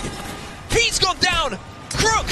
1v1, but can't do it! Stallions will be eliminated, and there's Alliance who are there to pick up those pieces. And for Envy now, they have a chance. They could be the ones to ruin the day for Team Liquid Alienware. Stallions into the elimination bracket. All focus, all eyes on Envy. But T-Law are still alive inside that building. And Envy, they are still 11 points off of Liquid Alienware as well. You start to think that it is going to have to really be a win here for Envy if they're going to find themselves in that winner's bracket. Furia go down in 11th. Big nade to get an initial knock. Now, this didn't go too well last game for Envy. This exact mirror play. Bubble on the Trident towards the end game. But this time, can they find safety? Can they find somewhere to play? And if they can, that win you were talking about might happen. But as you say, the very definition of a mirror, it's another Trident with another bubble on top of it. And now Envy are finding the same situation that they had in the last game. It's TSM, and it might just be the end here for Envy. A last desperate attempt from Drop to maybe try and escape here as the Gibraltar just moving it. And jumps a bubble! And it's now going to drive away again. Maybe it's a last hope for Envy, but it's going to be so difficult from here. I mean, Dropped, if you win it from here, it's an absolutely monumental history-defining play that we will remember for quite some time. He's got the entirety of Cloud9 in front of him as well. Envy will be eliminated, and now Team Liquid Alienware, with that happening, will have secured that 20th place spot. They will be going to the winner's bracket, and they are trying to do it in style. Oh, they are still alive, they are still fighting, and they are not going to go down without a fight here. Dreamfire eliminated in 6th position. Liquid Alienware into the top 5, and now Liquid Alienware push themselves even further into the top 20. So even if someone did make enough points, it wouldn't matter. They go down, but they'll be in the winner's bracket as Cloud9 gets some kills. Alliance have been eliminated, but note that Alliance have taken first place in the overall standings now, away from Fnatic. So a huge couple of days It's finished in the perfect way here for Alliance, but it's Cloud9 who have the most space in this zone. TSM and Shopify Rebellion is your last 3 teams. So TSM can find a few more placements if they were to find a victory here, and they would push themselves into the top 10 for that POI draft. The same could be said for Cloud9 to get even further into it. But Alliance, what a story it's been for the EMEA Giants. They will get the #1 pick. But Shopify Rebellion, they're also trying to push themselves even further. They're currently on 150 points. They're closing in on Fnatic for second.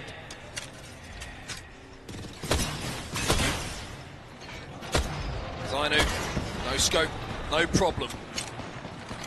Mentioned this man is icy in those big moments when it really does matter. Shopify Rebellion, though, are going to have to get MT back to his feet. Should be pretty comfortable to do so.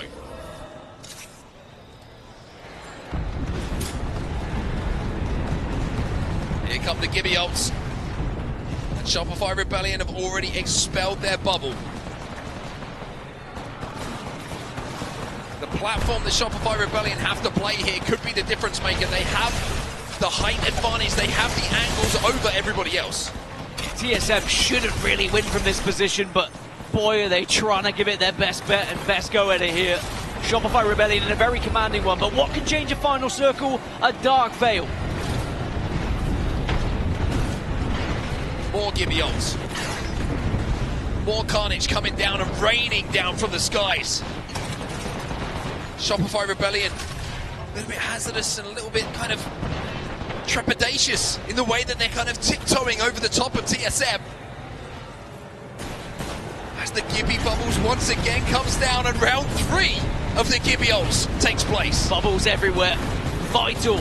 POI draft positions on the line for all 3 of these teams as now they're starting to get a little bit closer. Good chunks though from MT. Cloud9 eliminated. It's TSM versus Shopify Rebellion. Zainu will go down, but Koifel's found 2. It's a 1v1 if I'm not mistaken, to see who wins the final game of the day. And Shopify Rebellion will be that team. They close out here on Storm Point with a win. And it's that young man Koifel again who is showing that experience that's starting to be picked up. And Shopify Rebellion, they make a statement to everyone else in this tournament to say, do not forget about us. They tie Fnatic on 160 points, joint 2nd and 3rd, and they really are a major threat at this tournament. It's unbelievable the consistency we're seeing from Koifel and Zainu as a 2, and then you add MT, who, you've mentioned it a few times, one of the best IGLs to not find a victory so far. But could this be the tournament where that changes, as they just had a look at the overall standings and saw that they are tied with Fnatic in 2nd? Don't forget about my guy Don behind him as well. One of the funniest people in the Apex Legends Global Series, always bringing the vibes, always bringing the laughs, and always keeping his team in good spirits. But Shopify Rebellion, the perfect end to the day for them, but a lot changed in that final game down when it comes to the standings. These are the match 6 results. We just saw Shopify Rebellion, who were in that pretty much spot for the entirety of the game. Not only do they get the win, they get the 7 KP to go alongside it. Just to confirm as well, Shopify Rebellion, yes, they were tied, but the tiebreaker goes to Fnatic. They will be the team that finishes in 2nd place because they had a better match score than Shopify Rebellion, but it was, boy, was that close. I thought you were going to say they had to travel less distance to get here. Is that home advantage for Fnatic? Not true, by the way, not true. Well, it was close but no cigar for a couple of these teams chasing that top 20 as well. In the end, I mean, it's going to look like a big points difference from 20th to 21st, but Envy and Stallions, they gave it their best go, but sadly for them, Liquid Alienware found their consistency at just the right time. In those last 3 games, they did what they needed to do, they played it safe, they let the game come to them, and then when they needed to execute, they did.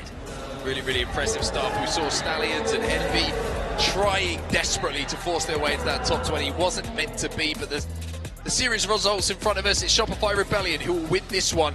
64 points on the board, a pretty considerable gap over 100 Thieves in 2nd place as well. At the other end of the table, you can see NRG struggling a little bit there, Faceland struggling a little bit, Ninjas struggling a little bit, and you know, Envy's been somewhat of the surprise for me so far, falling down to that elimination bracket. I mean, I was saying potential dark horse, and just a reminder to myself, not only, but everyone who's watching the tournament, certainly isn't over for them right now, but you would have expected, and I'm sure they would have expected, to be in that winner's bracket. Well, they will get the first pick at the POI draft of the elimination bracket, so that's something they can have, being in 21st position in the overalls. But sadly for them, they will just have to watch on when the winners bracket is competing. And there is the confirmation that you were looking for. Those are the 20 teams that will be going into the winners bracket, and those teams that will be drafting for those spots on all of those maps. But it will be Alliance who picked first, Fnatic second, Shopify third.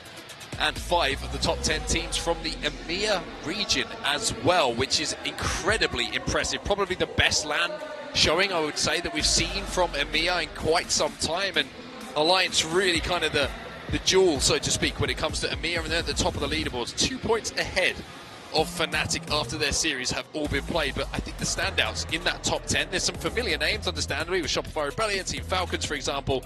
But you're looking at the likes of Go Next Esports and Noctum. What a performance it has been in the group stage from those 6 gentlemen. Really, really impressive stuff. But how will they fare when these lobbies get to the business end of the tournament, right? When the very best start to compete and you get to the really dangerous, terrifying lobbies. Some say that that winners bracket at times could be one of the most terrifying lobbies that we see in Apex Legends. Now, these are the teams that will be in the elimination bracket when they move forward. As I mentioned, Envy finished 21st, so they will get first pick in the POI draft. But then sadly, there's some teams who really struggled so far in the group stages. Some names down there that maybe we didn't expect. LG, for example. Ninjas couldn't really get going. NRG never had that opportunity to show what they're made of as well. But of course, it is not over. The elimination bracket is chance number 2 to try and push yourselves that little bit further to get closer to the grand final. Yeah, certainly not done at all for those 20 teams that you just mentioned. There are a lot of Apex Legends still to play. That man I mentioned, he always brings the vibes. He's always got a smile on his face. Don't break the camera. Careful, that's an expensive piece of equipment. Mate, actually, they've won a few tournaments. I'm sure he'll be able to play. He'll be all right. We'll just speak to the boys and be like, guys, you need to chip in. I thought he had a Sheila turret at first, but I realised he was just celebrating with some fist bumps. But yeah, what a moment that is for Shopify Rebellion. Sadly, they don't win the tiebreaker to get the second pick, but it means they go into the winners bracket on a high as well, with momentum behind them, and again, just striking fear into the eyes of everyone else. It's the speed at which Doc's going from point A to point B, by the way. I swear he was walking out of the stage a second ago, and now he's back there, he's taking a picture. Oh, the man can move. Amazing stuff. Shout out to the crowd as well, who have been here for the long day of the ALGS Championships in Sapporo. Really have been a big integral part of the atmosphere that's been here. And I tell you what, if you thought the first 2 days were good, day 3, day 4, day 5, boy, it's going to get rowdy in here, I've got the feeling. Sold out Sunday, I've heard as well, so it is going to be electric here in Sapporo, and I cannot wait for it. It's going to be absolutely amazing. Dan, what's your takeaway from today? What do you think the biggest statement is? I think the fact that teams who maybe looked like they were down and out yesterday have still shown their class here today. There was a few that are the big heavy hitters. I'll say Falcons because they did have a poor day 1, but there are some of the teams that when their backs are against the wall, they always are able to persevere, and I think that just shows the talent that we have in this Apex Legends lobbies that we've been seeing. So I'm expecting more of the same as we push into further days. Yeah, for me. EMEA. It's been a good day for us. 5 of the top 10 teams. Just to remind you, just say it one more time before I throw it over to the desk. 5 of the top 10 teams. That's right, half the teams in the top 10 are from EMEA. Rain Day, what do you think of that one? Did that hit you? I tried. They're right there. I almost got it over there. I love it, Mark. He's been waiting 5 years to Thanks say for that, bringing the energy. It was great to hear the broadcast, and obviously those guys are having fun. It is late. I mean, we're getting to that point in the day where, we've been here early in the morning. Whole staff has, the crowd has as well. Still got plenty to do, so sit back and relax and trust that no matter where you are, still a little bit more Apex Legends chat to come. We got to close this out. We got a POI draft coming up now that we've got our elimination bracket 1 and our winners round 1 ready to go as well. Snipe Down and Dia joining us on the desk. And Snipe, obviously ready to go. Still a lot of work to do for these teams. They kind of got to switch gears really quickly and then start prioritizing where they're going to go, whether they ended up in elimination or whether they're winners. Yeah, I mean, I think with the third map addition with E-District, I think a lot of these teams are going to be prioritizing that pick just to be as safe as possible. Assuming a lot of these teams made that a priority, just due to the comfort of playing World's Edge nonstop, it's very easy to know the rotations on that map. Storm Point's been around for a while, so I'm expecting a lot of prio picks there. I think just for the sake of content, hesitantly disagree. It's been interesting to watch E-District evolve over the course of this tournament. I don't know if we're at the point yet where most teams are going to be prioritizing E-District, although I have seen a fair few of them, especially those teams that tend to perform better on E-District, already prioritizing that before the tournament. So I do expect they'll continue. It's going to be interesting to see the strategies that are employed coming up in just a little bit. But for those who are a little curious on why it's important, let's go back to the standings here, because that will end up determining where they end their picks, or where their picks come from in terms of the placement that they finished here. So Alliance, they'll be going first. They'll also end up going, once all 20 teams have gone, 21st again, and they'll keep picking first, kind of like in schoolyard pick. You go first, you wait until somebody else goes, and then finally you get that next round once you start going over. The thing is, when you go into that elimination bracket too, you do start to have somebody else with another advantage of trying to get out of it. Those are our bottom 20 teams. Envy is going to have the privilege of picking first in that elimination bracket round 1, which means that effort today, almost qualifying for winners, hopefully it does secure them a little bit of, I don't know, comfort heading into what is obviously an uncomfortable situation, being threatened with being eliminated. I mean, Envy were clearly putting forth a lot of effort to get out of this situation, but if you're going to be in the lower bracket, I think they and Stallions have to be very happy with where they are, simply because they have one of the best chances of getting out of it. They're going to be able to draft with a much larger advantage, and I'm expecting that if you are Envy and Stallions, you are solving your game plan as the tournament goes on, that should actually matter quite a bit coming into tomorrow's games. So if you're able to pick good POIs, as I expect that you are, given that you almost made it into winners, you should be able to make something big happen with that tomorrow. Plenty of time for POIs. We're going to talk about that in a second. But today's performance had to obviously have a few stars show out brightly. And that is where we see our in-zone kill leaderboards, thanks to Sony.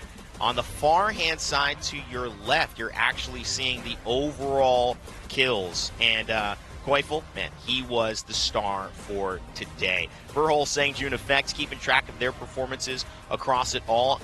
Major moments, and obviously continuing to see how the weapons impacted. But Koifel, he was your man of the day. He was the main leader with 36 of those 46 kills in total coming today sniped out. That is incredibly impressive. I mean, we saw this team just has the potential to absolutely pop off, and I think they're doing it at the right time. They picked the last game of group stages when they knew they were already qualified to build momentum and carry that into the winners bracket. They have a whole day tomorrow to rest, watch the matches, come back out, and hopefully they can use that fire. You saw Koifel, he was all smiles. He knew that he was the kill leader of the day. I mean, he was 13 kills ahead of the next closest.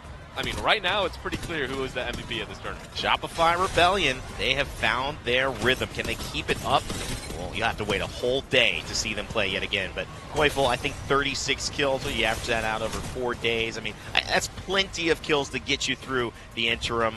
Congratulations to him and all those other players. We'll see how that Sony in-zone kill leaderboard adjust as we head into not only eliminations, but our winners round coming up.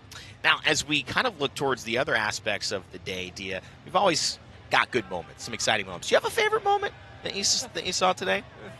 So, funnily enough, the small shot that we had there of the Mastiff and the amount of kills that it's accrued did remind me of the one that made me laugh the most. I was telling you about it backstage, but it was in the thermal end game, and watching Supernova, who did have a lot of work to do, try and snipe out people from the center of thermal was very fun, but we did have a team Valculting by them and being shot at with a Mastiff, and it really exemplified to me how multi-purpose the shotguns, and specifically the Mastiff, has become throughout the course of this tournament. So I'm going to go with that. I'm going to shooting with a Mastiff and a Valcult.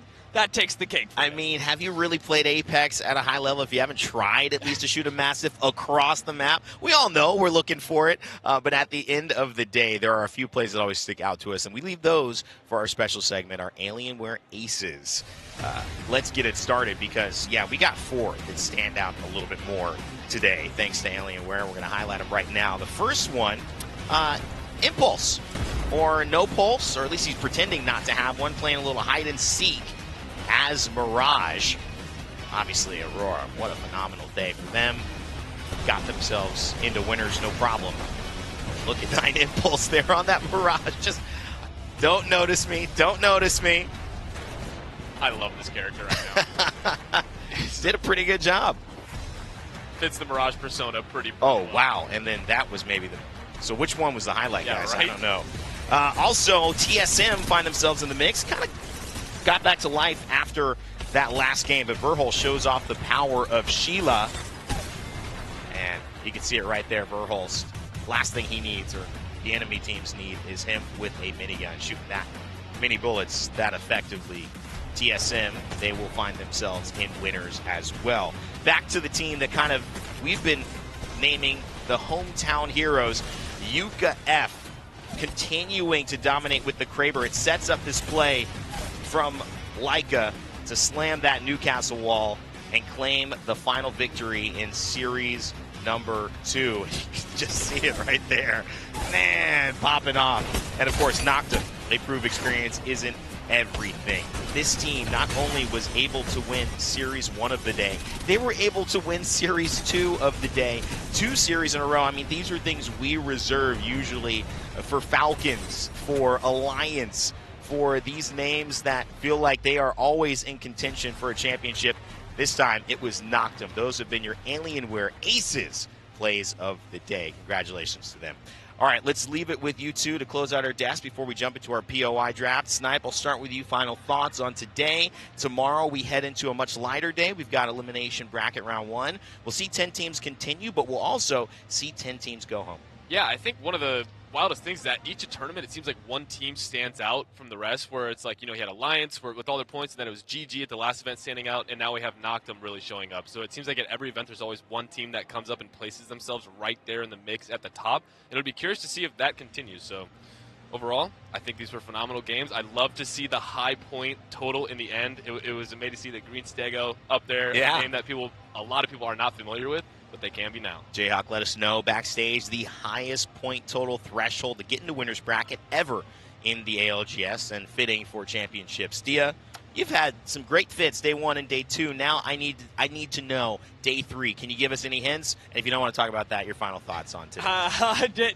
Day 3, day 3, day 4, I think are going to be a little more traditional, actually. I tried out some different styles. Okay. But talking about the game, I actually wanted to highlight some of our high performers because I was outspoken about Legacy yesterday when we were talking about Guild. I came in with really high hopes for the roster. Still very excited about Guild. But when we were looking at the kill leaders earlier, I wanted to point out something interesting. Since we've got Koifel and Sangjun up there, both LAN winners this year, the other person in the mix in those top 3 is Verhulst, who has not won a LAN this year. TSM, despite not having the crazy performance that Noctum has had, despite not putting up the insane numbers that we've already seen like Alliance and Fnatic do, essentially, I think are very strong contenders and have been very consistent on E-District throughout the entire tournament. So I'm really continuing to look forward to them, and I ask people, I mean, I'm sure people are looking at TSM, but if you're not because you're like, well, they don't have Hal anymore, I don't know what's going on, look at TSM again, because they're looking very, very strong, and they've only continued to get better throughout the year.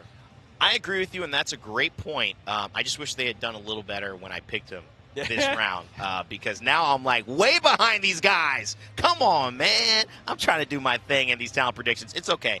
We'll climb back. Reddit, we'll see where you're standing too. Are we racing each other? Are we together? Let's be in this to beat Graceful or Lauren like last time. Okay, let's be together with this. Guys, thanks so much for hanging out with us. What a wonderful day in Sapporo. It was snowing in the morning. The action heated up tonight, and tomorrow is going to be even more exciting. But just in a few, we're going to do our POI draft to set up elimination bracket round 1 and our winners bracket. So don't go anywhere. But for those tuning out for the main broadcast, we'll see you tomorrow morning. ALGS Championships continue with day 3. Mañana.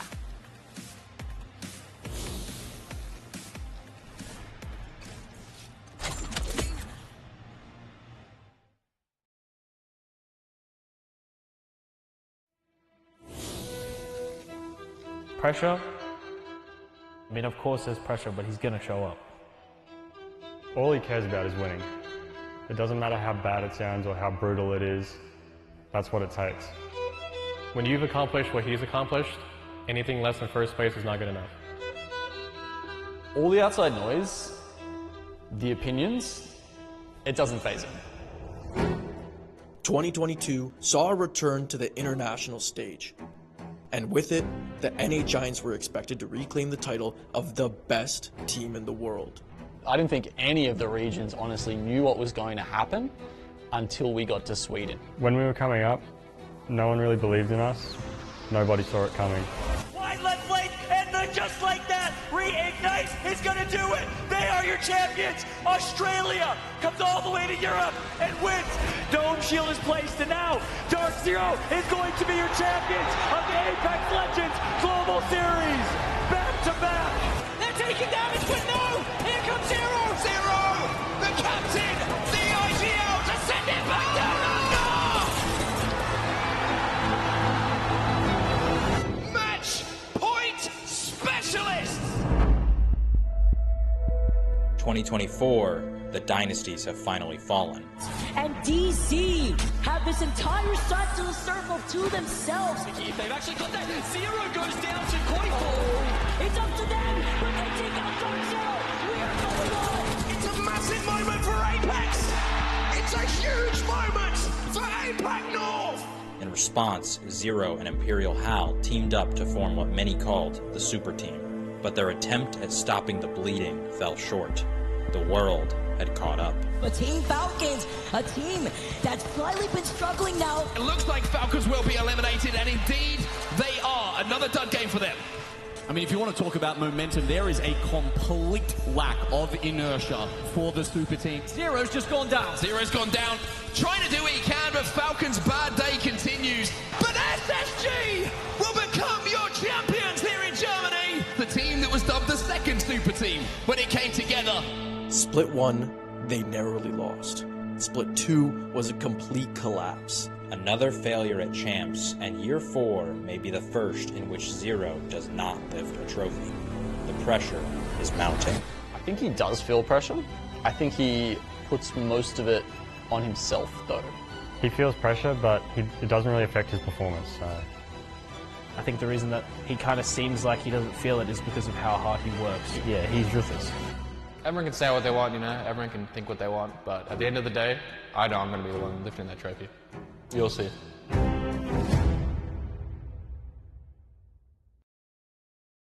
am the king. I can bring nightmares to your dreams. You can't defeat me, but you can bring it. I'ma be right there on the scene. Ready for action, ready for war. Attacking my option, they can't say no more.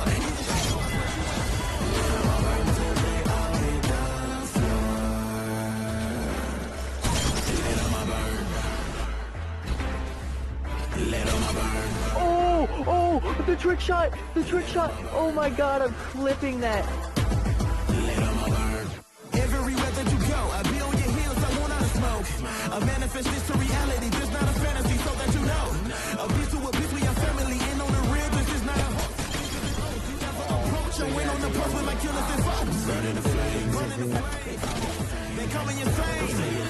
You know the name.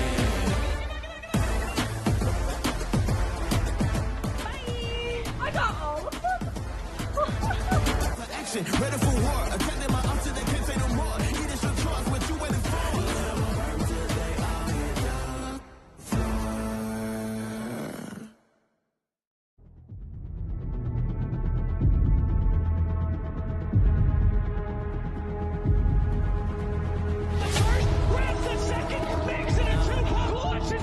Can you hear the Bravers? Surely it's going to be the moment for Apex North here. It's a massive moment for Apex. It's a huge moment for Apex North.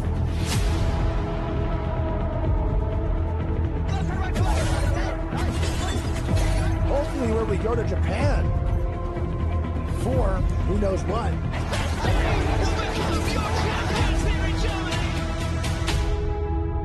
ALGS へようこそ日本札幌へ。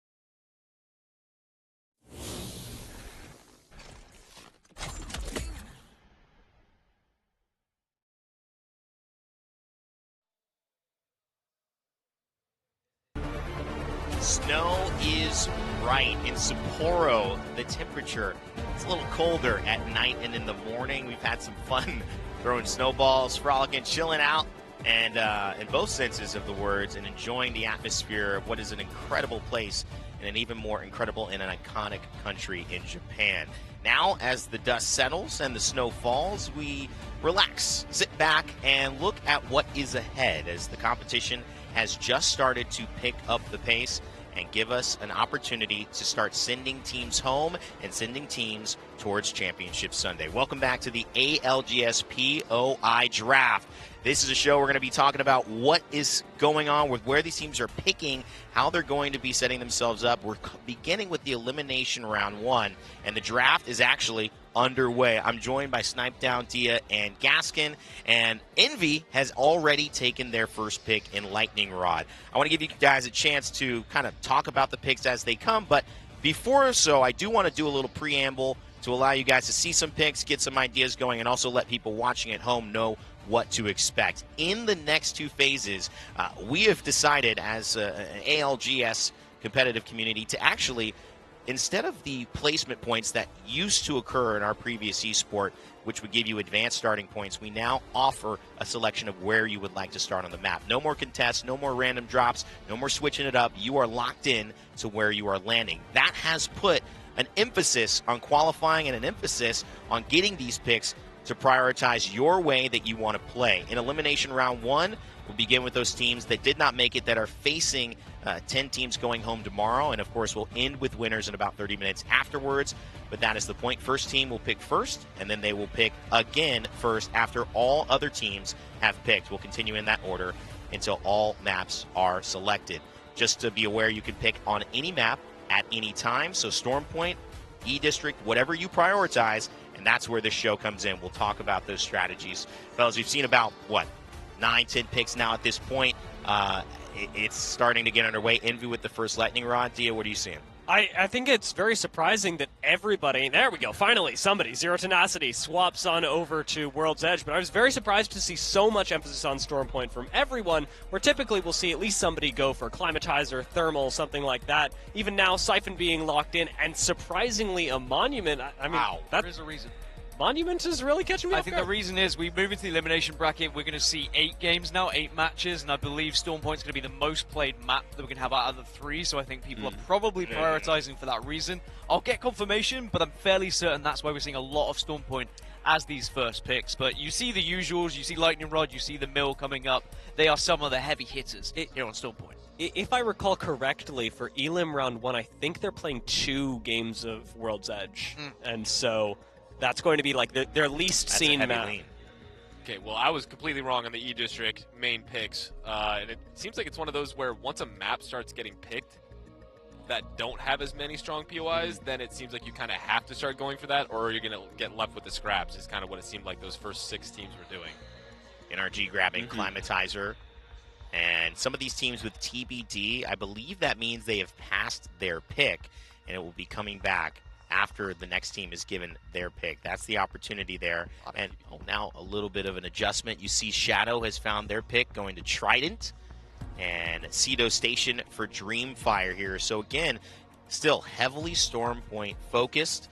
This is obviously going to be tilting, and if that is correct, with the amount of games being played being higher on Storm Point, you're going to see that quite often. Really only a couple POIs from E-District picked already. It could be, though, that that's a newer map. It could be that, when you're talking about where am I going to hedge my bet, am I going to place it on a map I know that I can pretty much consistently say when we get these POIs we've done well, or a newer map, it's kind of hard to prioritize E-District with less reps than World's Edge and Storm Point, admittedly.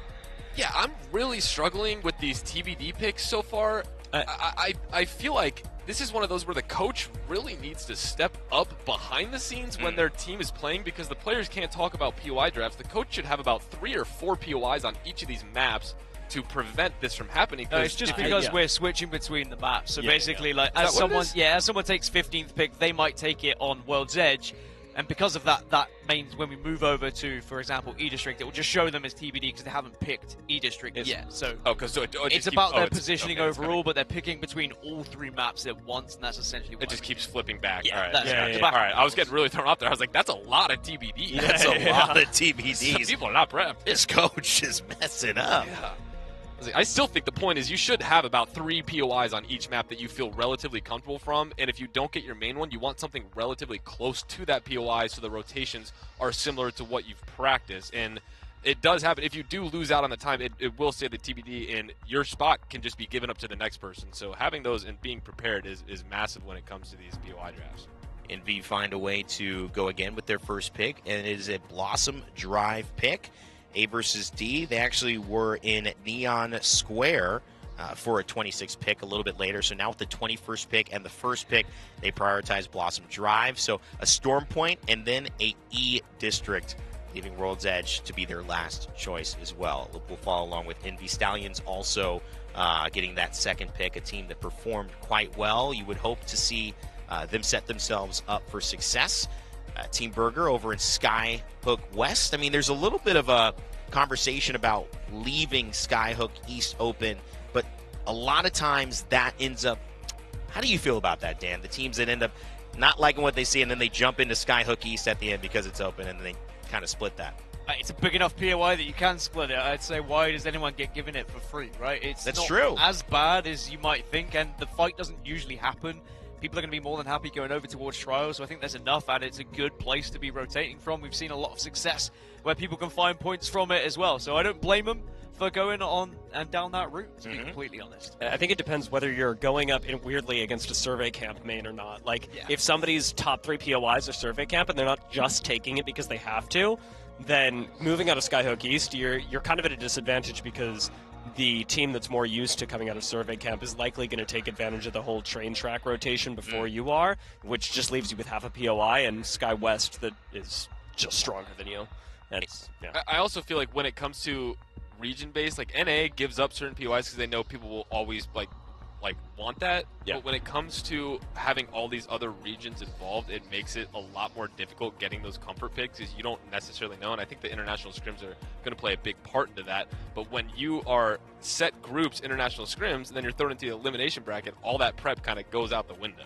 It's also interesting to point out a lot of these teams in the elimination bracket haven't had the best of days, but sometimes that's because they're competing in groups where the top teams with top seeds are getting the premier drop spot. So essentially, if you're in a group with Alliance or Fnatic and they're taking, Skyhook West, or they're taking a spot that they're prioritizing, this is that opportunity, Dia, for an elimination round 1 team to finally flex that position. But I kind of throw that back and say, if you're going to make it to winners, you're probably going to still have the same problem where, these higher seeded teams are going to be taking those POIs. So at this point, do you just try to figure out a strategy that it works for maybe a less prioritized POI and just keep developing that? Or I think you still got to go with what's your strongest, even if you know that that's going to be taken away from you in winners, because the further you make it into the tournament, while everybody's going for the win, the further you make it into the tournament is still a much further win monetarily and, of course, professionally. So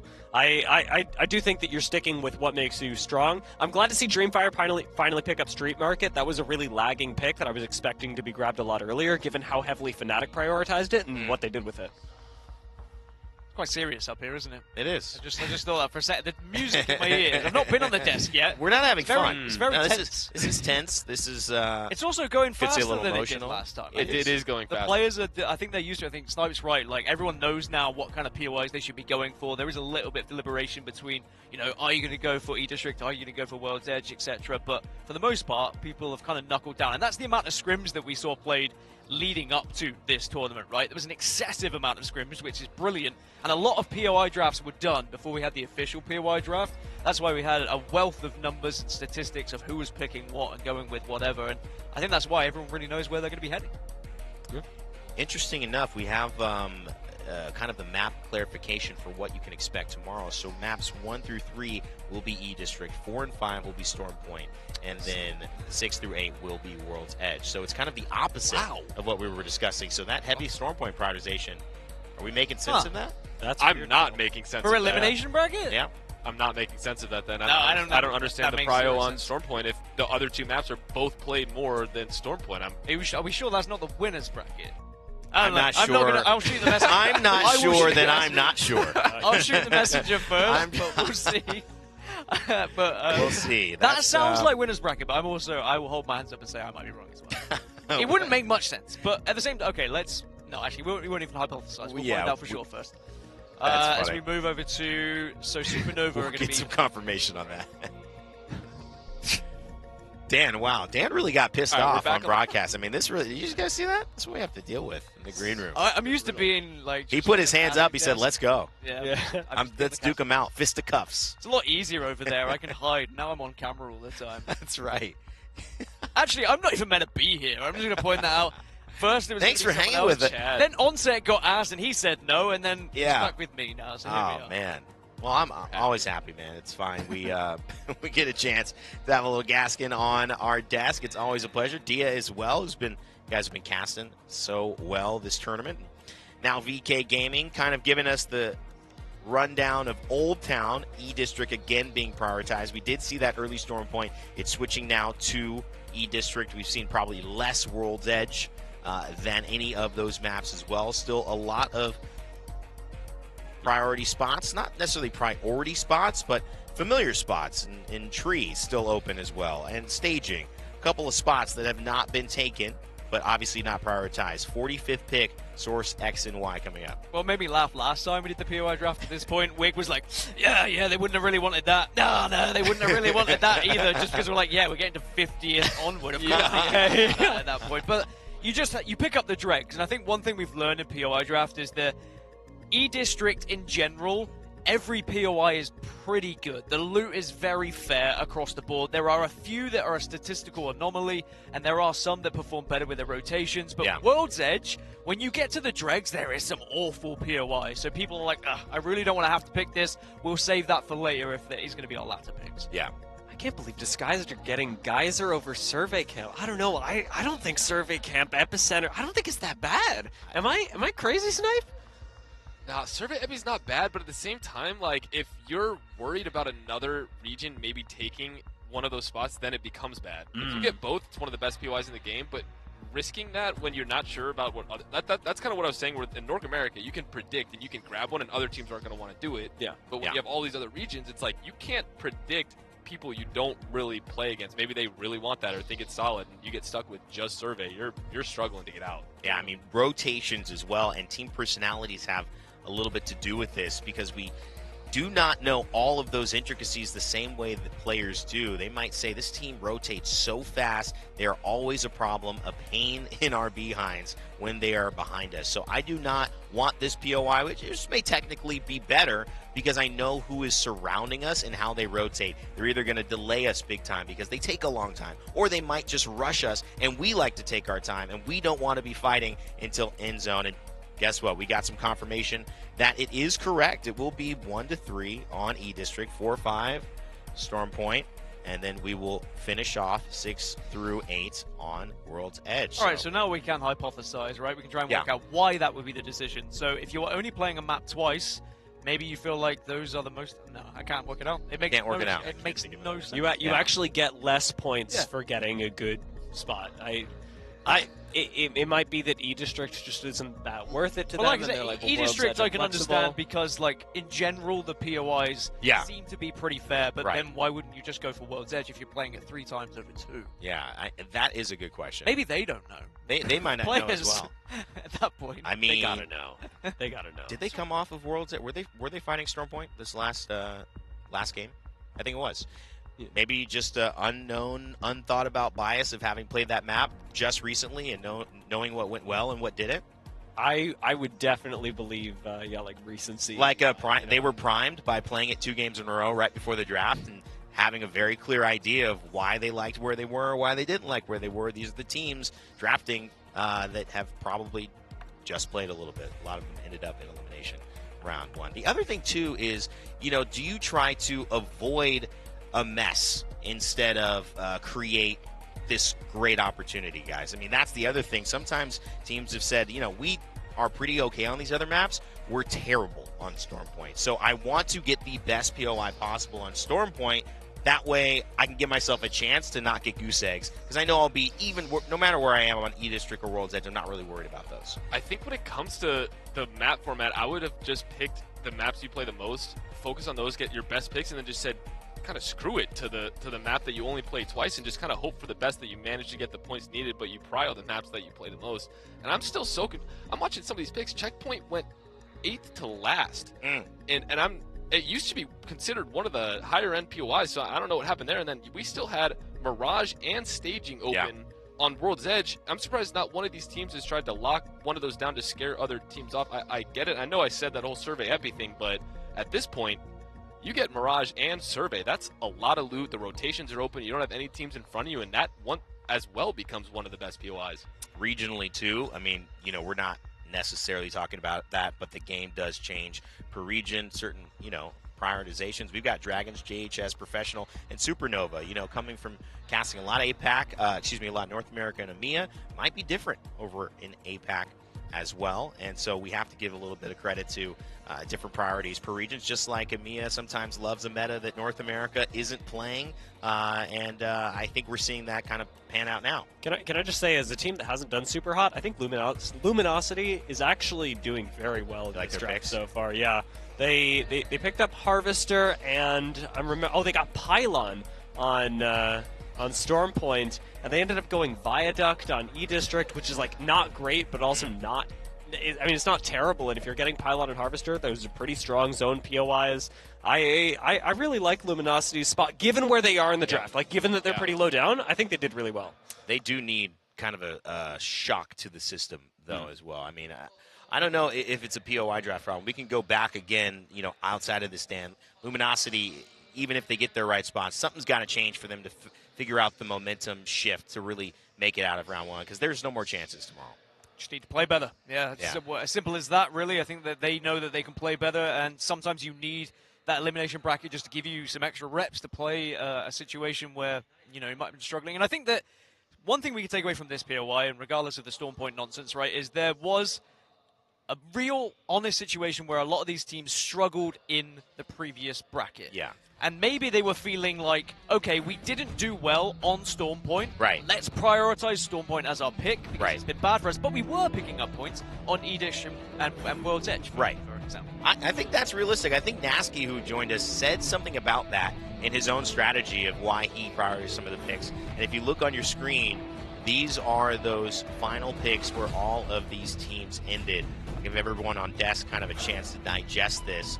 But general thoughts and I think overall expectations, because we see Team Burger over in Skyhook West. They end up having to share that Skyhook East location with Ninjas in Pajamas, and that's a team that doesn't mind fighting early. And so ironically, a team that is hoping to get that great POI, we see why not. But this is, of course, World's Edge, which was probably the least prioritized map so far outside of E-District. But Storm Point, this is where most of those early picks went, guys.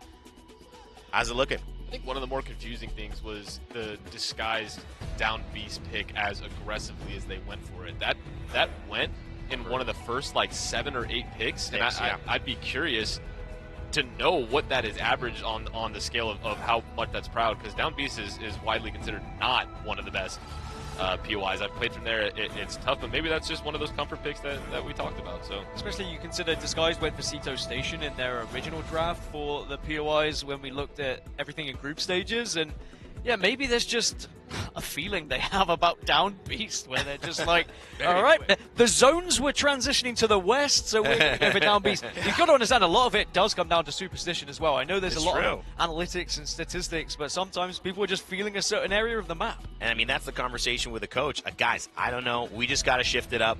I've been watching us. I know what we need to do. We need to play this way. And Disguise could have that conversation going on. That's why when we do these, I always want you could never do it because they don't want to give away the reason before playing. But I just want to know what they're thinking. We want to have that conversation with them. So, Dia, I'll leave it to you. This was a map that a lot of teams felt comfortable going with their 20 to 40 picks on. I think almost all of these picks here were within 20 to 45. Obviously, E-District, maybe just a comfortable map, and not really much else to it. Yeah, I think so. I mean, there are definitely POIs that I am not super happy to see picked for the teams that got them, and I'm sorry to say it, but I do like Galleria myself. I don't love Galleria for comp, and unfortunately, I think it was NRG ended up having to go for that. Shadow 3690 ended up going Neon Square as well, and I do feel like those two teams got shortchanged a bit, but that's all right. Well, obviously, we have another POI draft to get done, but that has been your elimination round 1. Winners about to start. Dan, thank you, man. You're released. You are dismissed. Okay, good. My friend. Somewhere there's Onset trying to tie his shoelaces or something. I should probably go help. Give him a hard time Great for to be us. up here. Peace out. Let's go. See you later. Peace out. Thanks, man. And we are not going to be alone for too long, although I will miss Dan. And, yeah, he didn't want to go. That almost kept him here. But we're introducing back the man, the myth, the legend himself, Jayhawk, to join us for our winners round. And I didn't want to tell Dan this, but, that's more important. So, I mean, you for the best. I might not be as handsome as he is, but I am taller. So, I mean, there's something there. I mean, it's attractive points either way. I mean, So, we have got our next maps in 1 to 3 being Storm Point for this.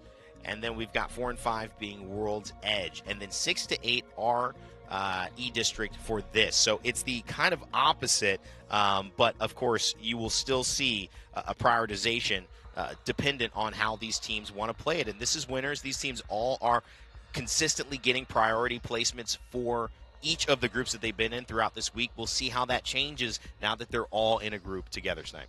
Yeah, I mean, it looks like once again we're seeing a bit of a prio on Stormpoint here, which, I mean, a little more of a reason to do it this time around.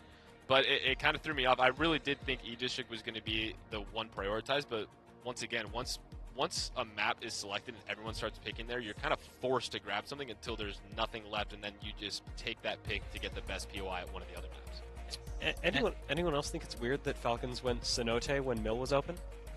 That is a little strange. Very weird. They do like a lot of Mill. That's true. But maybe this is them kind of evolving here. Maybe this is them wanting to be a little more aggressive, be a little slower rotating. Because with Mill previously with Zero, it was always the turbo rotate, get to zone immediately. Mm-hmm. I did want to add on to the Stormpoint thing too as well. I've talked to a lot of pros at this lane, and they do feel like with Stormpoint, if you don't get one of those POIs that either has really good rotations or a Trident with the Gibby dome thing you can do to rotate into some really tough spots, they feel like Stormpoint has become incredibly hard in the current meta, and so I'm not surprised that some of these teams are heavily prioing the Tridents on Stormpoint. I've seen a lot more Trident gameplay when it comes to those Gibby bubble pushes, and that's a unique thing. Whether you can add that onto the list of cover that you can use in a lot of these situations. I've seen nonstop Tridents. You have to shoot under it, and that is a very good point. Tridents it's the only map that has that type of mobility to get around, so Stormpoint gets more congested quickly. It's got its own little mini game there, so that's a big part of the competitive nature. We're going to see that prioritize itself. It also may be one of the reasons why, just even with those only 2 maps, we're seeing it be that much more of a difference maker in getting points, getting positions, or having flexibility. Why Stormpoint, even if it's only 2 maps played, they're going to go for it because those Tridents have really, really synergized well with Gibby, and it continues to be something that we see game in and game out. Especially with there's no Bangalore in the meta now. That's and right. With Stormpoint, we've always known a lot of open space. Yeah. No bang to have the smoke to give you time. So now you're having to burn your Gibby bubble, your Newcastle wall, which you don't want to do. Right. So having that trying to get out of those spaces is really important. It's cover, mobile cover as well, you got to say.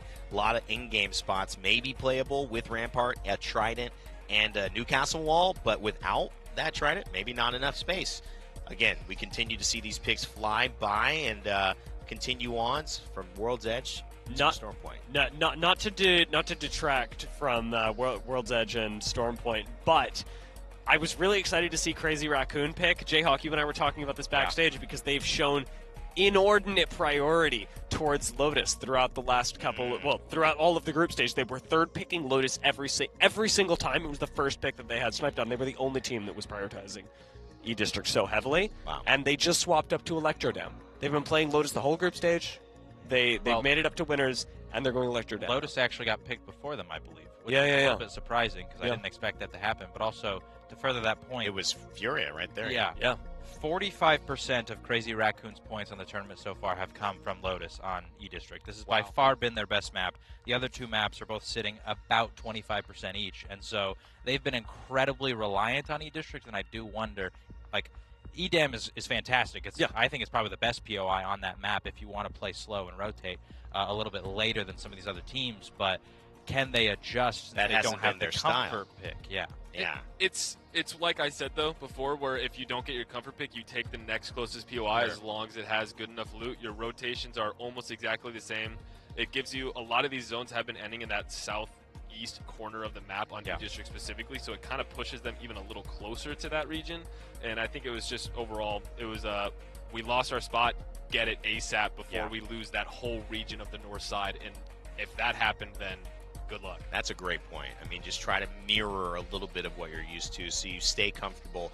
And going south to north, I mean, that is a big shift up if you're used to always traveling north to south, and you just get familiar with the way those routes go.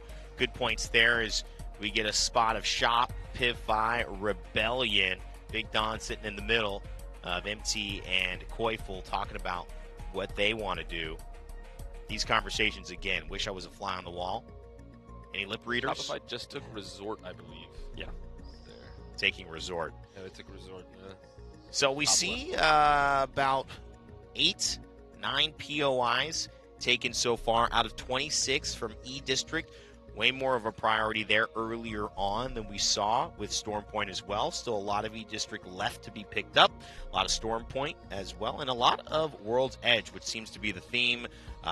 You've continued to watch these teams kind of shift their perspective. And also, for those watching, definitely a different rhythm when it comes to winners versus elimination. It feels like there is a bit of a different priority to E-District, maybe being the new map, knowing that this could be something that separates them, especially with teams consistently knowing we've performed across Storm Point and World's Edge. I mean, that's why we're here in winners. We feel pretty good about that as Dia celebrates. Yeah, I was looking at what was left unpicked, and I was like, you know what, Cloud9 should take energy back, and they took it, and I'm like, all right, let's go. So I'm just feeling excited that I get the little validation of seeing something and going, this would be really good for this team, and having them also go, this would be really good for us. Yeah. All right, C9 coach coming up. Here's a look at World's Edge. Yeah, looking a little barren so far. Only 5 picks. This is the map that's in the middle, right? Only 2 games played. This is the map that's in the middle. Only 2 games played here, so this makes a lot more sense. Kind of what we would have expected to see on Storm Point. But now we're actually seeing that play out the way it is intended to be playing, at least from a logical perspective looking up here. I think that this is also, again, maybe just bleeding into we have confidence across all these maps, so let's just prioritize the ones we're playing more. Yeah, Snipe, I have a question for you, because obviously it's the map that's only being played twice. Alliance goes first pick, and they go World's Edge. Do you feel like, as a competitor, that puts them... Obviously, they have the North Pad Trident thing, so they can kind of save Storm Point. But do you think that, in your experience, having competed for so long, that they should have maybe gone E-District first because of the extra game that's going to be played there? Or do you think that they just pick their strengths? I mean, they have to be picking their strengths because, like you said, I just think E-District and going for the maps that have 3 maps in the set is the right thing to do. But if they're comfortable with it, and it's also one of those things where if maybe you can't, like the POIs that you wanted to pick on either Storm Point or E-District aren't there, then you're kind of like deferring and just choosing to get as good as possible on the World's Edge.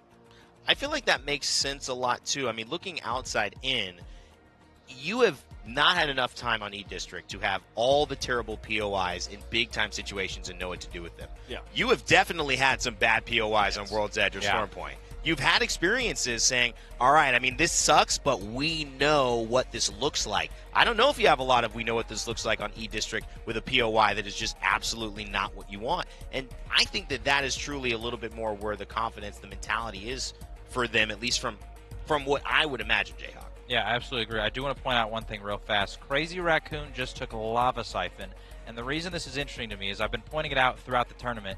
So far, they've been incredibly kill point heavy. They finally got their win, but before that, they only had 2 games in the top 5 the whole time. Yeah. Lava Siphon is one of those POIs that's a little more known for being able to rotate quickly, get into a really good position. Yeah. And so I think this is maybe where we're starting to see Crazy Raccoon bring back some of those old strats that we saw them win with in Los Angeles, where, okay, we know we can kill everybody, but maybe we should start getting some placement too. And killing everybody here could have also just been, we feel confident in being able to risk it a little bit, show a different side to us, just get through group stages, get into winners, and now we'll start playing the game that we know is going to win a match point final, because that ultimately is the decisive factor, Dia, heading into these next days. Yeah, I mean, it could very much be, like a shift in play style that is, now that we've gotten group stage out of the way, let's start to prepare for what winners is going to look like, what match point is going to look like when people are a little more conservative, and we're preparing to do that too. I think that they've actually picked pretty well, all things considered, although I am noticing they still have Storm Point left to go. I don't think Stormcatcher would be that bad for Crazy Raccoon if they want to try and go into the next round. Looking at these things still available, go ahead, I was just trying to Countdown, take Landslide, we've got Overlook, staging still here. Obviously, Epicenter. Geyser not picked up too early. Again, a lot of World's Edge. I think we're going to see that, guys. Just continuing to say, what can we get on E-District? What can we get on Storm Point? There's Coastal Camp. There's Jurassic on Storm Point still available. And then it's going to start saying, well, we're just going to use the rest of our picks to get whatever's available on World's Edge. Clearly the least prioritized map in this draft. Curious about the whole with E-District being the way it is, there's so much area that you can play with defensive legends that I do also feel like, because of the lack of experience on this map, just getting to loot up and being able to just get in and find spots almost at any point on that map due to the buildings, the space, the amount of structures and things, could be something that people have thought about. And I also think the Valkyrie pick is still a very viable pick, especially if you're stuck playing a really bad POI on E-District. Maybe that's something that some of these teams did. They say they're not going to get a good POI. They focus on other areas or other maps that they can get a good one. They just say, might play Edge, play a character like Valk, and just find a spot with the passive. It's a good way to think about it. I mean, you have to consider all those options as a coach, Jayhawk. Yeah, and on that, only 5 teams in this lobby are actually having E-District as their best map so far. Yeah. So I really do think there's actually a lot of room for innovation. I don't think the map has been solved by any means. We've only been scrimming on it for, 4 or 5 months at this point, so there's still so much that teams have to learn. And I do wonder, does like an off-meta Valk type of pick, does that change things for teams? I don't know. Yeah, and I mean, at this point, too, do you say this is what we have, and let's now focus, like you mentioned, just on the gameplay aspect of it. Let's not really try to prioritize getting a pick that's going to set us up for success. Let's take a bad pick, and let's try to put a good plan together for that bad pick and accept that and really do well on these maps that we know can push us ahead. Alliance, one of the only teams opting for Skyhook West, a World's Edge pick. You see the next World's Edge pick coming almost 16, 11, 12, 16, and it jumps all the way up to 29, then 42 essentially. Green Stego, I missed there at 20, but a lot of these teams not feeling that way. Alliance may be just saying, we need to get off to the start. If we don't get off to a good start at E-District, we know we're going to have our bread and butter on a map that we can get a lot of points and set ourselves up for success. It doesn't look like anyone wants to be around Alliance. The whole area is just completely void right now. Also a power play there. A team like that, do you want to do it? Cloud9 go right underneath them? They don't like that pick. I know they don't like that pick. They wanted they wanted Overlook. They've been landing Overlook nonstop and being forced to the other side of the map. In this bracket is going to be a bit of a switch up, and I'm sure Sauce can handle it, and they're going to do their work. But I think C9 could have gone Fisher. I mean, I think I like it slightly better than Countdown. I agree with that too. I don't think Countdown's great anymore. But C9 does like to rotate really fast, and so Countdown's a little closer to the center. Maybe that's the thought, but you also don't have the balloon, so I don't know. Yeah, I see what you're saying. I mean, especially if it... I feel like that's Countdown also has a lot more... I say a lot more. Not many more, but a decent amount more zones that are going to at least encompass it in the first couple of rounds, whereas like Fisher, you're probably starting on the edge. Almost nothing's going Fisher. 6 more picks to go. Crazy Raccoon, actually 7 on their 54th pick here. And they're going to take Coastal Camp. I just realized we have an Enter Force 36 and 100 Thieves Trident Northpad thing going on there. Both of those teams have been actually pretty terrible on Stormpoint throughout the entire tournament, so I do wonder, especially with 100 Thieves, the one thing that I know about Timmy and Designful in the past is that the thing that gets them going, that builds that momentum, is a good fight immediately off drop. And so I gotta wonder, is that them saying, we're gonna come challenge you immediately for all that loot, we're gonna kill you, and then that propels them forward? You know what else is true about that is that back before we even had like the POI draft that dropped everybody in, it was Timmy and Design that were constantly harassing Furia, who were landing over at wall, where they would try and land in the little room at the bottom. So, I mean, this could turn into an E36 thing very easily. It could also turn into a 100 Thieves Furia thing very easily. I mean, last year at Champs, they ratted Hal inside the wall, off drop immediately. Yeah. So that top half of the map is going to get really chaotic in winners. Interestingly enough, for those curious about the stats, they've been flying over our picture on the bottom right. In the top right, you can see the team, you can see the POI they picked, you can see their latest place from their POI. In this case, haven't played there yet. You can also see the average points it has on map. Look at complexity here on staging, which they've selected. 35 was the latest place they had from that POI. Also, the average points on the map, 15.62. So not amazing, obviously, but staging still having a chance. Team's best POI on the map has been Harvester. So you can continue to see, even making winners bracket, you're going to have to make some adjustments. That seeding does shift tremendously the later you get going, and World's Edge not necessarily prioritized for many of these teams. So far, there is 59 picks done. We've got one more. It's Green Stego, Canal Plaza on E-District to wrap up our winners draft. That is going to set up an amazing Saturday morning and afternoon. Guys, winners done. What are our thoughts? Who won? Fnatic, obviously. Alliance. Saw Shopify Rebellion. Knocked them. They had some of those earlier picks. How do we think they did? I think Shopify got pretty unlucky on the World's Edge. They got forced at Mirage, and they have teams around them at Lava Fissure, staging everywhere. And I've landed there before in Pro League, and even if you rotate as fast as possible, you're surrounded. You got landslide, countdown, lava. I mean, every single team around you. So, I mean, no problem with them fighting their way out, I'm sure, but it makes it a little more difficult having a high pick and still getting stuck like that. Yeah. Let's take a look at our World's Edge. Shopify has been pretty bad, by the way, on World's Edge. That's actually their worst map, so maybe this is just them kind of saying, like, hands up, we're just going to get all our points from the other. Yeah, that's true. I think, did they go Stormpoint first, Shopify? I believe so. I think a lot of people went Stormpoint first. Yeah. And obviously here on World's Edge, Alliance,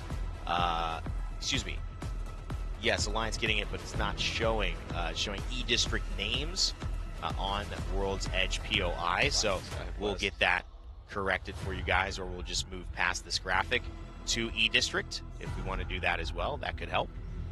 But one of the things that obviously you got to say, you don't really know if this is going to pan out yet. I think a lot of these teams are having similar conversations to us, in that, hey, here's what we think, here's what we're dealing with. Let's make the best of it. Dia, there's no right answer at this point, especially if you're not able to pick first. But even if you're picking first, you're still deciding, all right, do I want to go with a great map and get a great pick? Do I want to go with a bad map, get a great pick? You're still making decisions that do not give you everything you want regardless. That's kind of the fun of it. Yeah. I mean, I know that a lot of our teams likely are going to have to guerrilla some game plans tonight. Yeah.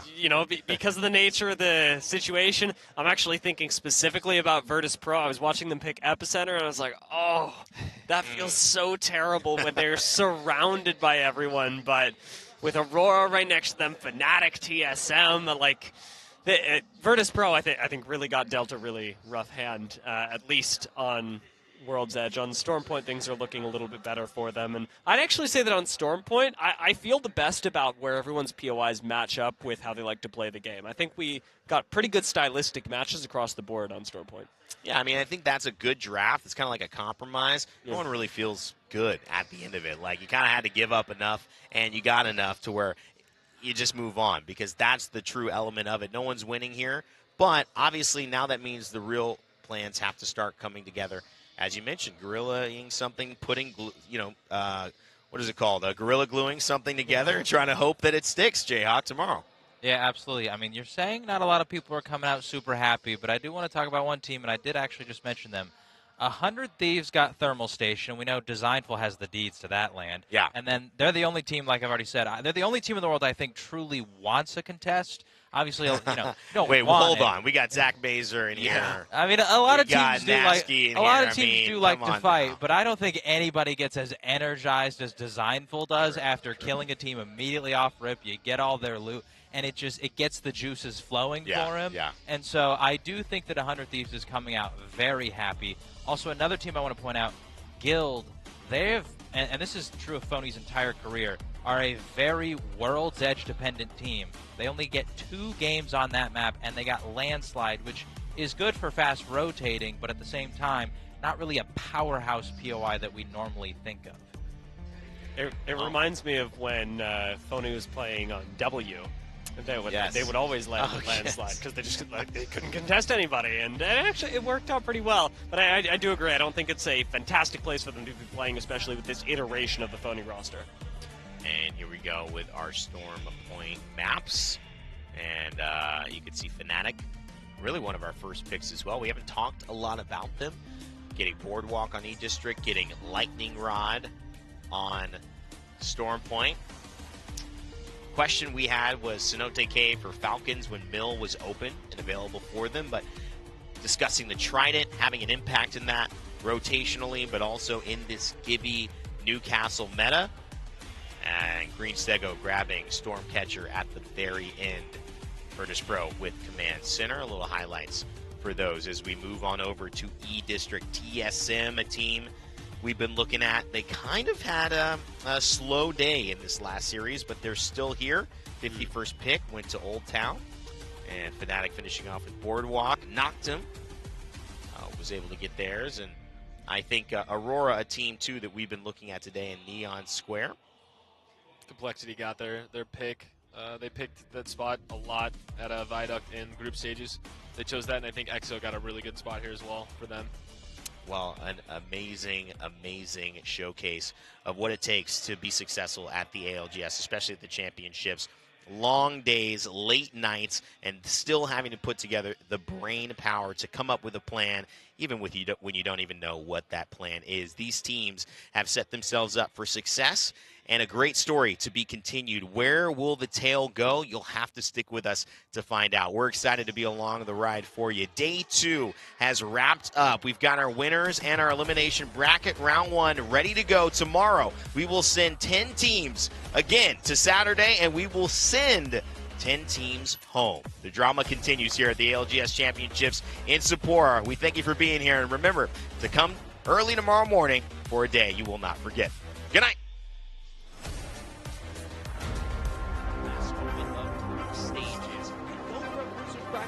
Winners bracket so quickly. Sometimes at the end of them, how do you find the light? Sometimes you just gotta pull the light out of you. When the victory's on the line, you can't.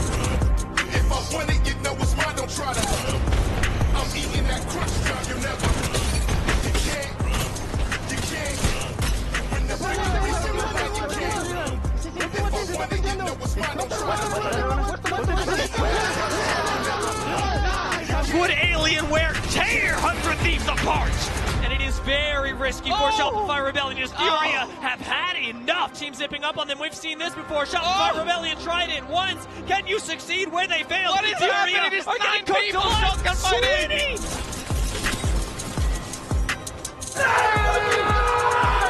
This game, this was crazy stylish. 100 Thieves in at the outside. It's Shadow who come in on the zip line. And Shadow who from the bottom of the leaderboard takes the victory in game number 3. You can't. When the victory's on the line, you can't. If I want it, you know it's mine. Don't try to. I'm eating that Crazy crunch Raccoon time. just looking for the final KP. You can't.